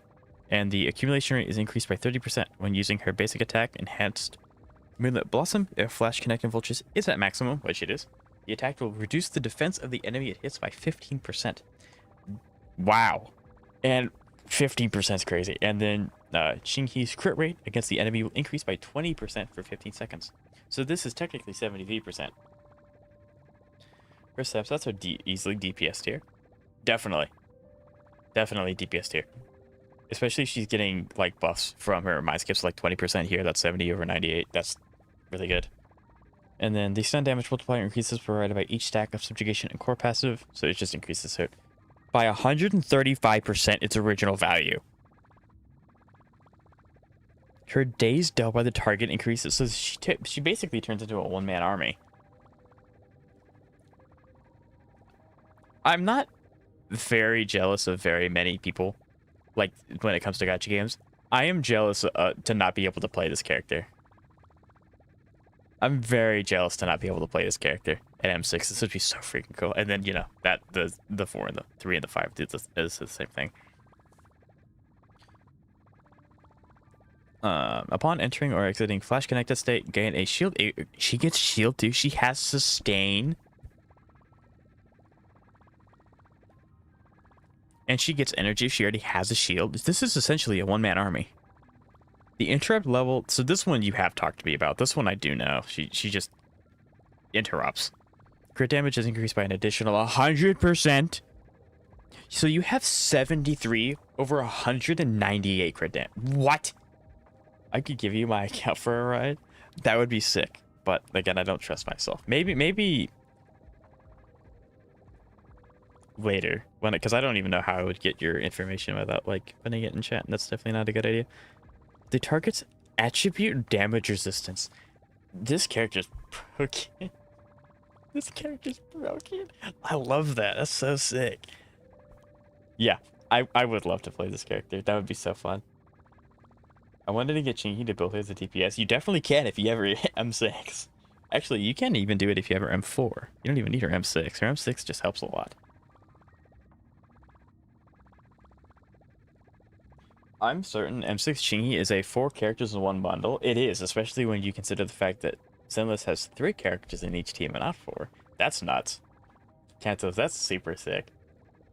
That's super, super sick. You can set up an email for streaming purposes? I could. That is true, actually. I don't know. I guess if enough people want me to, I can. If enough people to. Yeah, because I think Zeka might like reach their hand through my monitor and strangle me if they don't get me to try out their account soon-ish. So I'll think of a way to work around that.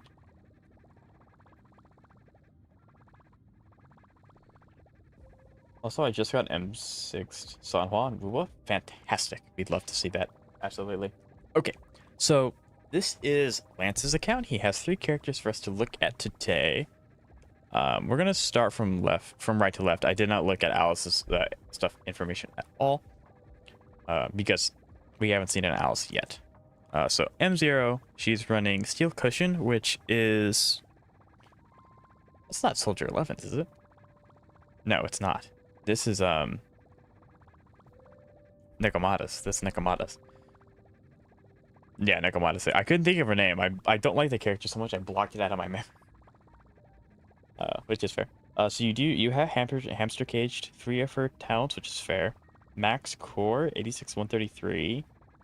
2,300 sheer force is great, and then 17k HP is also fantastic. Is a boss bully with her interrupt attacks. That is almost 100% cure in combat. Yep. Her disc 3 is perfect. I'm not going to challenge that statement. I'll get there in just a second. So yeah, this is almost a perfect piece. I think anomaly proficiency isn't the worst thing. With how often you play just her on field, you will accumulate this pretty quickly. So this is a really, really good piece. This is a perfect piece. You rolled 19.2%. What? What? This is a perfect piece.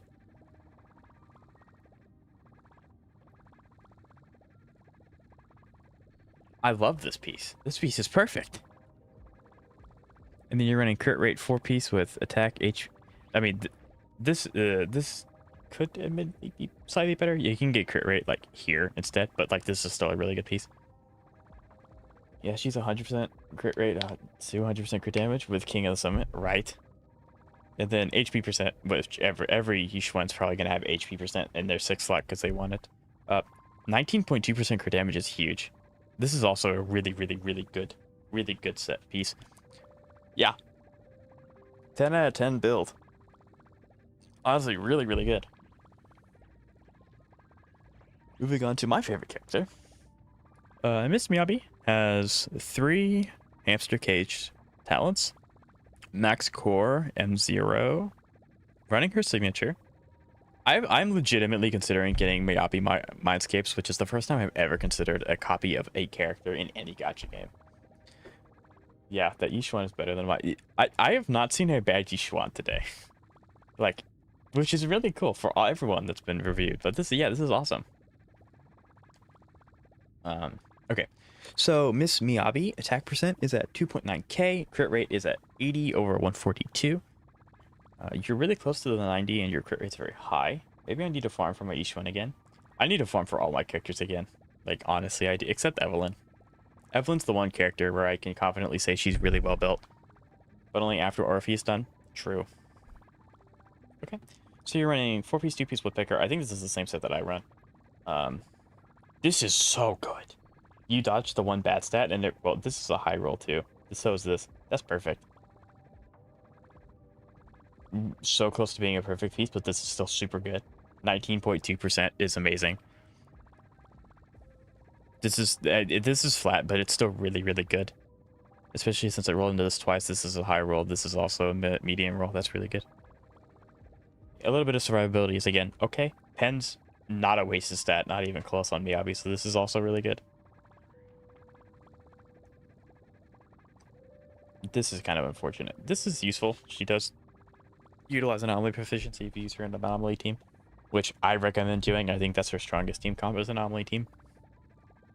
Crit rate is obviously really nice, and then attack percent's good. She needs it. And then, yeah, 19.2. Love it so much. We love this. And then Pen and Anomaly is really solid as well. So, 10 out of 10. Again. Disc 5 is definitely my most. It's still really good. I think, like, the problem with reviewing your guys' endless accounts is that they're all so freaking good. What would be considered a good piece looks bad. That's how good your other pieces are. So it's literally suffering from success. Funny that my Bangbu is my carry in daily farming. I mean, that's fair. I admittedly don't utilize Bangbus enough in my gameplay, which I really should. Okay, but last but not least, Alice. I'm actually really excited for Alice. I haven't seen very many Alice's out in the wild. You are running R5 Weeping Gemini, which gives you attack percent, which she's a conventional, I guess, anomaly. Unlike Miyabi, she really only cares about attack anomaly and anomaly. So M0, max cores, 11 across the board. You're running 4-piece Fame Nagle, 2-piece Faithless Melody, which is fair. I think that's her best. Wait till you see my wuwa account. I'm very excited to see your Wuthering Waves account. You see, very excited. I have a 5-star Pubsec Bangbu, and its chain attack deletes everything. I believe it. It's easier to roll in HSR because less dead stats start with no subset variations. True. That is true. Doggo? Yeah, he's a little upsetty spaghetti, but he's okay.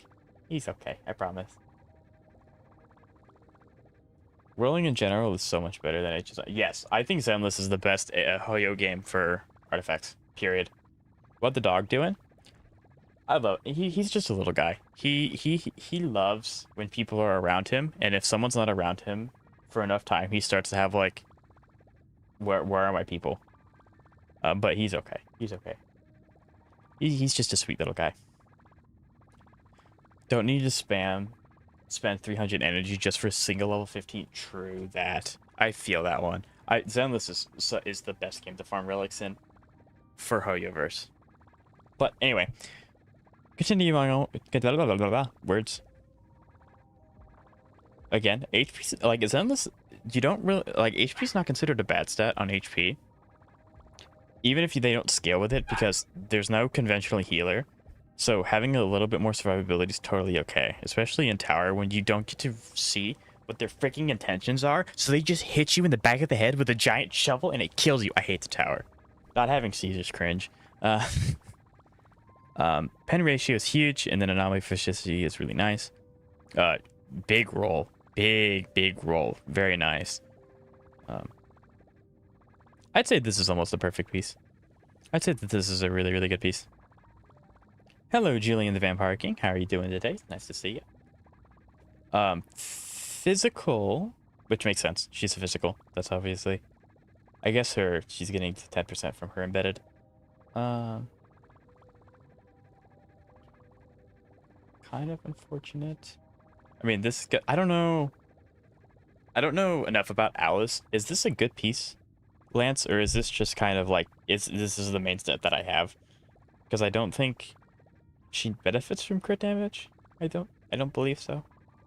But regardless, I mean, like, this isn't bad because you get 27 anomaly proficiency, and then again, the flat HP is not the worst thing in the world. And then here's the mastery with two attack, and then again, very good piece. Very good piece. Can't exactly answer. Terrible luck. I gotcha. Okay, that's fair. That's fair. I mean, everything else is like 9 out of 10, 10 out of 10. The piece has, yeah, like it's not terrible by any means. It has 27. Oh, hey, puppy. So yeah, she has it's definitely not bad. Not by any means. My dog just came in to say hi.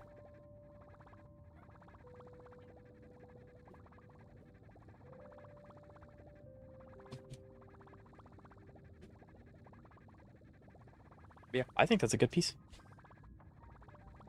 Okay.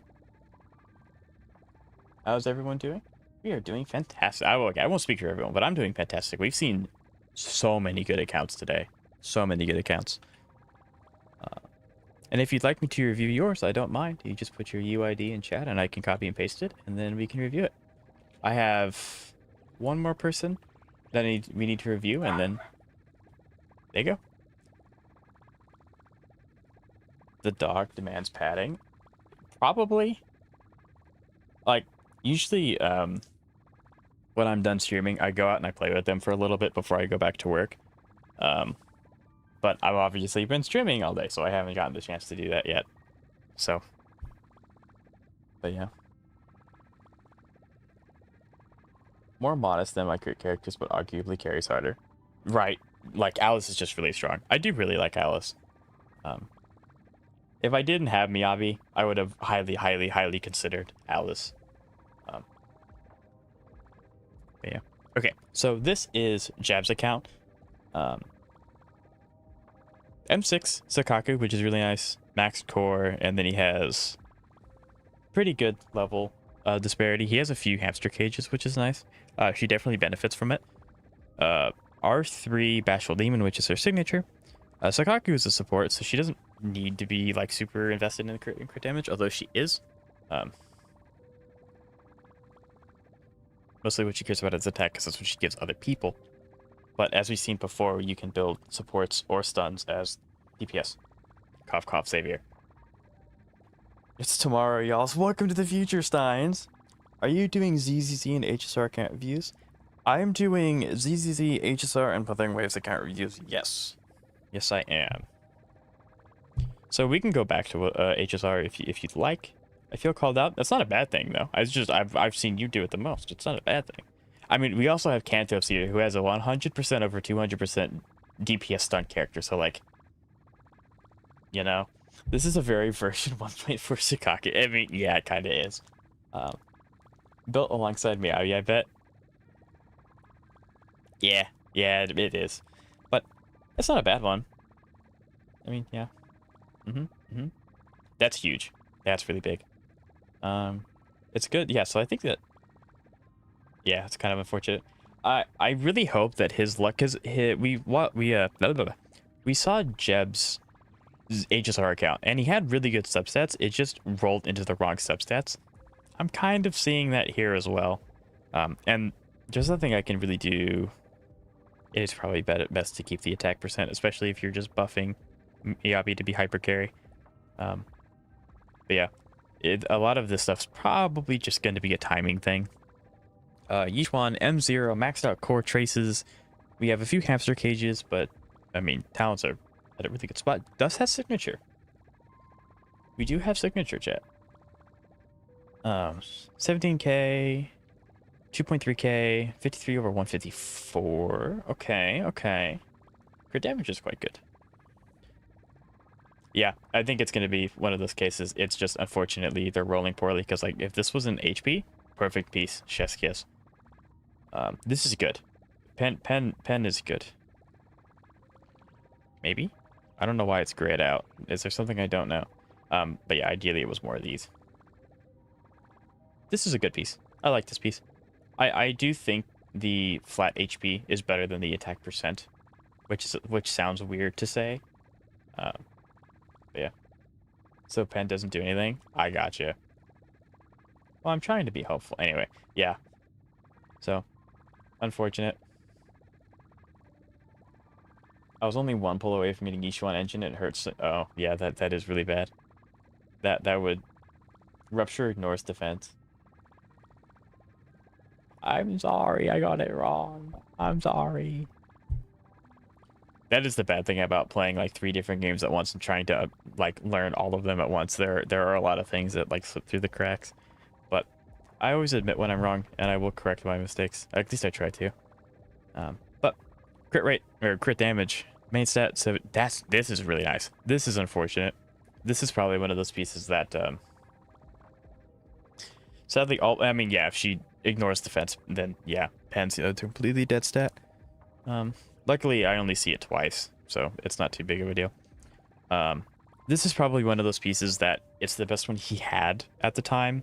Ideally, you don't have defense here. Even if it's flat HP, it would be better.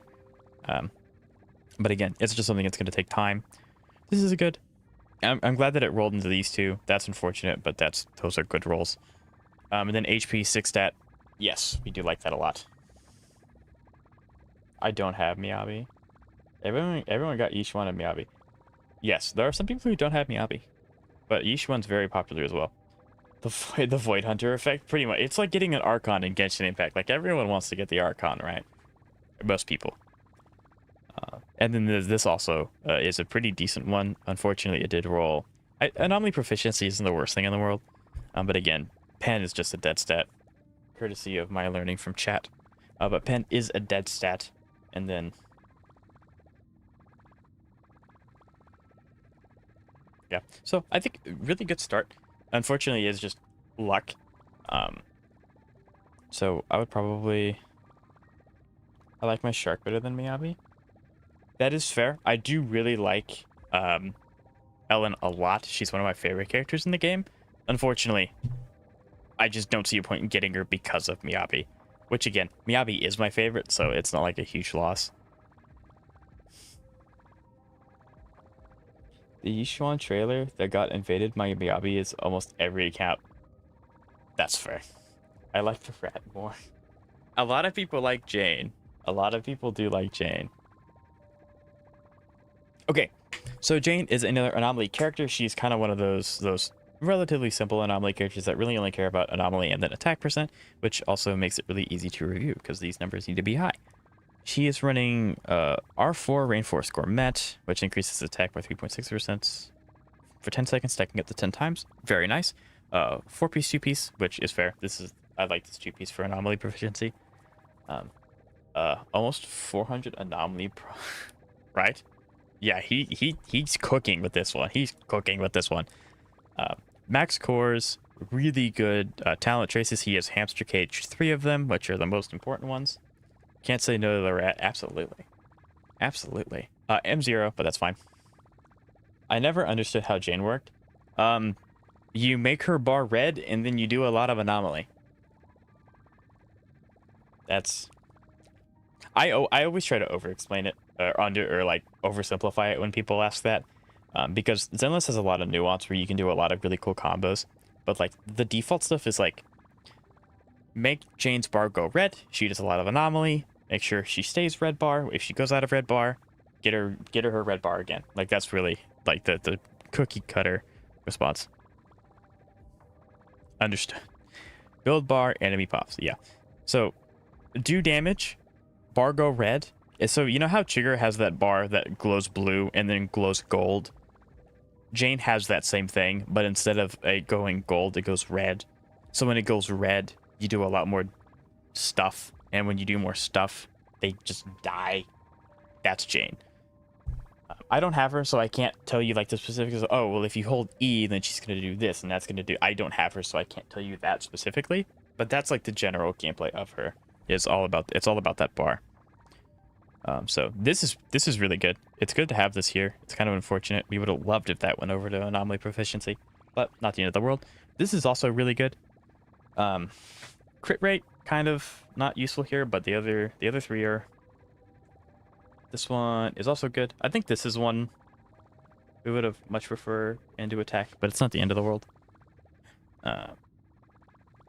This one's kind of a stretch, although anomaly proficiency is the main stat, so like it obviously can't show up again. So yeah, I guess attack percent is really what you'd be looking for here. But having pen here is good. And then a little bit of sustain, again, is really nice because there's no healers in this game. Physical damage bonus, of course. And then attack and proficiency. Pretty good piece. I wished for a rat, but I got a kitten instead. That's fair. That's fair. And then anomaly mastery. So yeah, he has all the... this being so high is super huge. That's awesome. Yeah, this having the 30 plus here really helps. But yeah, attack, proficiency, and then a little bit of HP. Yeah, so I'd say that Jane might be one of the most solid characters I've seen on both of his accounts in terms of like how far he has to go until she's considered air quote perfect. I think she's really, really solid. But going on to SMB. He is running R5 Marcato Desire, which is a free one that we get from an event, which is really nice. He has hamster cage, the important ones, which is good.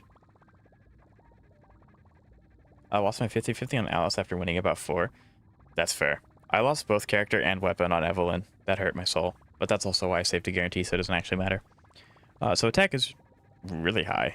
crit rate's really good, and then crit damage is also good. I would assume because of her crit rate. 90% crit rate, neat, right?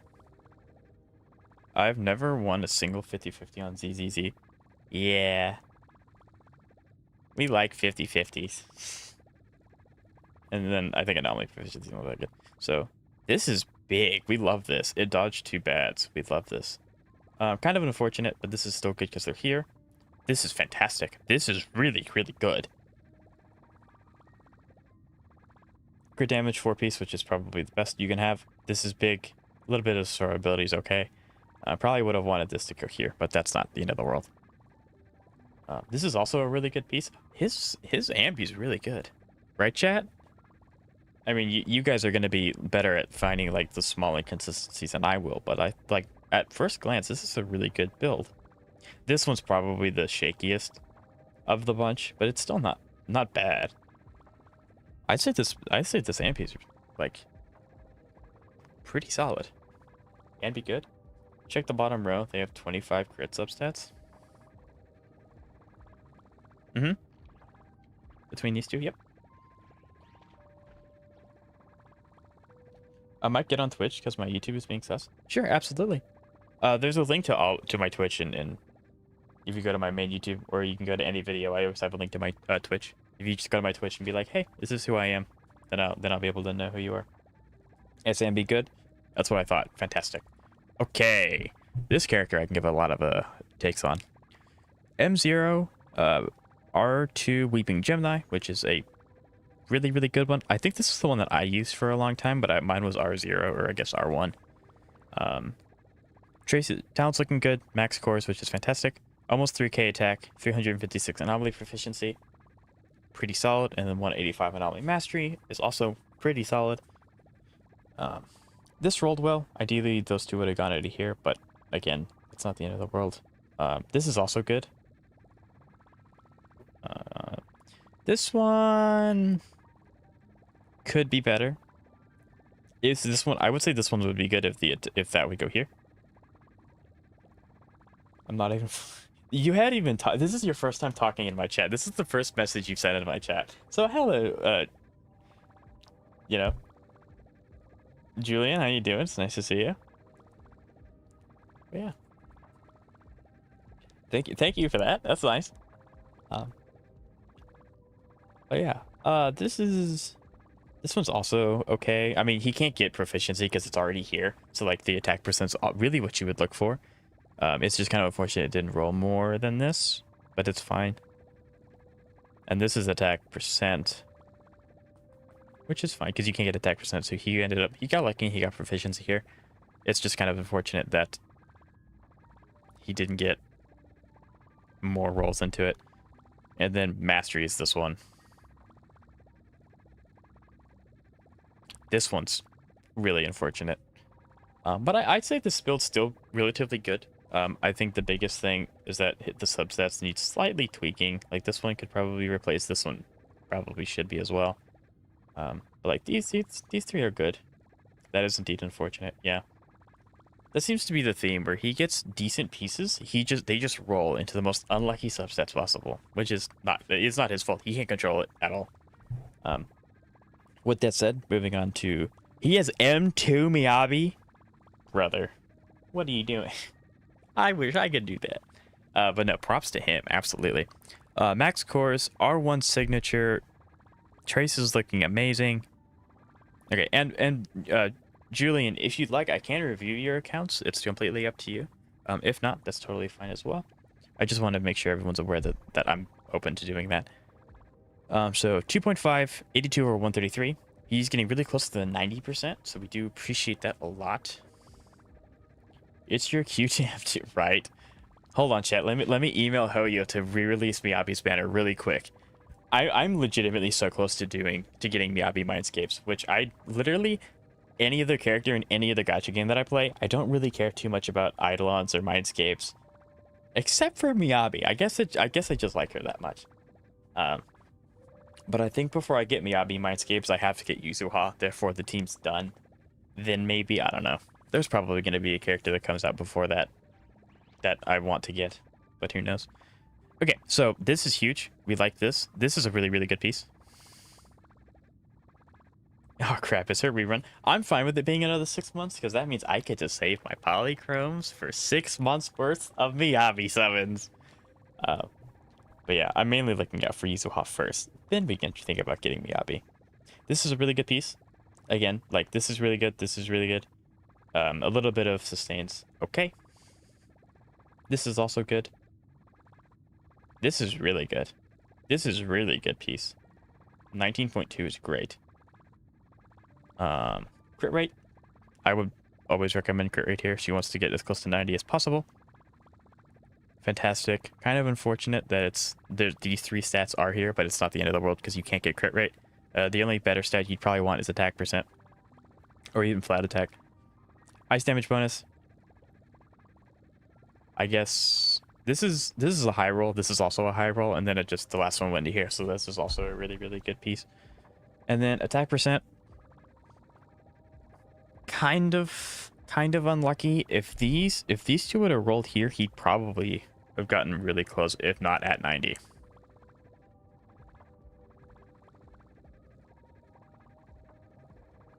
I just noticed my Yishuan doesn't have a single wasted glove canto, but no, yeah, your Yishuan's very, very good.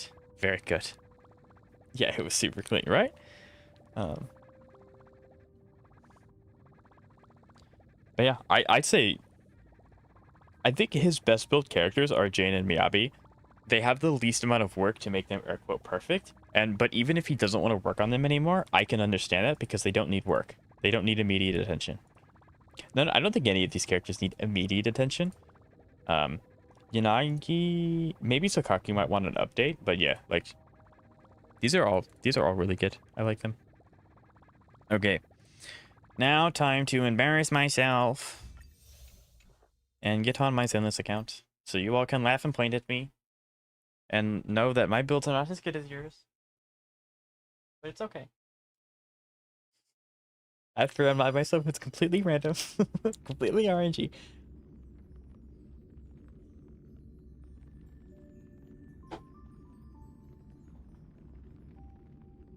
Do you want to get backseated? You are welcome to do that if you wish.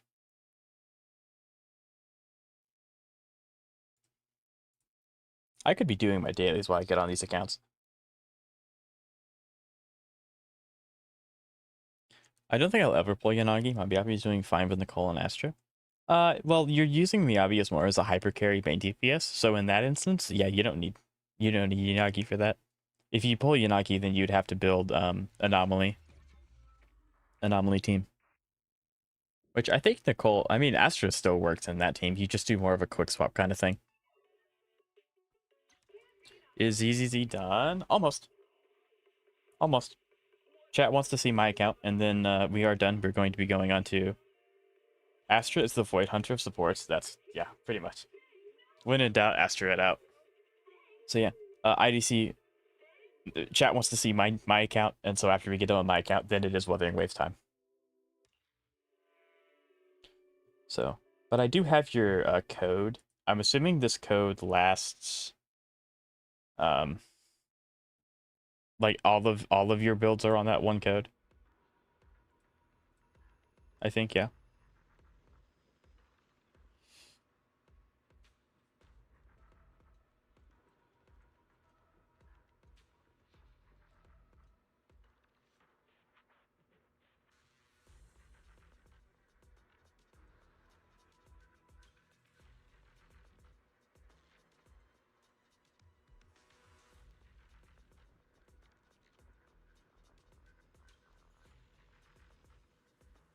Yeah, all there. Okay, so I do have it pulled up already. It's just kind of in the background.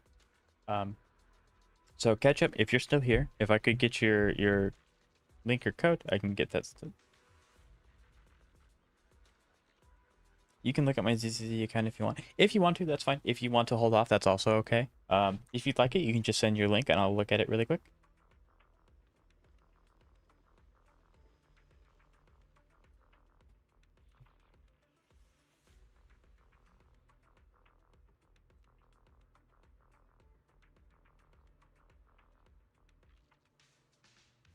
Got the code, right? I did. I do have the code. I have it pulled up on my in the background.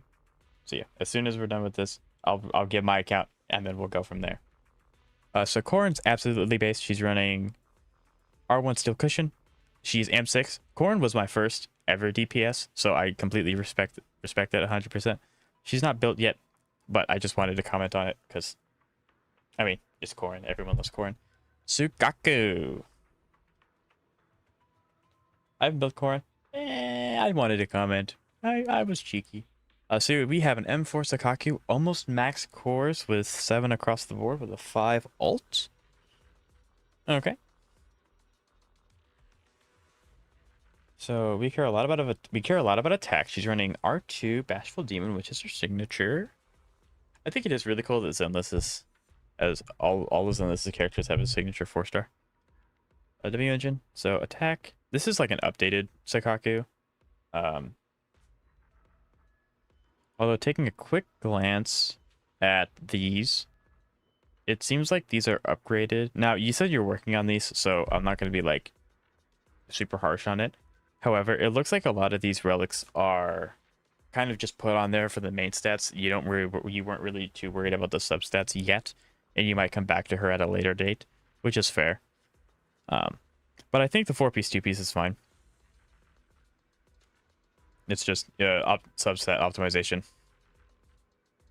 I swear this man finished all these already. Actually, I did just get done with yours, chap. So,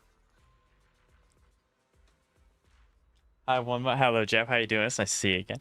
So, yeah, if you want to rewind like the VOD 10 minutes, you'll get to see the whole spiel that I gave your account, which your Jane and your Miyabi are cracked. Very good characters. The rest of your characters are good too, but like those two stuck out to me specifically. Okay, so Ellen Jo. I unfortunately don't have Ellen Jo. I really, really like her. I think if I cared a little bit less about overlapping with Miyabi, I would have pulled her in a heartbeat. Thoughts? I think all your characters are good. Unfortunately, your luck with having good pieces, but them just rolling into the wrong substats kind of carried over into Zenless. Although not as much. Miyabi and Jane are really, really solid. And then I think Sukaku would like an update. There's some better 4 pieces that have been introduced since then that Sukaku could benefit a lot from. And then Yanagi needs some slight tweaking in her substat department. But other than that, really solid account.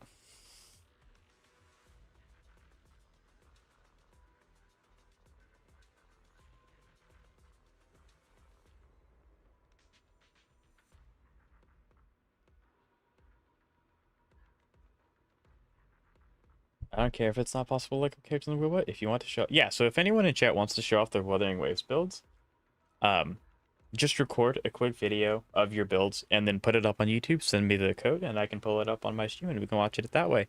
I refuse to let Wuthering Waves stop me from reacting to my Twitch viewers and YouTube viewers stuff. I will see it. There will be let in. Sukaku, my budget Astra. True. Yeah. So, but I think your account's off to a really good start. Okay, so Miss Ellen is running M0, max cores, really solid traces. You did hamster cage her auto. I don't know why. So this pulls from your character showcase. But if he's not here, that's okay. We can always revisit it at a later time, and I can look at your Lycon. You are running signature R1. I don't know super much about Ellen. I know that she's relatively conventional because she was the first premium S rank available. So attack crit rate, good damage. Going to watch it back now. Read RB. Okay. Unable. I think you can, Xavier. I would if you want to. Again, you don't have to. It only showcase characters. Right, they showcase on your profile. But Xavier, this is if you want to. You can Google how to upload videos from PS5 to YouTube. And then it should be a relatively straightforward process, if you want to.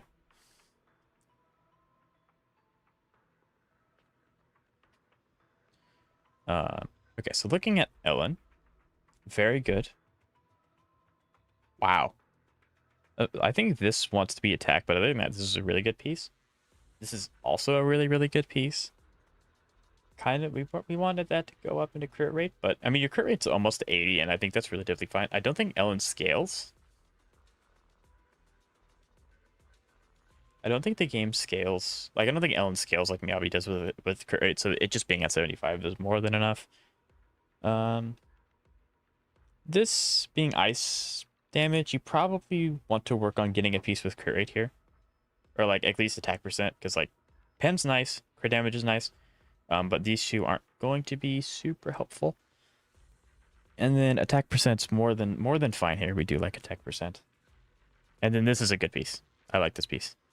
So, I think all in all, this is a really, really solid build. If you want to try and min-max it, you could probably try and get a better 4-piece. But that's a little hard because it's the piece that has all the element attributions.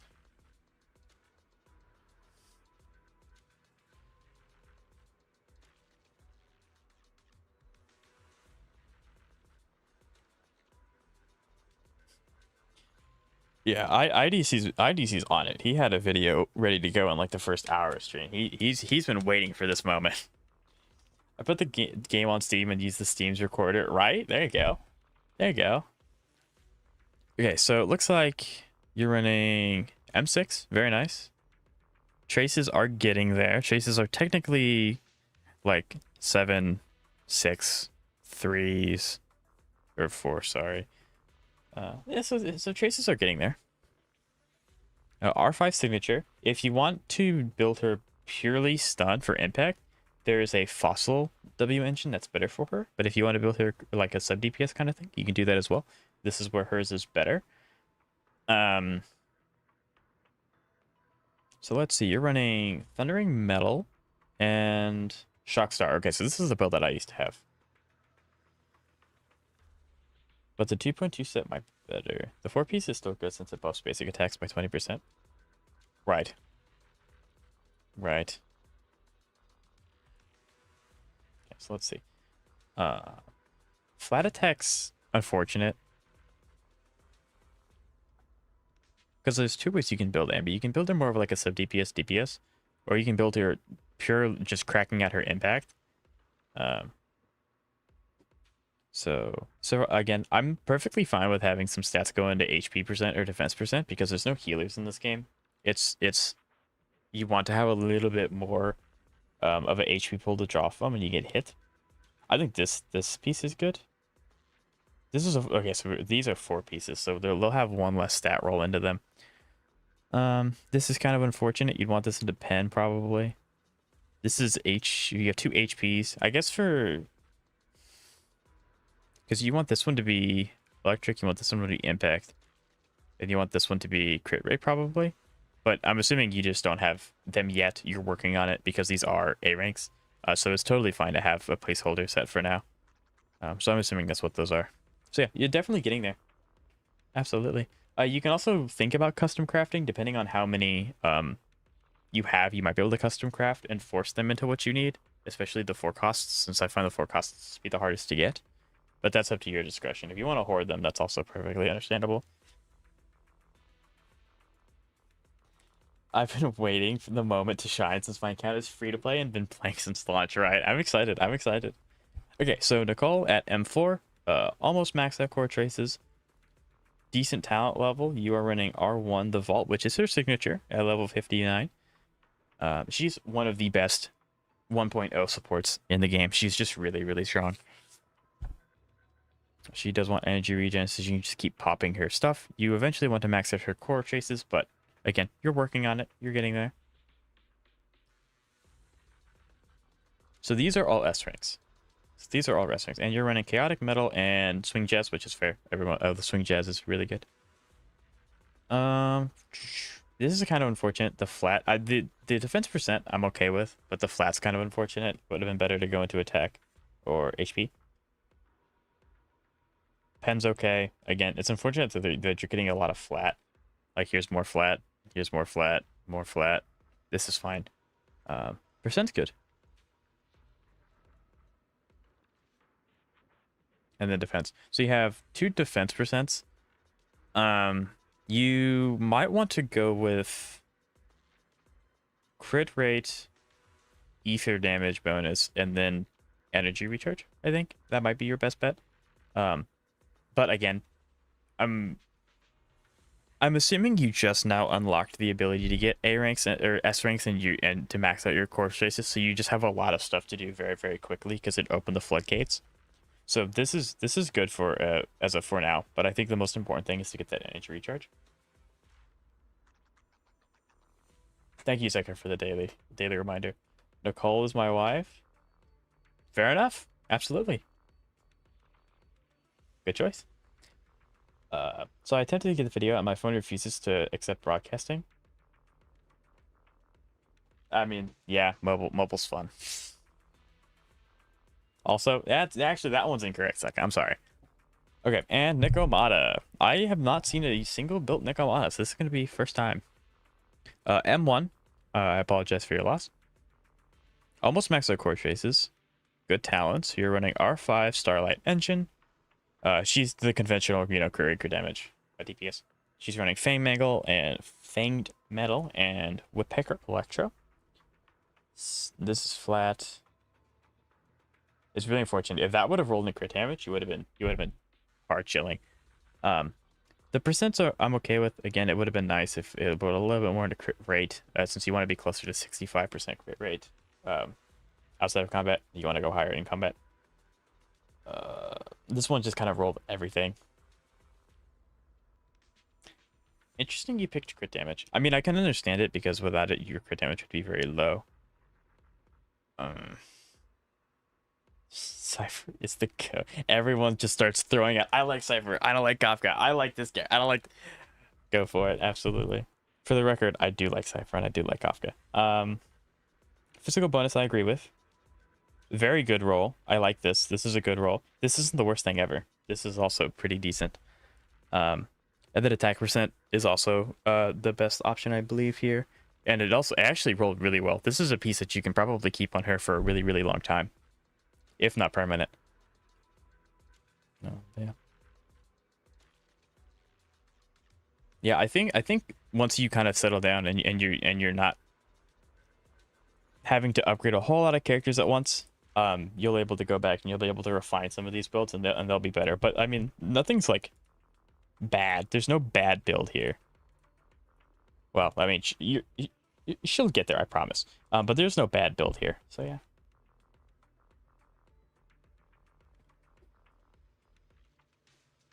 Okay, and now I need to do that. All right, now y'all are gonna get a point and laugh at my team. This is the path I follow. I started the game like 7 months ago for Ellen Show rerun, so I bet other people. Yeah, so I'm a day one player. And like I said, with you being new and you just now hitting level 55, you have a lot of stuff to do to catch up. So there's no shame in not having the perfect builds yet because it just takes time and a little bit of luck. So yeah. Especially with being new, so especially 7 months ago, you being only 7 months old account, you're making a lot of good progress. A lot of really good progress. Especially since I didn't get to see your Lycon. I'm assuming Ellen's your hard carry, which she can clear it content just fine. She did get a buff, so she is definitely usable. Every time I use my Yabe against a sacrifice, whether it's Hectic, Jester, or not, it's always screaming, smite him, or just smite. Yeah. I mean, that's what it does. It screams. My voice is going to be so dead by the end of this.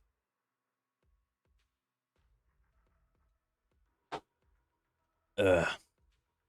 And I can't take tomorrow off because that's where everyone's going to be available. This is going to be fun. Okay. So I guess I'll just go through my 3 main DPS. And then we can throw in Yanagi and Trigger. Those will be my 5. We'll go this way. We'll go right to left. 2 hours overtime? Oh, I'm gonna faint, guys. I don't know what I'm doing. Oh no, I'm 2 hours overtime. Yeah, no, I'm gonna have to take the next month off. I'm sorry, guys. No, I'm an introvert, so I don't talk very often. So my vocal cords aren't used to talking for as long as I usually go with stream. But I've been talking a lot, obviously, because I'm reviewing the accounts. So I'm just not used to it. My vocal cords have not been trained to talk for very long because I'm an introvert. I like to be quiet and listen when I'm in a group of people. I forgot to flex my title. Drink more water. I drank 3 cups of water already. What am I supposed to do? I'm literally on my 4th, about to get a 5th. So like, Promise. And usually what ends up happening is when I get done streaming, I take an hour to eat lunch and play with the dogs. And then I edit for 4 hours. Edit such thumbnail work because I'm trying to do something really cool with a thumbnail, but it's not working. But I'm trying. Anyway. But I'm just not used to all this talking yet. I'll get used to it the more that I do it, though. I've seen you stream longer. That is true, but I actually don't talk very much because it's the HSR story, and I don't talk over the characters. So I actually talk 60% less than I do in a normal stream because I'm paying attention to the story. So, gotcha that one. And why does Trigger have more crit rate than crit damage? Because she wants to have, because my trigger's hitting the threshold. Anyway, chug down a big bottle of water. Right? A high excellence life. Honestly, it might. But no. Yeah, go ahead. Laugh at me, Lance. Don't go hurt my feelings. Anyway, so getting on with it. M0, 86 over 69%. Nice. 162 impact. 11 traces across the board. Max out core traces. She does have her signature at R1 at level 60. This is her build. Kind of meh. I mean, that rolled really well. That one rolled really nicely. Bro was laughing deviously. You typed it deviously. This one kind of just rolled everywhere. I don't know what trigger scales off of, but I'm surprised nobody today has tried switching to King of the Summit. Right. This one's kind of mid. This one's also just kind of... I have a lot of kind of meh pieces. Like, this one's okay. 2% crit, it's nice. Attack percent's useful, but the defense is not. And then this one's impact. This one's one that I just kind of... The main stat's what I needed, and the main stat's what I got. That's about it. And then we'll go with Yanagi. I typed deviously, but you laughed. Well, I mean, like, I'm gonna read it in the way that you intended it. Like, come on. I'm not gonna, you know, laugh undeviously or like posh. No, I'm not gonna do that. Anyway, so my Yanagi is 2.7k attack, 335 anomaly proficiency, and 192 anomaly mastery. Yanagi is the first character I kind of want to go back to and try and spruce up a little bit. Core traces, 11 talents. This is actually quite good that you hit 90% with a stun 4-piece. Thank you. I tried. Thank you. Bro's alter personality is taking out. I know this is what happens when I stream too long. I start to get a little goofy. But no, I think it's just a good thing. She has her signature finally. At level 60, R1. Attack, crit rate, pen. She could really use with more attack and anomaly substats, obviously. Anomaly proficiency, and then pen is probably the best thing here. This... Oh, it's electric Yanagi. I used to do that. Like I said, Yanagi is the first character I kind of want to go back and fix, because I had to build her really quickly, and then I immediately got Miyabi next patch. So I kind of like gave her what I had, immediately went to Miyabi, and then didn't really look back. So I do really want to go back and revisit Yanagi and update her set and update her build. So yeah. Did you know PS5 has achievements for beating every boss, dead end, butcher, or sacrifice without taking damage? Yeesh. There's probably an achievement like that in the game, in the game too. But yeah, that'd be really hard. So yeah, like a lot of these are just thrown on here because it's the main stat, not the substat.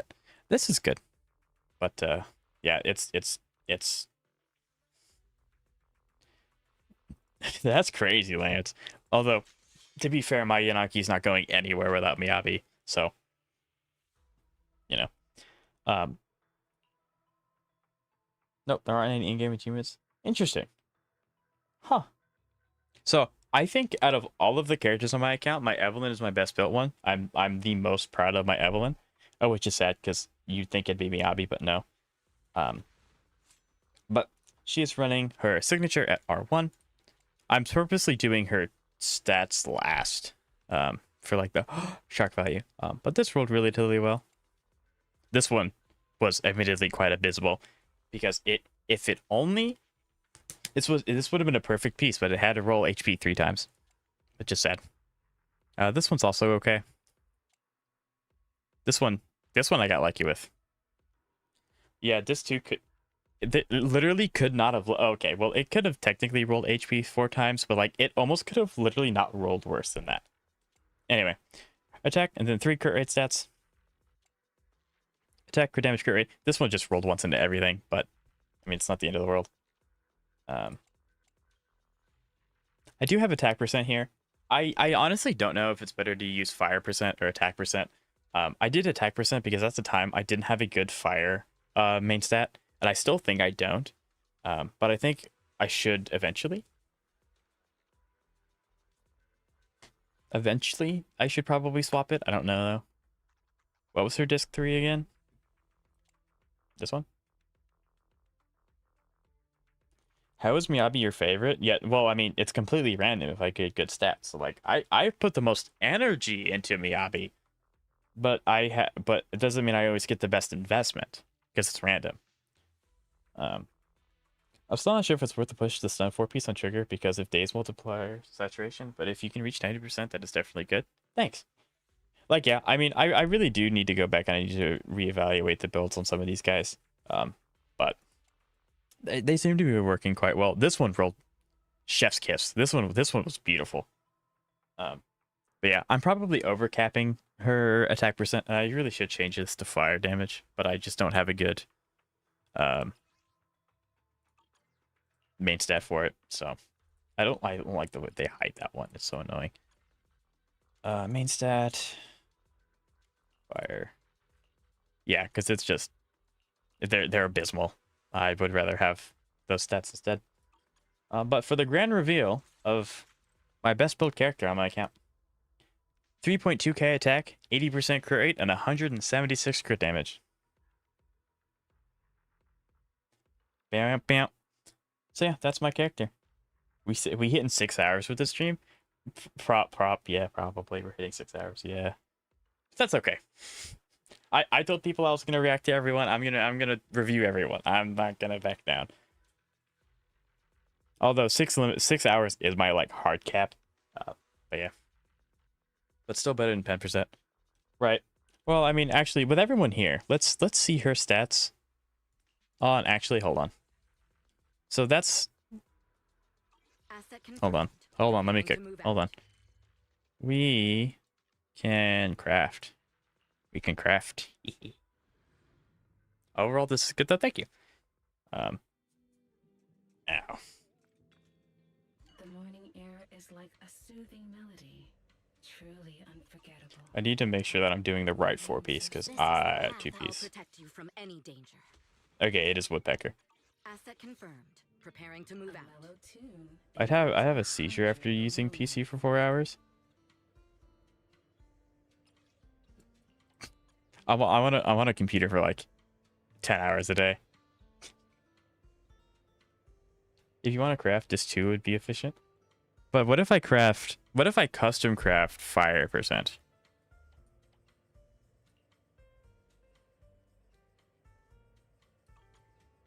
Thoughts? What if I craft fire? Custom craft. Is truly remarkable. Or is 2 actually that bad? I wish they would put out a character that probably scales with 10%. That would be cool. Do it. You saw my. I mean, that's fair. That's not the right one. Okay, chat. I wish they did have a, because in HSR you can choose at least two subsets that it's going to be. It would be kind of cool if they did that here, but please be good. Please be good.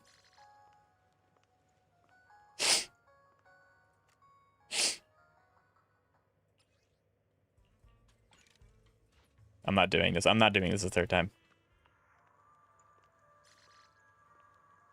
That's crazy. And that's why I have attack percent. That's why I have attack percent. Okay, I thought I might get lucky, but that's okay. We can go back to the review. I have 2 characters to show. So, 70k HP, 62 over 138, and 2,417 sheer force. That is my Yishwan. She is M0 with 11 across the board with max cores. get grief nerd, honestly, right? She does have her signature with, I think that her relics rolled pretty well. Like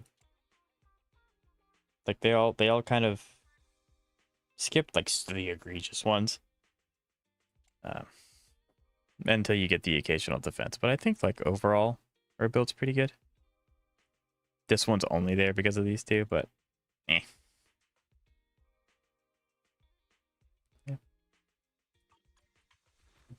I think she's good enough for now. Like I said, I do want to go back. I need to get hers. I need to redo most of Yanagi's. I need to probably reevaluate Triggers as well. But I'll save Miyabi's like overall stats for the end.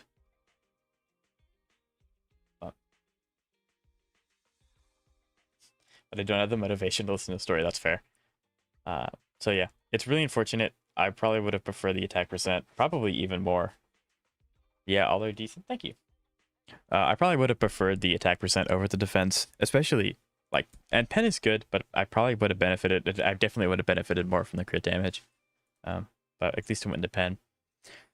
This one's also kind of okay. Like she benefits from all of these stats. Again, it would have been better if it was into crit rate, but your Yishuan doesn't really need improvements. That's fair. Thank you.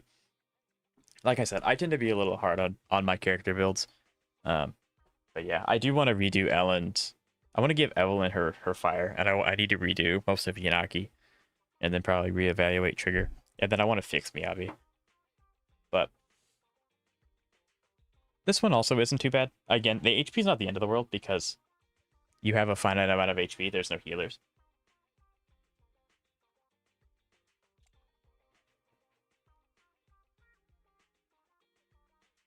This one just doesn't have like the best substats to begin with. This one's okay-ish. Pen and crit damage is nice. Yanali Mastery is not the end of the world either. And then this one's this one hurt because it could have just rolled twice in the crit damage and then it would have been a good piece. But it unfortunately did not. And then, you know, max cores level. It's like, this is what I talk about. I should probably 12 some of these things because I use these characters a lot. I just haven't. So, but last but not least, the grand reveal. 70 over 109 with 2.8k attack. Her crit rate is a little low. Is this your account? This is my account. Yes, this is my account. Nekomata was my first 5-star. I got her with like 20 or 30 pulls, and then I lost 50-50 on her and Lycon, so I got both of them on M1 because I got one for Lycon for free to use him with my shark.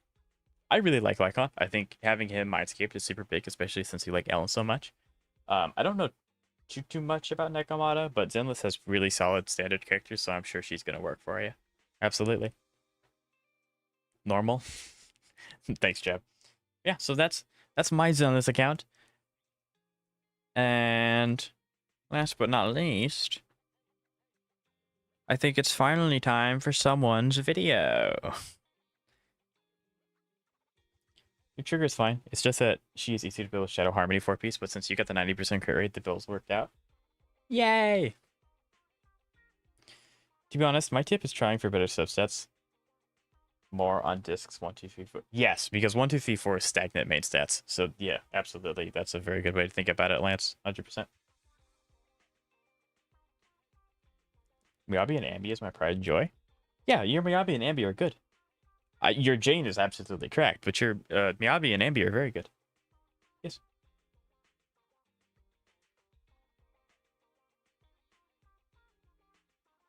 Yeah. One of these days, I need to like. It maybe you guys in chat would be willing to help me, but I need to like write down all the things that I need to change about my Zenless account, like the update and stuff.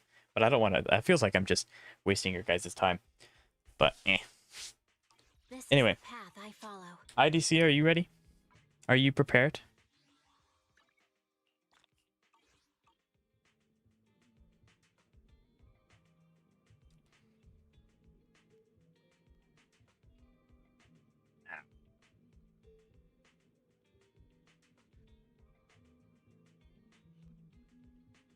Okay, let me.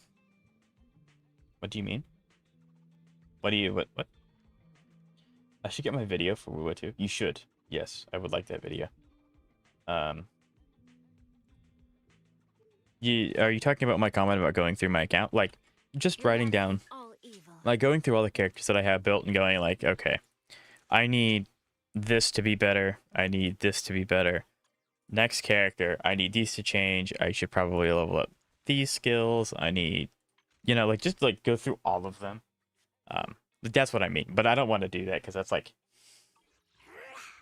Fufu's here. I can do that on my own time. I don't need to subject you guys to that. Ahem. I know. Are you ready? Are you ready, IDC? One sec, no wuwa. Unfortunate.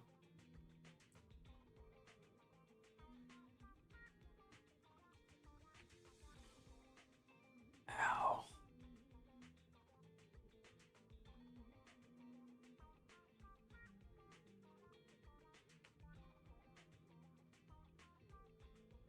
Show them my proud account right away. That's the wrong one.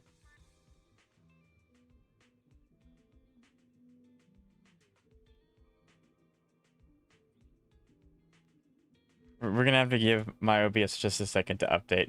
It's having such a struggle. I don't know why either, what it is.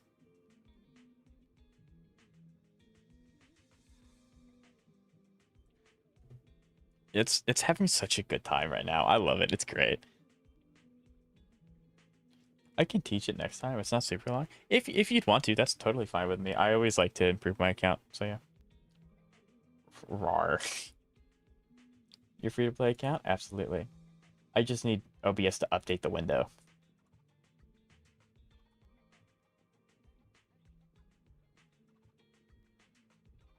Let's see. I'm working on it, I promise. That's my YouTube studio. Am I gonna have to pull it up on like a different browser? OBS, stop it. OBS is having a lot of problems. Like it crashed yesterday after, like immediately after stream it crashed, and it's been having issues ever since. And I really hope it fixes itself, because it's having a conniption fit right now. It's not wanting to work, like at all, which is obviously not very good. What happens if I do this? Now what are you gonna do? Well, you have no audio. What you can do now? Like OBS still thinks I'm streaming Hawkeye Starro, and that's not accurate.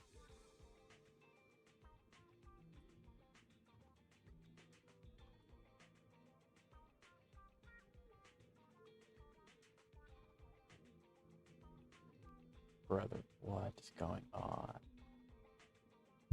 So chat, you got any good stories? Why is this happening?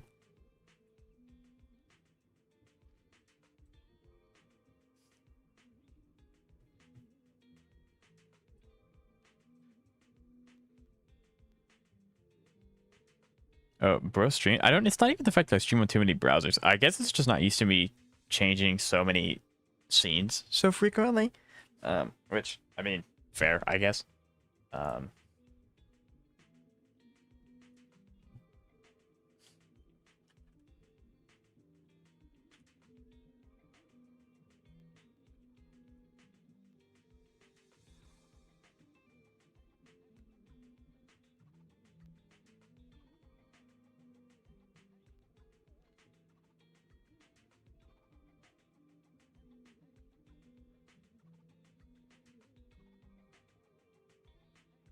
Okay.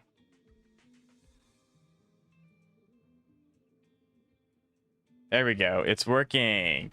We got it. Yay.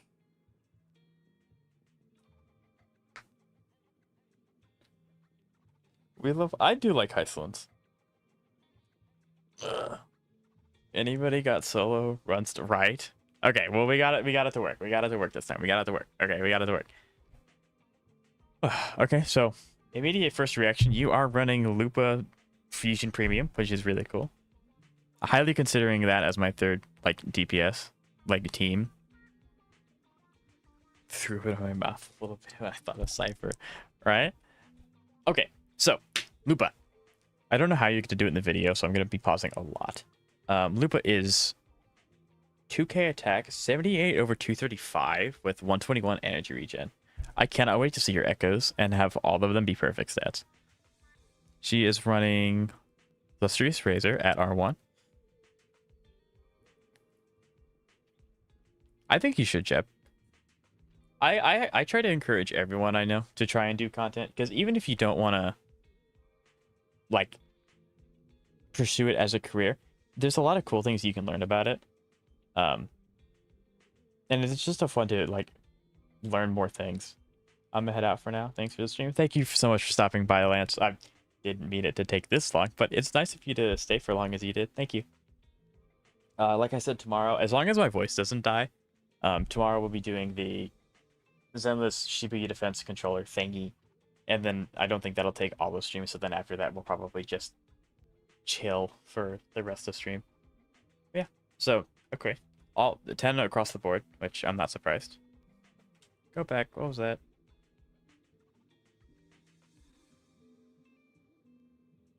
It's not that I don't want to do content.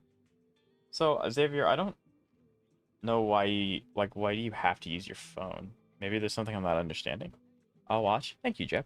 Okay, so you're running 4-piece flaming. You're running 5-piece. Sorry, it's Wuthering Waves. It's 5-piece. Tomorrow I should have a MOC run to submit. Sweet.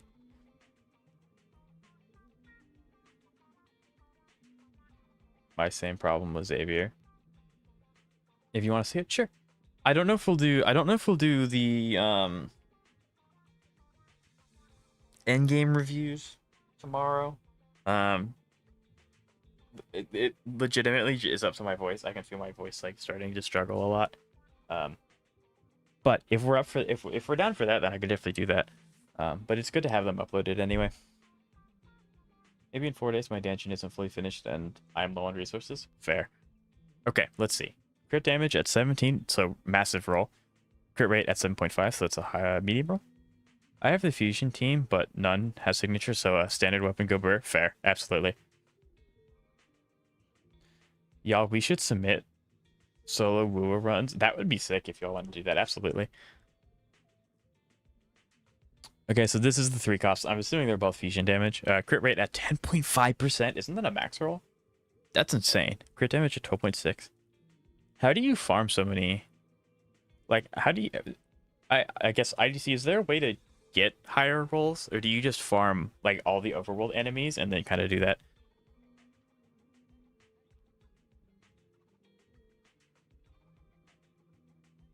Energy regen at 8.4, crit rate at 9.3, crit damage at 15. Problem? I don't play... I'll probably lump it together, so it'll be HSR, wuwa, and Zenless all in one. So that way, anyone in my chat can contribute. So, it took me 2 months to get those rolls. That's fair. Okay, gotcha. So it is just a time thing. I want to live stream and do videos, but my PC is really trash and has trouble running HSR. There are ways to get around that, Julian. I'm not confident in trying to walk someone through how to set up OBS to minimize resource management. But there are ways to do that. I promise. If you really want to do it, I'd recommend giving it a shot. Suffering? Oh, I bet. Okay. So I've noticed that you don't particularly... So as long as you get the crit rate and crit damage, you don't really care about the rest of the substats. Like, they're nice to have, but you still roll on them. Because if I see 2 substats that I don't want, I trash it. I don't keep going. So that's something that we do differently. And yeah, your crit damage and crit rate rolls are just really high with 21% crit damage. Is the max crit damage like 25% or something? It must be.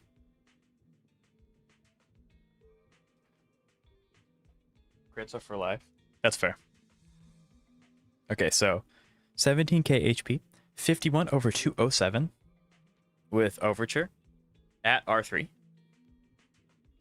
Maxed out traces. Max crit damage is 21, crit rate is 10. Gotcha. It's a little weird that the max is 21 and not 25. It just feels odd to be 21. But, okay. So, crit rate, main stat, obviously. Crit rate is 6.9, crit damage at 13.8, and energy regen. With Brant being more of like a healer kind of thing, he probably wants the energy regen. Yeah. Because you don't have crit rate on that. Ooh. Basic attack damage, energy, that's a good piece. I mean, the attack percent's really, really low, but that's still a really good piece, all things considered. Energy regen and crit rate. There we go. Crit damage, attack, energy regen. Very good. My brand is unfinished, but also too lazy to build him. Fair. Very fair. Okay, we're going on to Gardathea. Gardathea scales off of HP, so almost 50k HP is massive. 72 over 271. I'm assuming you have her weapon? You do, yeah, because that's where you get your HP from. R1. Maxed out traces. I do think it's kind of goofy that Gardathea's like Echo was just a sword. But it'd be kind of goofy if you could just throw it on adult Gardathea as playing as adult Gardathea, so it makes sense. Crit rate, crit damage, energy regen. Energy regen. Okay, so I'm assuming most of these are just going to be really, really solid. Crit rate and crit damage. I did notice you're doing 4, 3, 1, 1, 1. And all of these are HP percent, which makes sense. Yeah, that one also has HP substat, which is very nice. Okay, Shikona. 2k attack, 17k HP, 70 over 278 with 126 energy regen. I tend to think of Shikona a lot like Robin, so I'm going to base my knowledge off of that. Build's looking good. Build's looking, yeah, phenomenal. Great rate because he has Static Mist. He is running Gust of Wilkin 5-piece. Okay. Okay, I know what that set does. I actually do. And then max traces. Okay. Hold on. Too fast. Let's go back. I want to see your forecast. Crit rate, crit damage.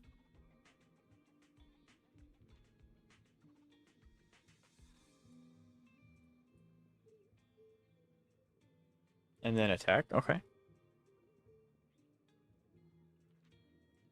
Each took me at least 2 months for more of those builds. Yeah, I figure even though you can farm a lot of these echoes in the overworld, a lot of it is just time and luck to get the substats. So yeah, I like the Cardathea build, but I don't think it's better. Maybe. Credit took me 4 months. Absolutely. Crit rate, crit damage. Yeah. Crit rate, resonance liberation. Okay, there's energy regen, crit rate, crit damage.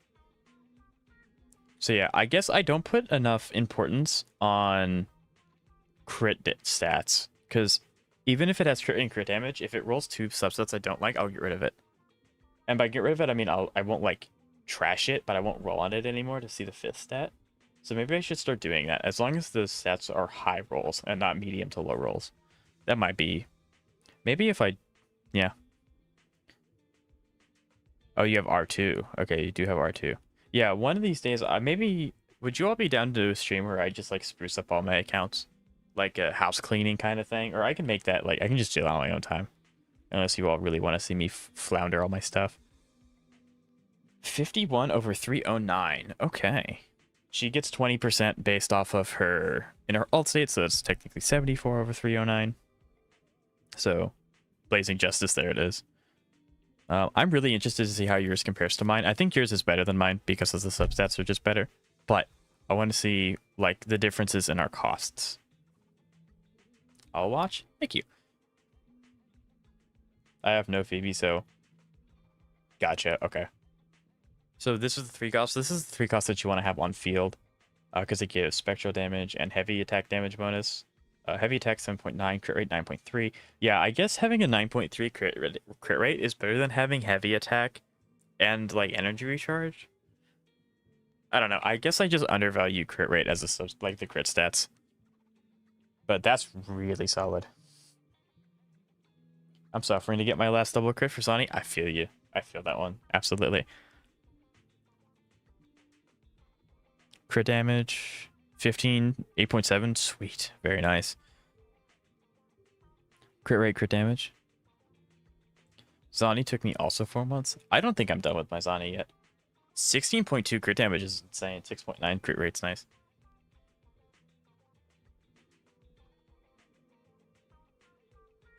Okay, Cantarella. 74 over 300. 17k HP. I'm assuming that's crit damage. Yep. 10 across the board. Very nice. She's running the Midnight Veil. Okay. Wow. That one's... Wow. Dude. How? I'm doing something wrong. I have to be doing something wrong. This is insane. Yeah, I guess looking at your account, I think I think I'm caring too much about the quantity of my substats. I should care more about the quality. I think that's probably fair. Yeah, 77 over 304, 2k attack. No idea. My Cantarella Echo took less than a week. There you go. All that luck went to Cantarella. But yeah, so 10 across the board. You're running your signature. You're running the same Echo that I am. That one looks sick. Yeah, that is insane. That is awesome.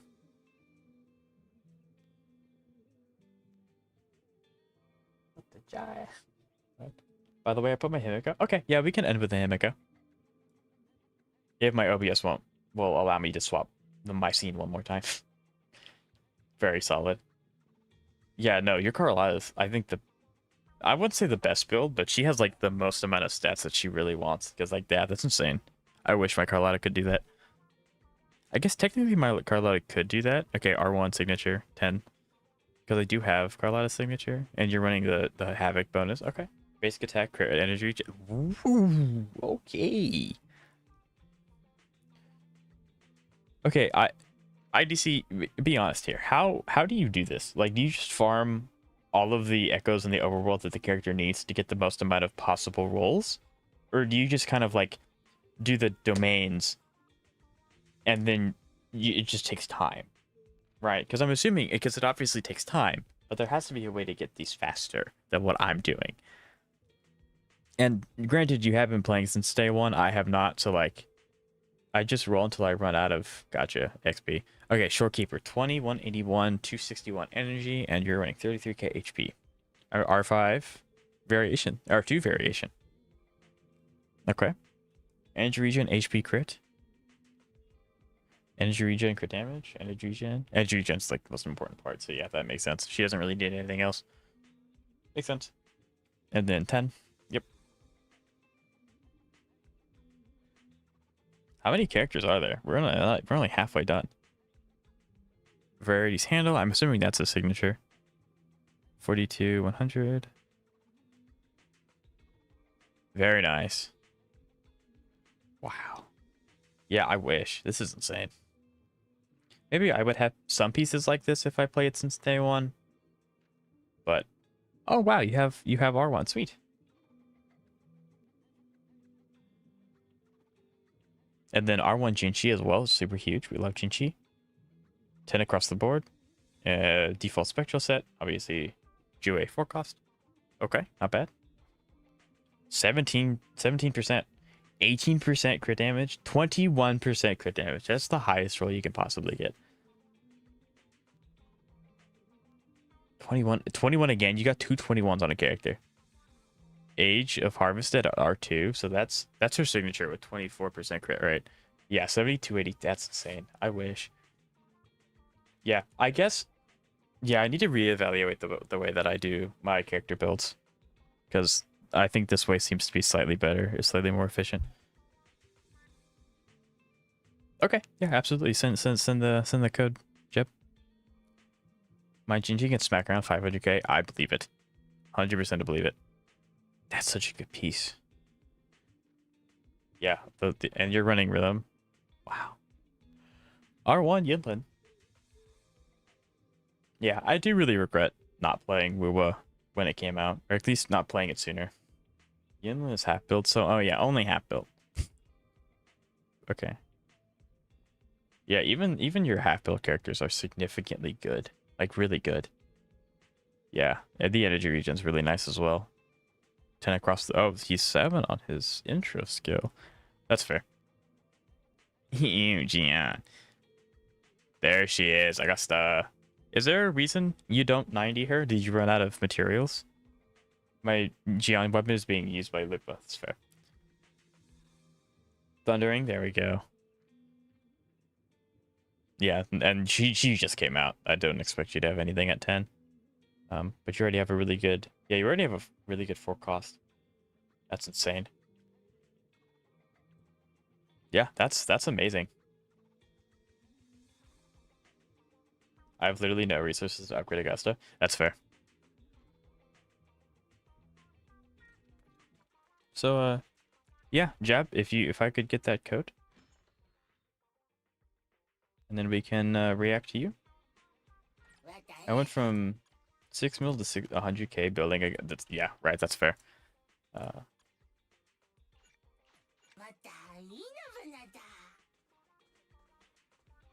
Did it not go through? I sent it. It did not go through. Maybe it's like being overridden.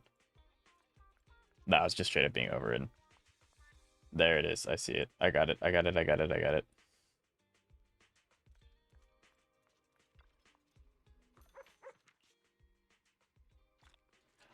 I don't know. YouTube is a lot stricter than Twitch when it comes to like moderation, which I do appreciate. But at the same time, what they choose to moderate is a little weird. I don't know why they choose to moderate some of the things that they do. Stopping to take a break can help you go further. Okay, let's see if I can get this one pulled up now.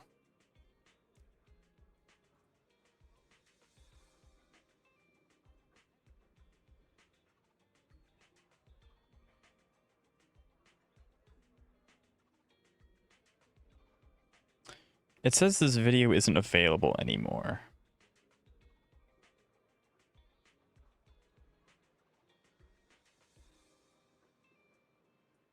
You can only send codes of the last vid. Yeah, I tried it and it says it's not available anymore, Jeb. Is that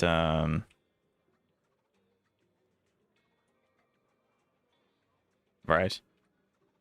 I mean, unfortunately, it's just slightly weird that we have to do this. Because I wish I could just view it and that'd be it, it'd be done. But that's not the case. I can't just view it. Well, that means it has to be difficult. Grr.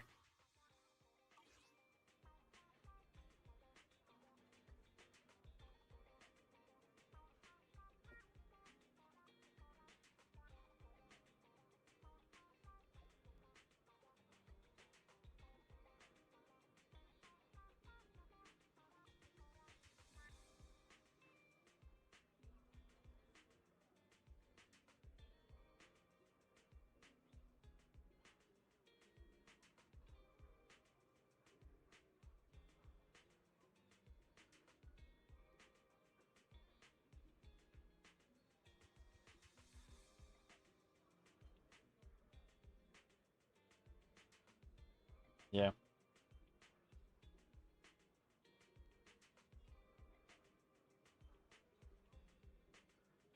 All right. In the meantime,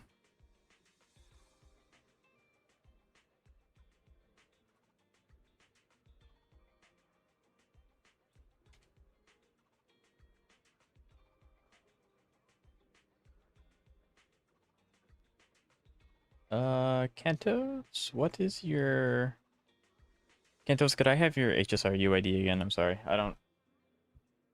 I overrode it for you, and this is one, and if you want me to look at your Himiko, I don't have it, I'm sorry.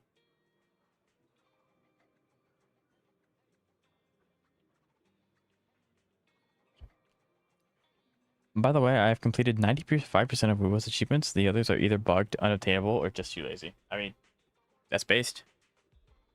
So I may have gotten an amazing main piece for Brant crit rate, main stat, and 10.9k HP, 10.1. Is this a keep? Xavier, there's no shot that's not a keep. You absolutely have to keep that one. Yes.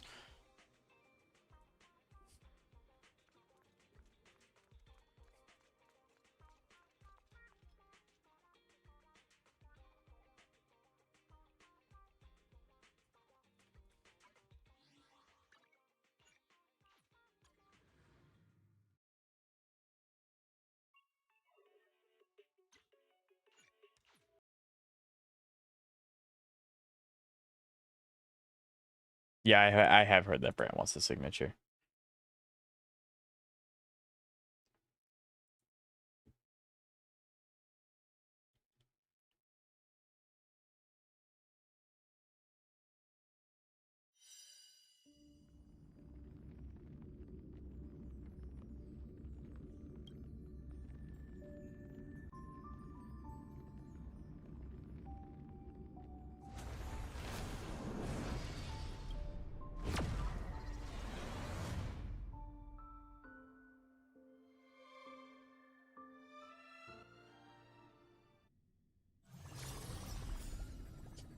Right.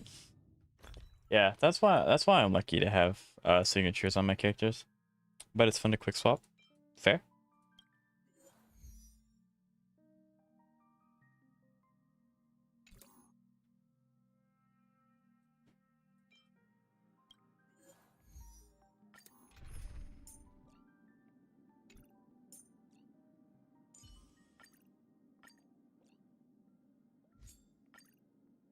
There we go. We'll test run Zeka's Iceland's live. While we wait. What do you... Ill tidings manifest. Stand still. Be intoxicated. Relax.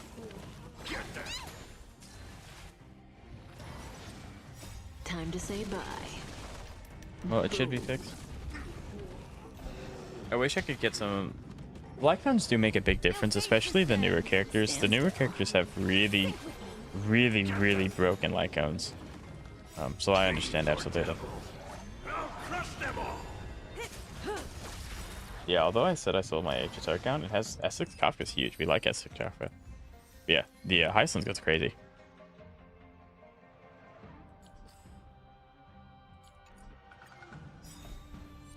Time to say bye. Boom.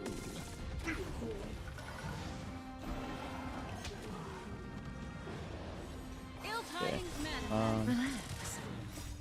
ID or Jeff, could I get that code again? Stand still. It Time to probably say has bye. changed with the with you changing it. It's probably changed the code. May I have it, please?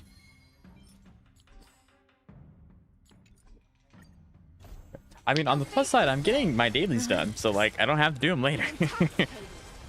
Stand still. Ow.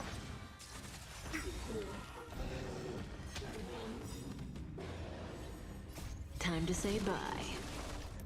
Boom.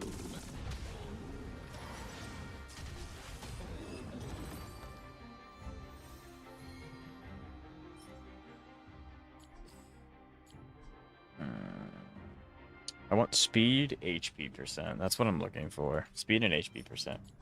My Wawa. Ill tidings manifest. Relax. Sink with me.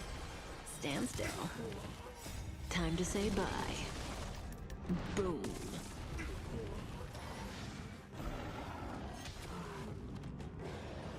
Ill fate descends. Relax. Beneath the waters lies an endless abyss. Get them! Out of water again. Oh, no.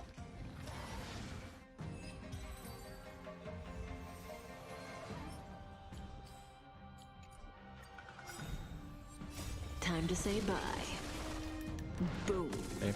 I think characters that benefit the most from the Lycon are like Cypher, Hyacinth, the Herda. Phanon does, he likes his Lycon. Stand still. Be Yep. intoxicated. So the later on you get into the new characters, the more Time to say you bye. get, Boom. the more you get into the Lycons that are like really broken. Would you be interested in watching my Danjin solo since you already saw my Changli? Sure, yeah. It really wouldn't be this stream, but at some point, yeah, I'd be down for that. Absolutely. No, it'll be out in 4 days because not right.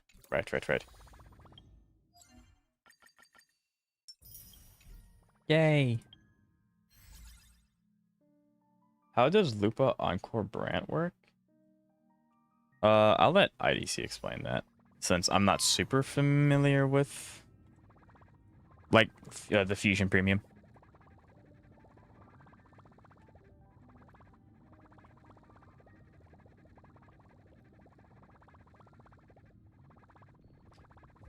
Well.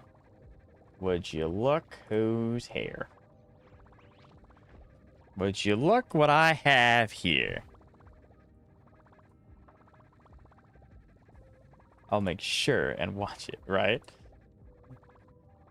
Okay, so Lupa Encore and Brant could work. That's not very fun to play. Yeah, I know that you like Lupa buffs Fusion. Brant allows for Brant does damage and he also heals. But and Encore is a decent fusion. You just prefer Changli. But yeah, basically it's like a hyper fusion carry, I think. I I don't have the team, and I don't want to say things like with confidence that I don't know for certain. So would I swap out? You would swap out ideally Encore for Changli because you're doing a mono fusion team. Like Lupo doesn't really benefit anyone outside of a fusion character. But if you have another fusion character, maybe. But yes, so let's look at Lumi. 76 over 226 with 2.3k attack. Let's just read. That's crazy. I have not looked at Lumi's weapon once, and she has a broad blade.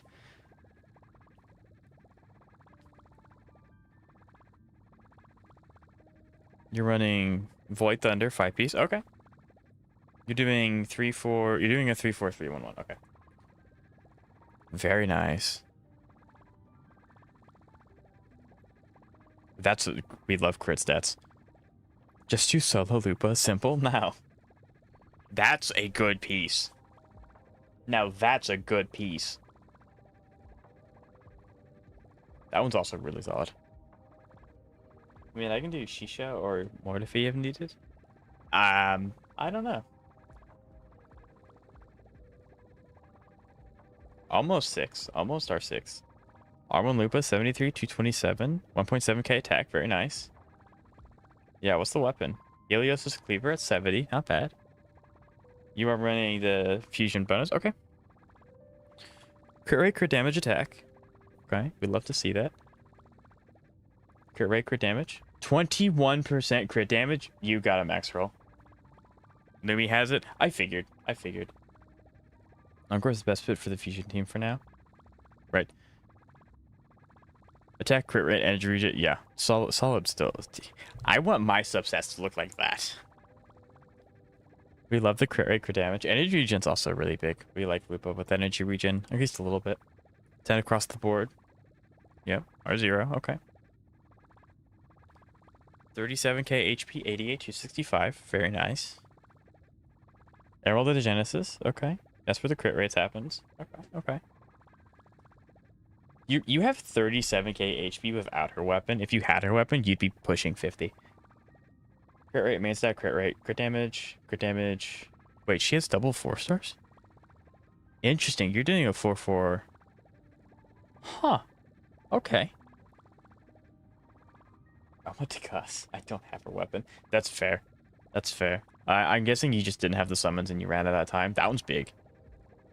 That one's also big. Yeah, those are some very, very solid pieces. And you're using the new arrow set. 10 across the board. Very nice. Never fixed it. Don't plan to. Fair. Okay. 1.6k attack, 17k HP, 62 over 222. Verity gets more benefit from 4-4-1-1-1 rather than 4-3-3-1. Yes, I do know that she's one of those few characters that doesn't want the conventional 4-3-3-1-1. Cadenza. I just got this weapon recently at rank 3. Very nice. Energy regen. You are using the new arrow set. Okay. Big crit damage. We love that. Okay. Energy regen. Crit rate. That one's nice. 15% crit damage. 1360. 15.6.3. Chat, I do actually really want to build Lumi. I want to build Lumi and Yang Yang. I want an excuse to build those two because they're probably my favorite 4-stars. I really like those two. Nice. I love this one. Actually, let me go back and relook at her stats. 45, 314. That's 65 because she gets 20% crit rate in her ult. Very, very solid set.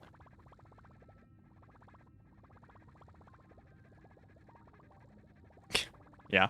The new spectral set. Gotcha. Very nice. Oh yeah, that's what we like to see. Mine also looks like that. I think yours and mine looks very similar to the 4-star. Thank you, Zeka. Actually, Zeka, a few minutes ago, we actually tested your Hyslins live while I did my HSR dailies. Very good character. Very, very strong. Yeah, I like Zandi a lot. He gets a flying grade with me. 72 over 294. I think, yeah, 116. I think I have slightly more energy regen, but a lot less crit damage than you. you do have signature, which I do as well. I don't know how y'all get. I don't know either. That's what I'm saying, Jam. I have no idea. I have no idea.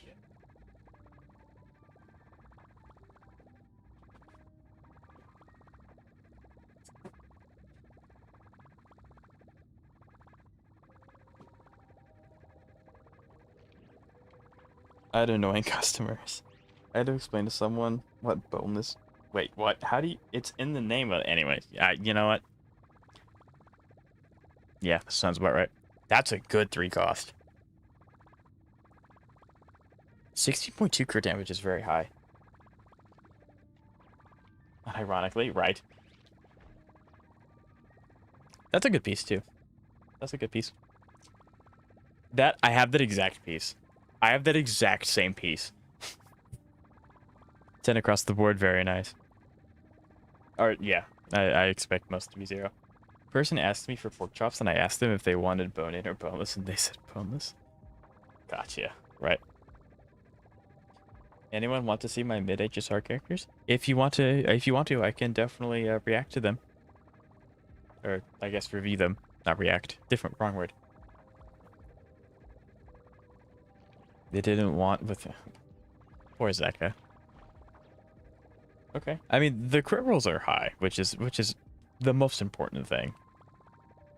Yeah, that's a max crit damage roll. What do you mean? Where do you get the high rolls, Jab? You have gotten 2. I have seen 2, maybe 3, and I might be misremembering. Max crit damage rolls.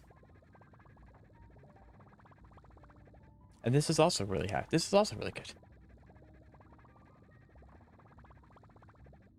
And in fact, doesn't have bone. I don't know what you talk. It's literally right here. 21%. That is maximum crit damage rolls. You can't hide from me. I have proof right here. Yeah, Julian, if you want to put your UID, I can definitely review it. And then 10 across the board. Gotcha. Yeah, 0 with Carlotta. Yes, we can see wife. Yes, I like wife. 267, 5 over 256 with signature. I have a lot of high crit rolls. Well, I'm not going to put other people's down just because you have high stuff. I'm very aware your account is absolutely correct. Chef's kiss, very good. But it doesn't mean that his account's any worse. Not by a long shot. You're doing your rejuvenating glow just like I am. Cool. I have the same exact piece. Down to the letter, same exact piece. But they kept insisting that they want a pork with no bone, and I literally felt like, right. I feel that working in customer service can be a really big struggle. Trying to build ramp but air res domain, right. I feel that when I have to use Ane on Spectral. Energy regen, HP, crit damage. Those are the only 2 stats that you really care about. Energy, yes, because you hit your energy mark, so you don't really care about anything else.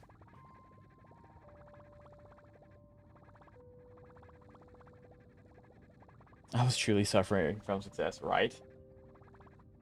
Yeah, very good. I like this. 10 across the board. Okay, I'll react to that after this, Julian, and then that will be the end of stream. I'm excited. I don't know what it is about Chang Li specifically, but I like her a lot. I like Chang Li, Yang, and I can't remember her name. But there's another 1.0 character that I really like. I don't know what it is about the Fusion team. The Fusion team sticks out to me a lot. The entire thing went on for 20 minutes. That's insane. With Emerald of Genesis. Very nice. Yeah, Emerald of Genesis is just a good weapon to have. You're running the fusion damage. Yinlin? I think so. I think Yinlin, because I used her in the Labyrinth thing in the 1.0 area, and I thought she was really cool. Spinach and... Okay. Yeah. Don't forget my Himika. Yes. Can I have your UID again, Kantos? Please. Crit rate. Very high crit rate. And 15% crit damage. Fair. Again. What do you mean you don't have high crit rolls, Jab? Like, 17, 8.1? To be fair, Changli and Yang... Fair. Yeah, that is true. Yeah, I don't know. I'm either considering Cardathea or... I don't know. There's so many characters I want in this game. but I have to justify getting them, and that's hard. We both have... I don't know what it's right there! It's in video form! I honestly believe that... Maybe. Maybe. Okay, thank you, Cantos. Thank you. Very nice. I'm excited for this one. Energy regen 211, 21k HP, so she's just a pure healer. Okay. She's running variation, as one should, for rejuvenating. Crit damage, crit rate. Healing bonus, attack percent. Yeah, so this is just a pure support build. Signature list? Yeah, your Changli had Emerald. She did not have her signature weapon. 10-10. I mean, yeah, that's fair. You don't need 10-10 across the board. Keep watching. Oh, you put it on someone else. Oh. How could I have guessed you'd put... I think I know who has her weapon. I think I know who has her weapon. Danjin. Now, this one I'm excited for. Danjin, 14k HP, 2k attack, 65 over 282. I want to know your Eidolons. What is your resonance? Blazing Brilliance. There it is. Crit damage of 48.6%. The Harbinger, honestly. I'm so excited for this one. Havoc damage. Okay, so you're running 5-piece Havoc. Crit damage, crit rate. Good rolls. Very nice piece. Huge piece. I'm so excited. Crit damage, crit rate, attack, and resonance. Let's go. 65 goes up to 80. Sweet. Crit damage, crit rate, heavy attack. Yeah. This character's sick. 10 across the board, of course. And there we go. There it is. There it is. Yeah. That's awesome. And then Sanhua. 78 over 202 with 137 energy recharge. Not bad. Not bad. Emerald Genesis, there it is. Okay, there's the Genesis. And then Moonlit, yeah, that's like her default state. Default set. Good damage.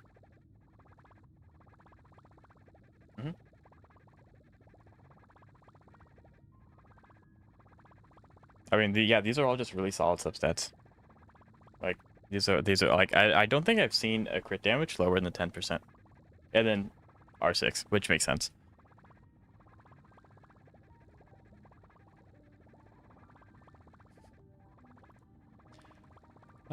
Right.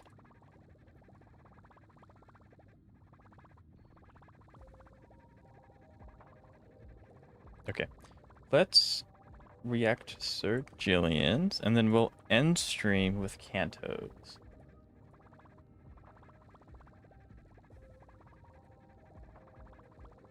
There we go. Okay. So yeah, we'll end stream with you, Kanto's. Okay. So we have my Pride and Joy Danjin, right? 90 crit rate on Danjin. That's fine. Okay, so we'll just go down the list. So we have Clara at E3 with almost maxed out talents. Almost. She is running her signature at R2. Very nice. Clara doesn't care about speed. She's all about countering and hitting really hard. Gotta be careful because sometimes the attack 3 cost is better than double havoc. Interesting. Yeah, I'm glad that you're here because I figure if I ever end up building Danjin for a video, I know the person to ask. So 3.8k attack, 72 over 143 is massive. No energy recharge, but I don't think she really needs it. Very good. Exceptional. Yeah, this is a really good piece. So is this one. This one's also really good. A little bit of defensiveness is totally fine, especially since she actively wants to be hit a lot, so you either have to have a really good sustain, or she has to be slightly chunky. So the defense is also fine. I mean, this is a crit main piece, 17% crit damage, so this is also good. Again, defensive stats are fine because she wants to be actively hit a lot. So that's fair. Time to do my solo Lumi for Sturge, right? And then attack percent boots also makes sense. A 8.7 crit rate over 22 crit damage is, again, really good. And then you're running Insert Salsato, which is... This one's good too. This feels kind of like a Clara build that was done before 2.0, which I'm not saying is bad, but I'm pretty sure she has an updated best build. But again, if this is your build now, you don't need to change it. Physical damage, obviously, 5.5 over 12.1 with some attack is great. Unfortunately, it did roll defense twice. It did roll high though, so it's not like it rolled low. And then kind of same with this. This attack percent with crit damage. It would have been kind of cool if this was crit rate. But you are at 72, so you're not hurting for crit rate. It's just a little bit of a safety net, I guess. Same, gotta go now. Take care, dude. Thank you, IDC, for stopping by and giving me that video. That's amazing. There we go. Hello. Joss kidding. How are you doing? Yep, see you next stream. Yep. Thank you, guys. Appreciate it. But yeah. So yeah, that's really good. I'm a year and a half in Aegis and I still don't have Clara. Yeah, that's kind of crazy. I'm surprised you don't have her from standard too, because like if you've been playing for a year, just getting the natural. Yeah, you have E4 well, which is crazy. Because I'm the opposite. I have quite a few Eidolons and quite a few characters, but I had to get Welt from the free 5-star selector that they gave out in an event. It was crazy.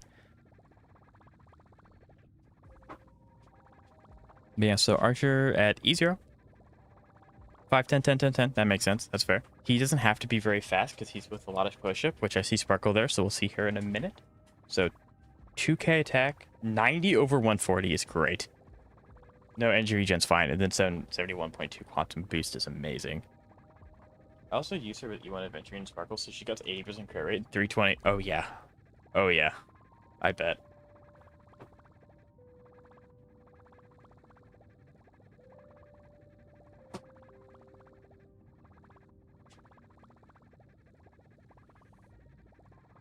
How are you doing? Yas kidding? I've unironically never gotten anyone else from 50/50s.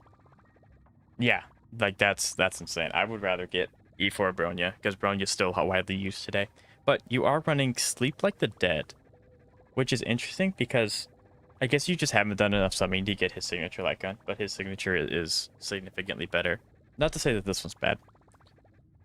But yeah, with taking into account that you do have Sparkle. Yeah.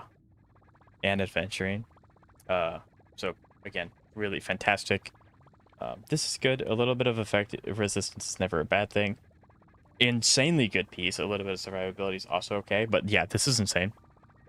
Attack percent boots because he doesn't have to be fast. He has a lot of push-up in his team comps.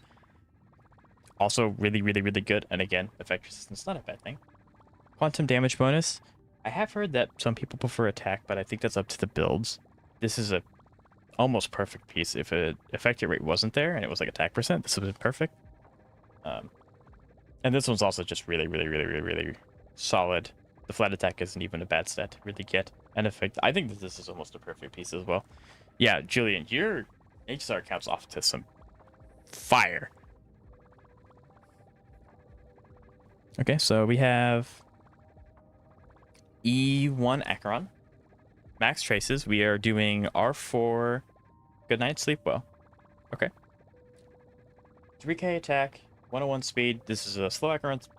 53 over 205. She does have Adventuring on the team, so her crit will go up in combat. She does not need energy regen in the slightest. It's a dead stat, and then effect resistance is kind of okay just for general playstyle. This is going to be a very good piece. Also a very good piece. Admittedly, you don't really want the defense percent, but I'm, again, okay with the effect resistance. This piece could be better if you had attack percent in one of these 3 slots, but it rolled enough in a crit rate to warrant not having to... You don't really have to change this piece because this rolled really high. Acheron's still good. Acheron's still very, very good, yes.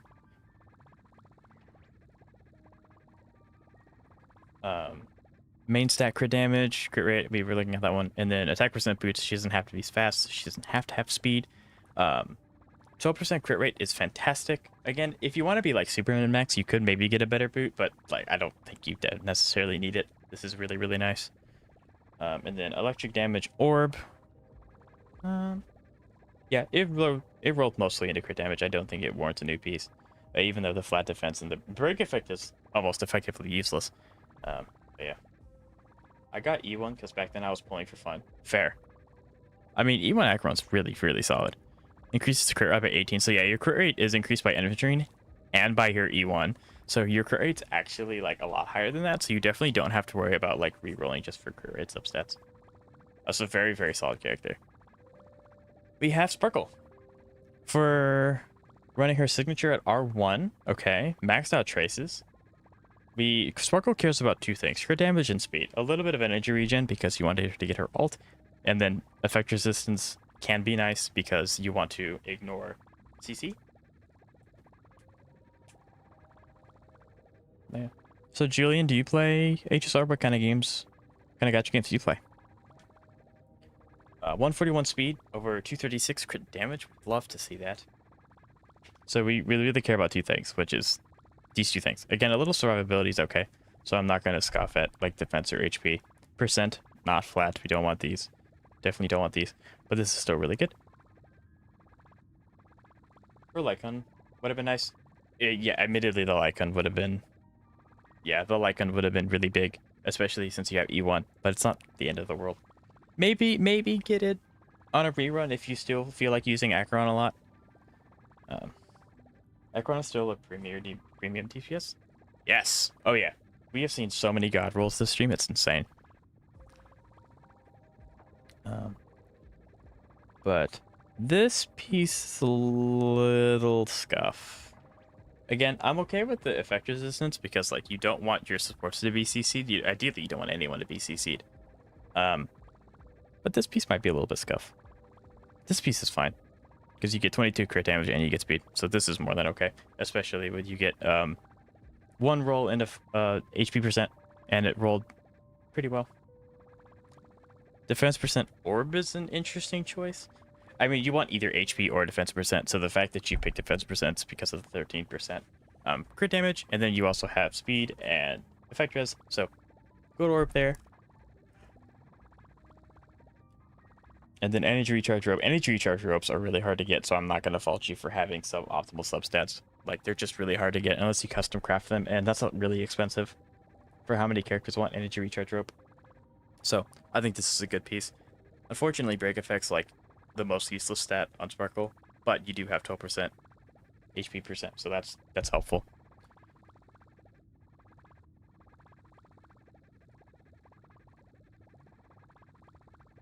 Seka, to an extent, I always think that there's like a caveat to that. It's like, yeah, if you don't read what your character does, you can't expect to use them all the way. But at the same time, sometimes you just get really unlucky. And if they're new players get a pass, right? Because like, can you imagine trying to be new, trying to get 8 characters, and then trying to learn in depth how they work? That's a big ask. Especially if it's their first gacha-like game, but yeah. I mean, what substats would you want on the body besides speed? For Sparkle? Godspeed. I didn't actually look at her speed. So you'd want, obviously, crit damage. But you also want more speed and effect res. Like, effect res is here, yeah. But you can get more speed. Essentially, the reason why I'm saying this one might be scuffed is because this is a useless stat. Sparkle can utilize defense and HP because it keeps her alive longer, but she does nothing with break effect. And this piece isn't bad. Like, you don't have to worry about changing this anytime soon, but if you want to be like really stingy and optimize it, like, it's just unfortunate that that's break effect. But yeah, it's not a bad piece. I hope I didn't make it seem like that. It's not a bad piece. Okay. 196 speed. Let's go. We love fast Hyacinth. Hyacinth Lycan is also really good for Acheron. Interesting. I didn't know that. I mean, I can understand why, but yeah, I didn't even think about that.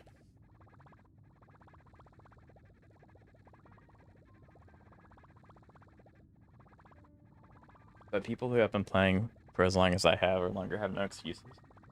I have watched D1 players struggle to keep up. Yeah, that's fair. I'm jealous I only have 3 BD. Well, technically, Jess, you only really need 3. I mean, if I'm being honest, you only really need to have 3. But yeah, I was like, what about me? Do I get a pass? Most longtime players are too lazy to update their builds and teams and would rather take the easy way out of blaming their... I mean, like, the HP scaling is a little cringe and a little bit obscene, but, like, to an extent, yeah, I mean, I update my Kafka build every time she gets a new one. She's had 3 builds now, so... But I also don't have, like, too many characters, so I don't have to worry about energy.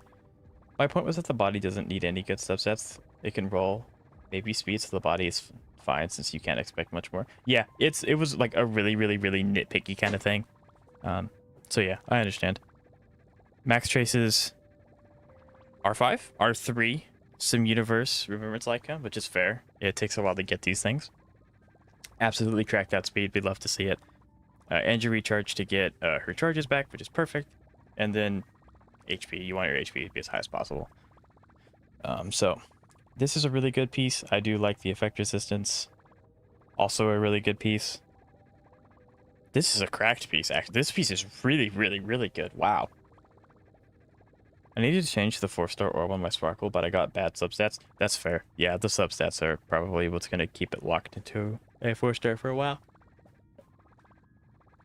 Speed. Yeah, I like this piece too. The flat, even though it's flat, it's still benefiting because it's HP percent. I do like this piece as well. HP percent orb makes sense. Effectress is kind of unfortunate. I don't think Effectress does anything for her whatsoever, but the rest of the substats are nice. Although I don't think she benefits too much from attack either. I need to get her Lycone on S5. Yes. But luckily that's something you just passively do. I hungry anyone sponsor a cookie? I wonder if I have. Hold on.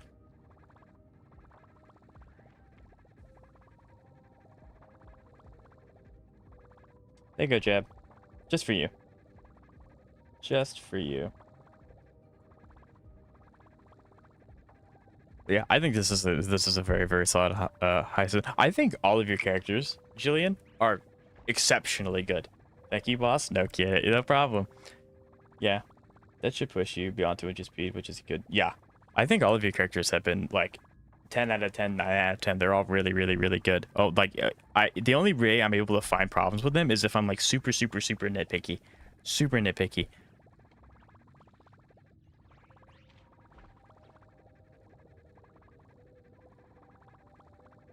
Aventurine wants speed boots, but that's about it. I haven't taken a look at Aventurine just yet. But yeah, we'll get to him. But yeah, Zeka, what about me? Do I have a pass? No, I don't. We do have E1 Aventurine, which is nice because it gives him more crit.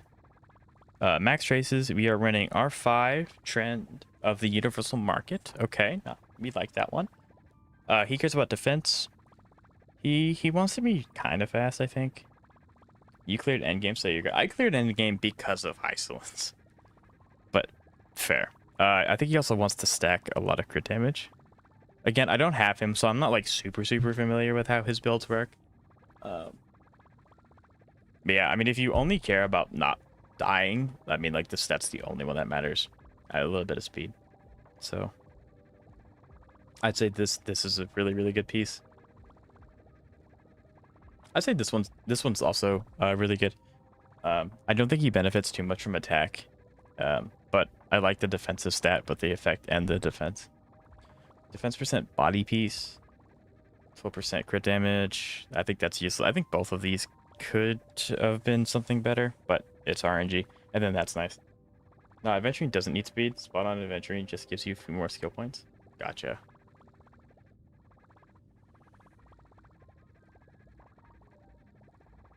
You review many accounts. Is there an account that makes you jealous? There is one character. There's 2 characters that I would really like to try. Someone who has an E4 Hysolence, and then someone who has an M6 Xinghe. Those 2 characters would be a blast to try.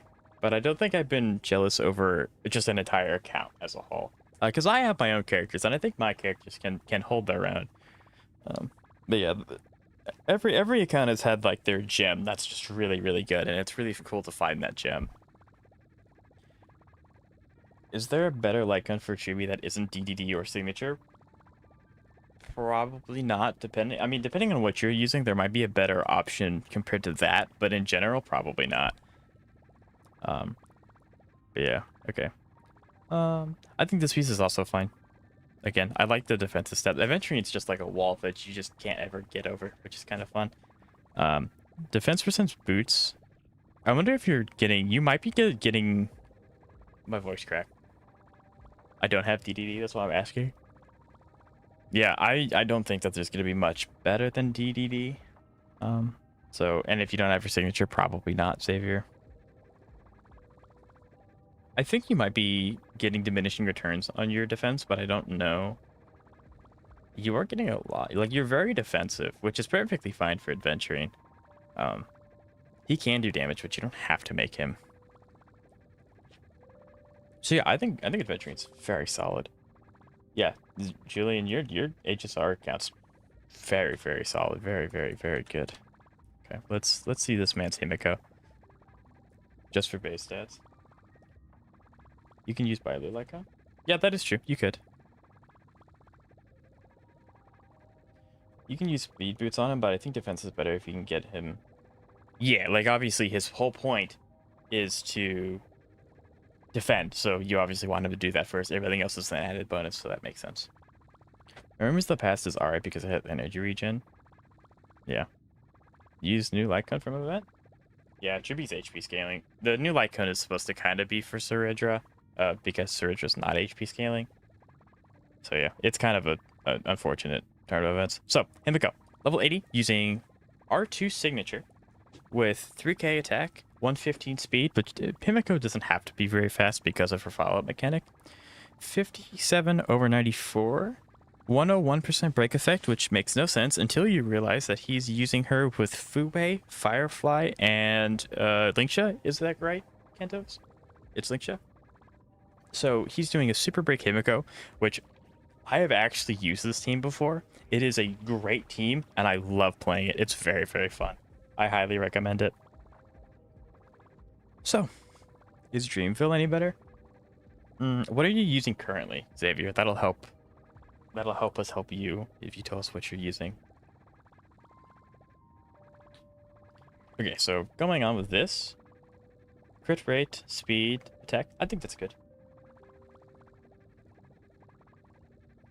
Crit rate, crit damage, attack. Very good. Very good. Gallagher? Gotcha. Okay. And then crit rate piece, obviously.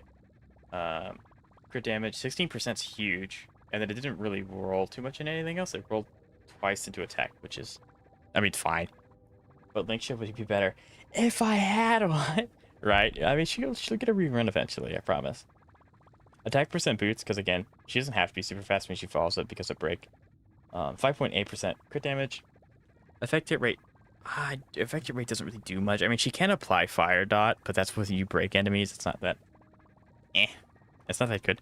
And then break effect is obviously what you care about because he's using her in a break team. And then fire damage bonus, of course. A little bit of speed, a lot of break. We'd love to see that. And then some attack is great. Break effect rope. 5.8% effective. Or not effective rate. I'm going crazy. Crit rate. And then 16% crit damage and speed. Yeah, I think all these are really solid. It is kind of funny if anyone's watching this and they don't have any idea that you use this in a break comp. They're looking at your crit rate and they're like, "Why is your crit rate so low?" It's because you're getting stats into your break effect. So, I've used this team before. I love it. This is such a good team to use. It's so goofy too.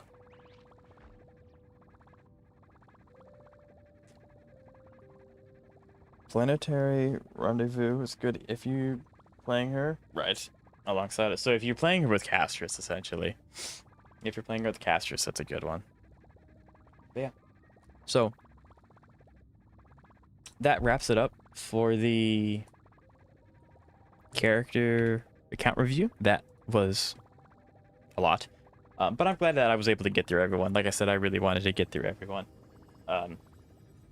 and so this is unfortunately the end of stream. Just kidding. It was nice for you to stop by. It's nice to get to talk to you. If you'd like to subscribe, I do stream very frequently, and I stream HSR, Zenless Zone Zero, and I stream Wuthering Waves if you're into any of those things. I do. And with that said, I appreciate each and every one of you for stopping by and staying for as long as you did. Thank you again, Seka. Great way to end stream. And I will talk to you guys tomorrow with a...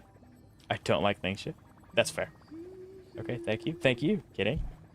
I think Hybrid Hamiko is so great because it converts the weakness of break teams that they don't. True. Bye. Man, today was so fun. It was a lot of fun. Today was a lot of fun. It was because of my chat, so thank you guys. I'll catch you all tomorrow with some really high octane gameplay.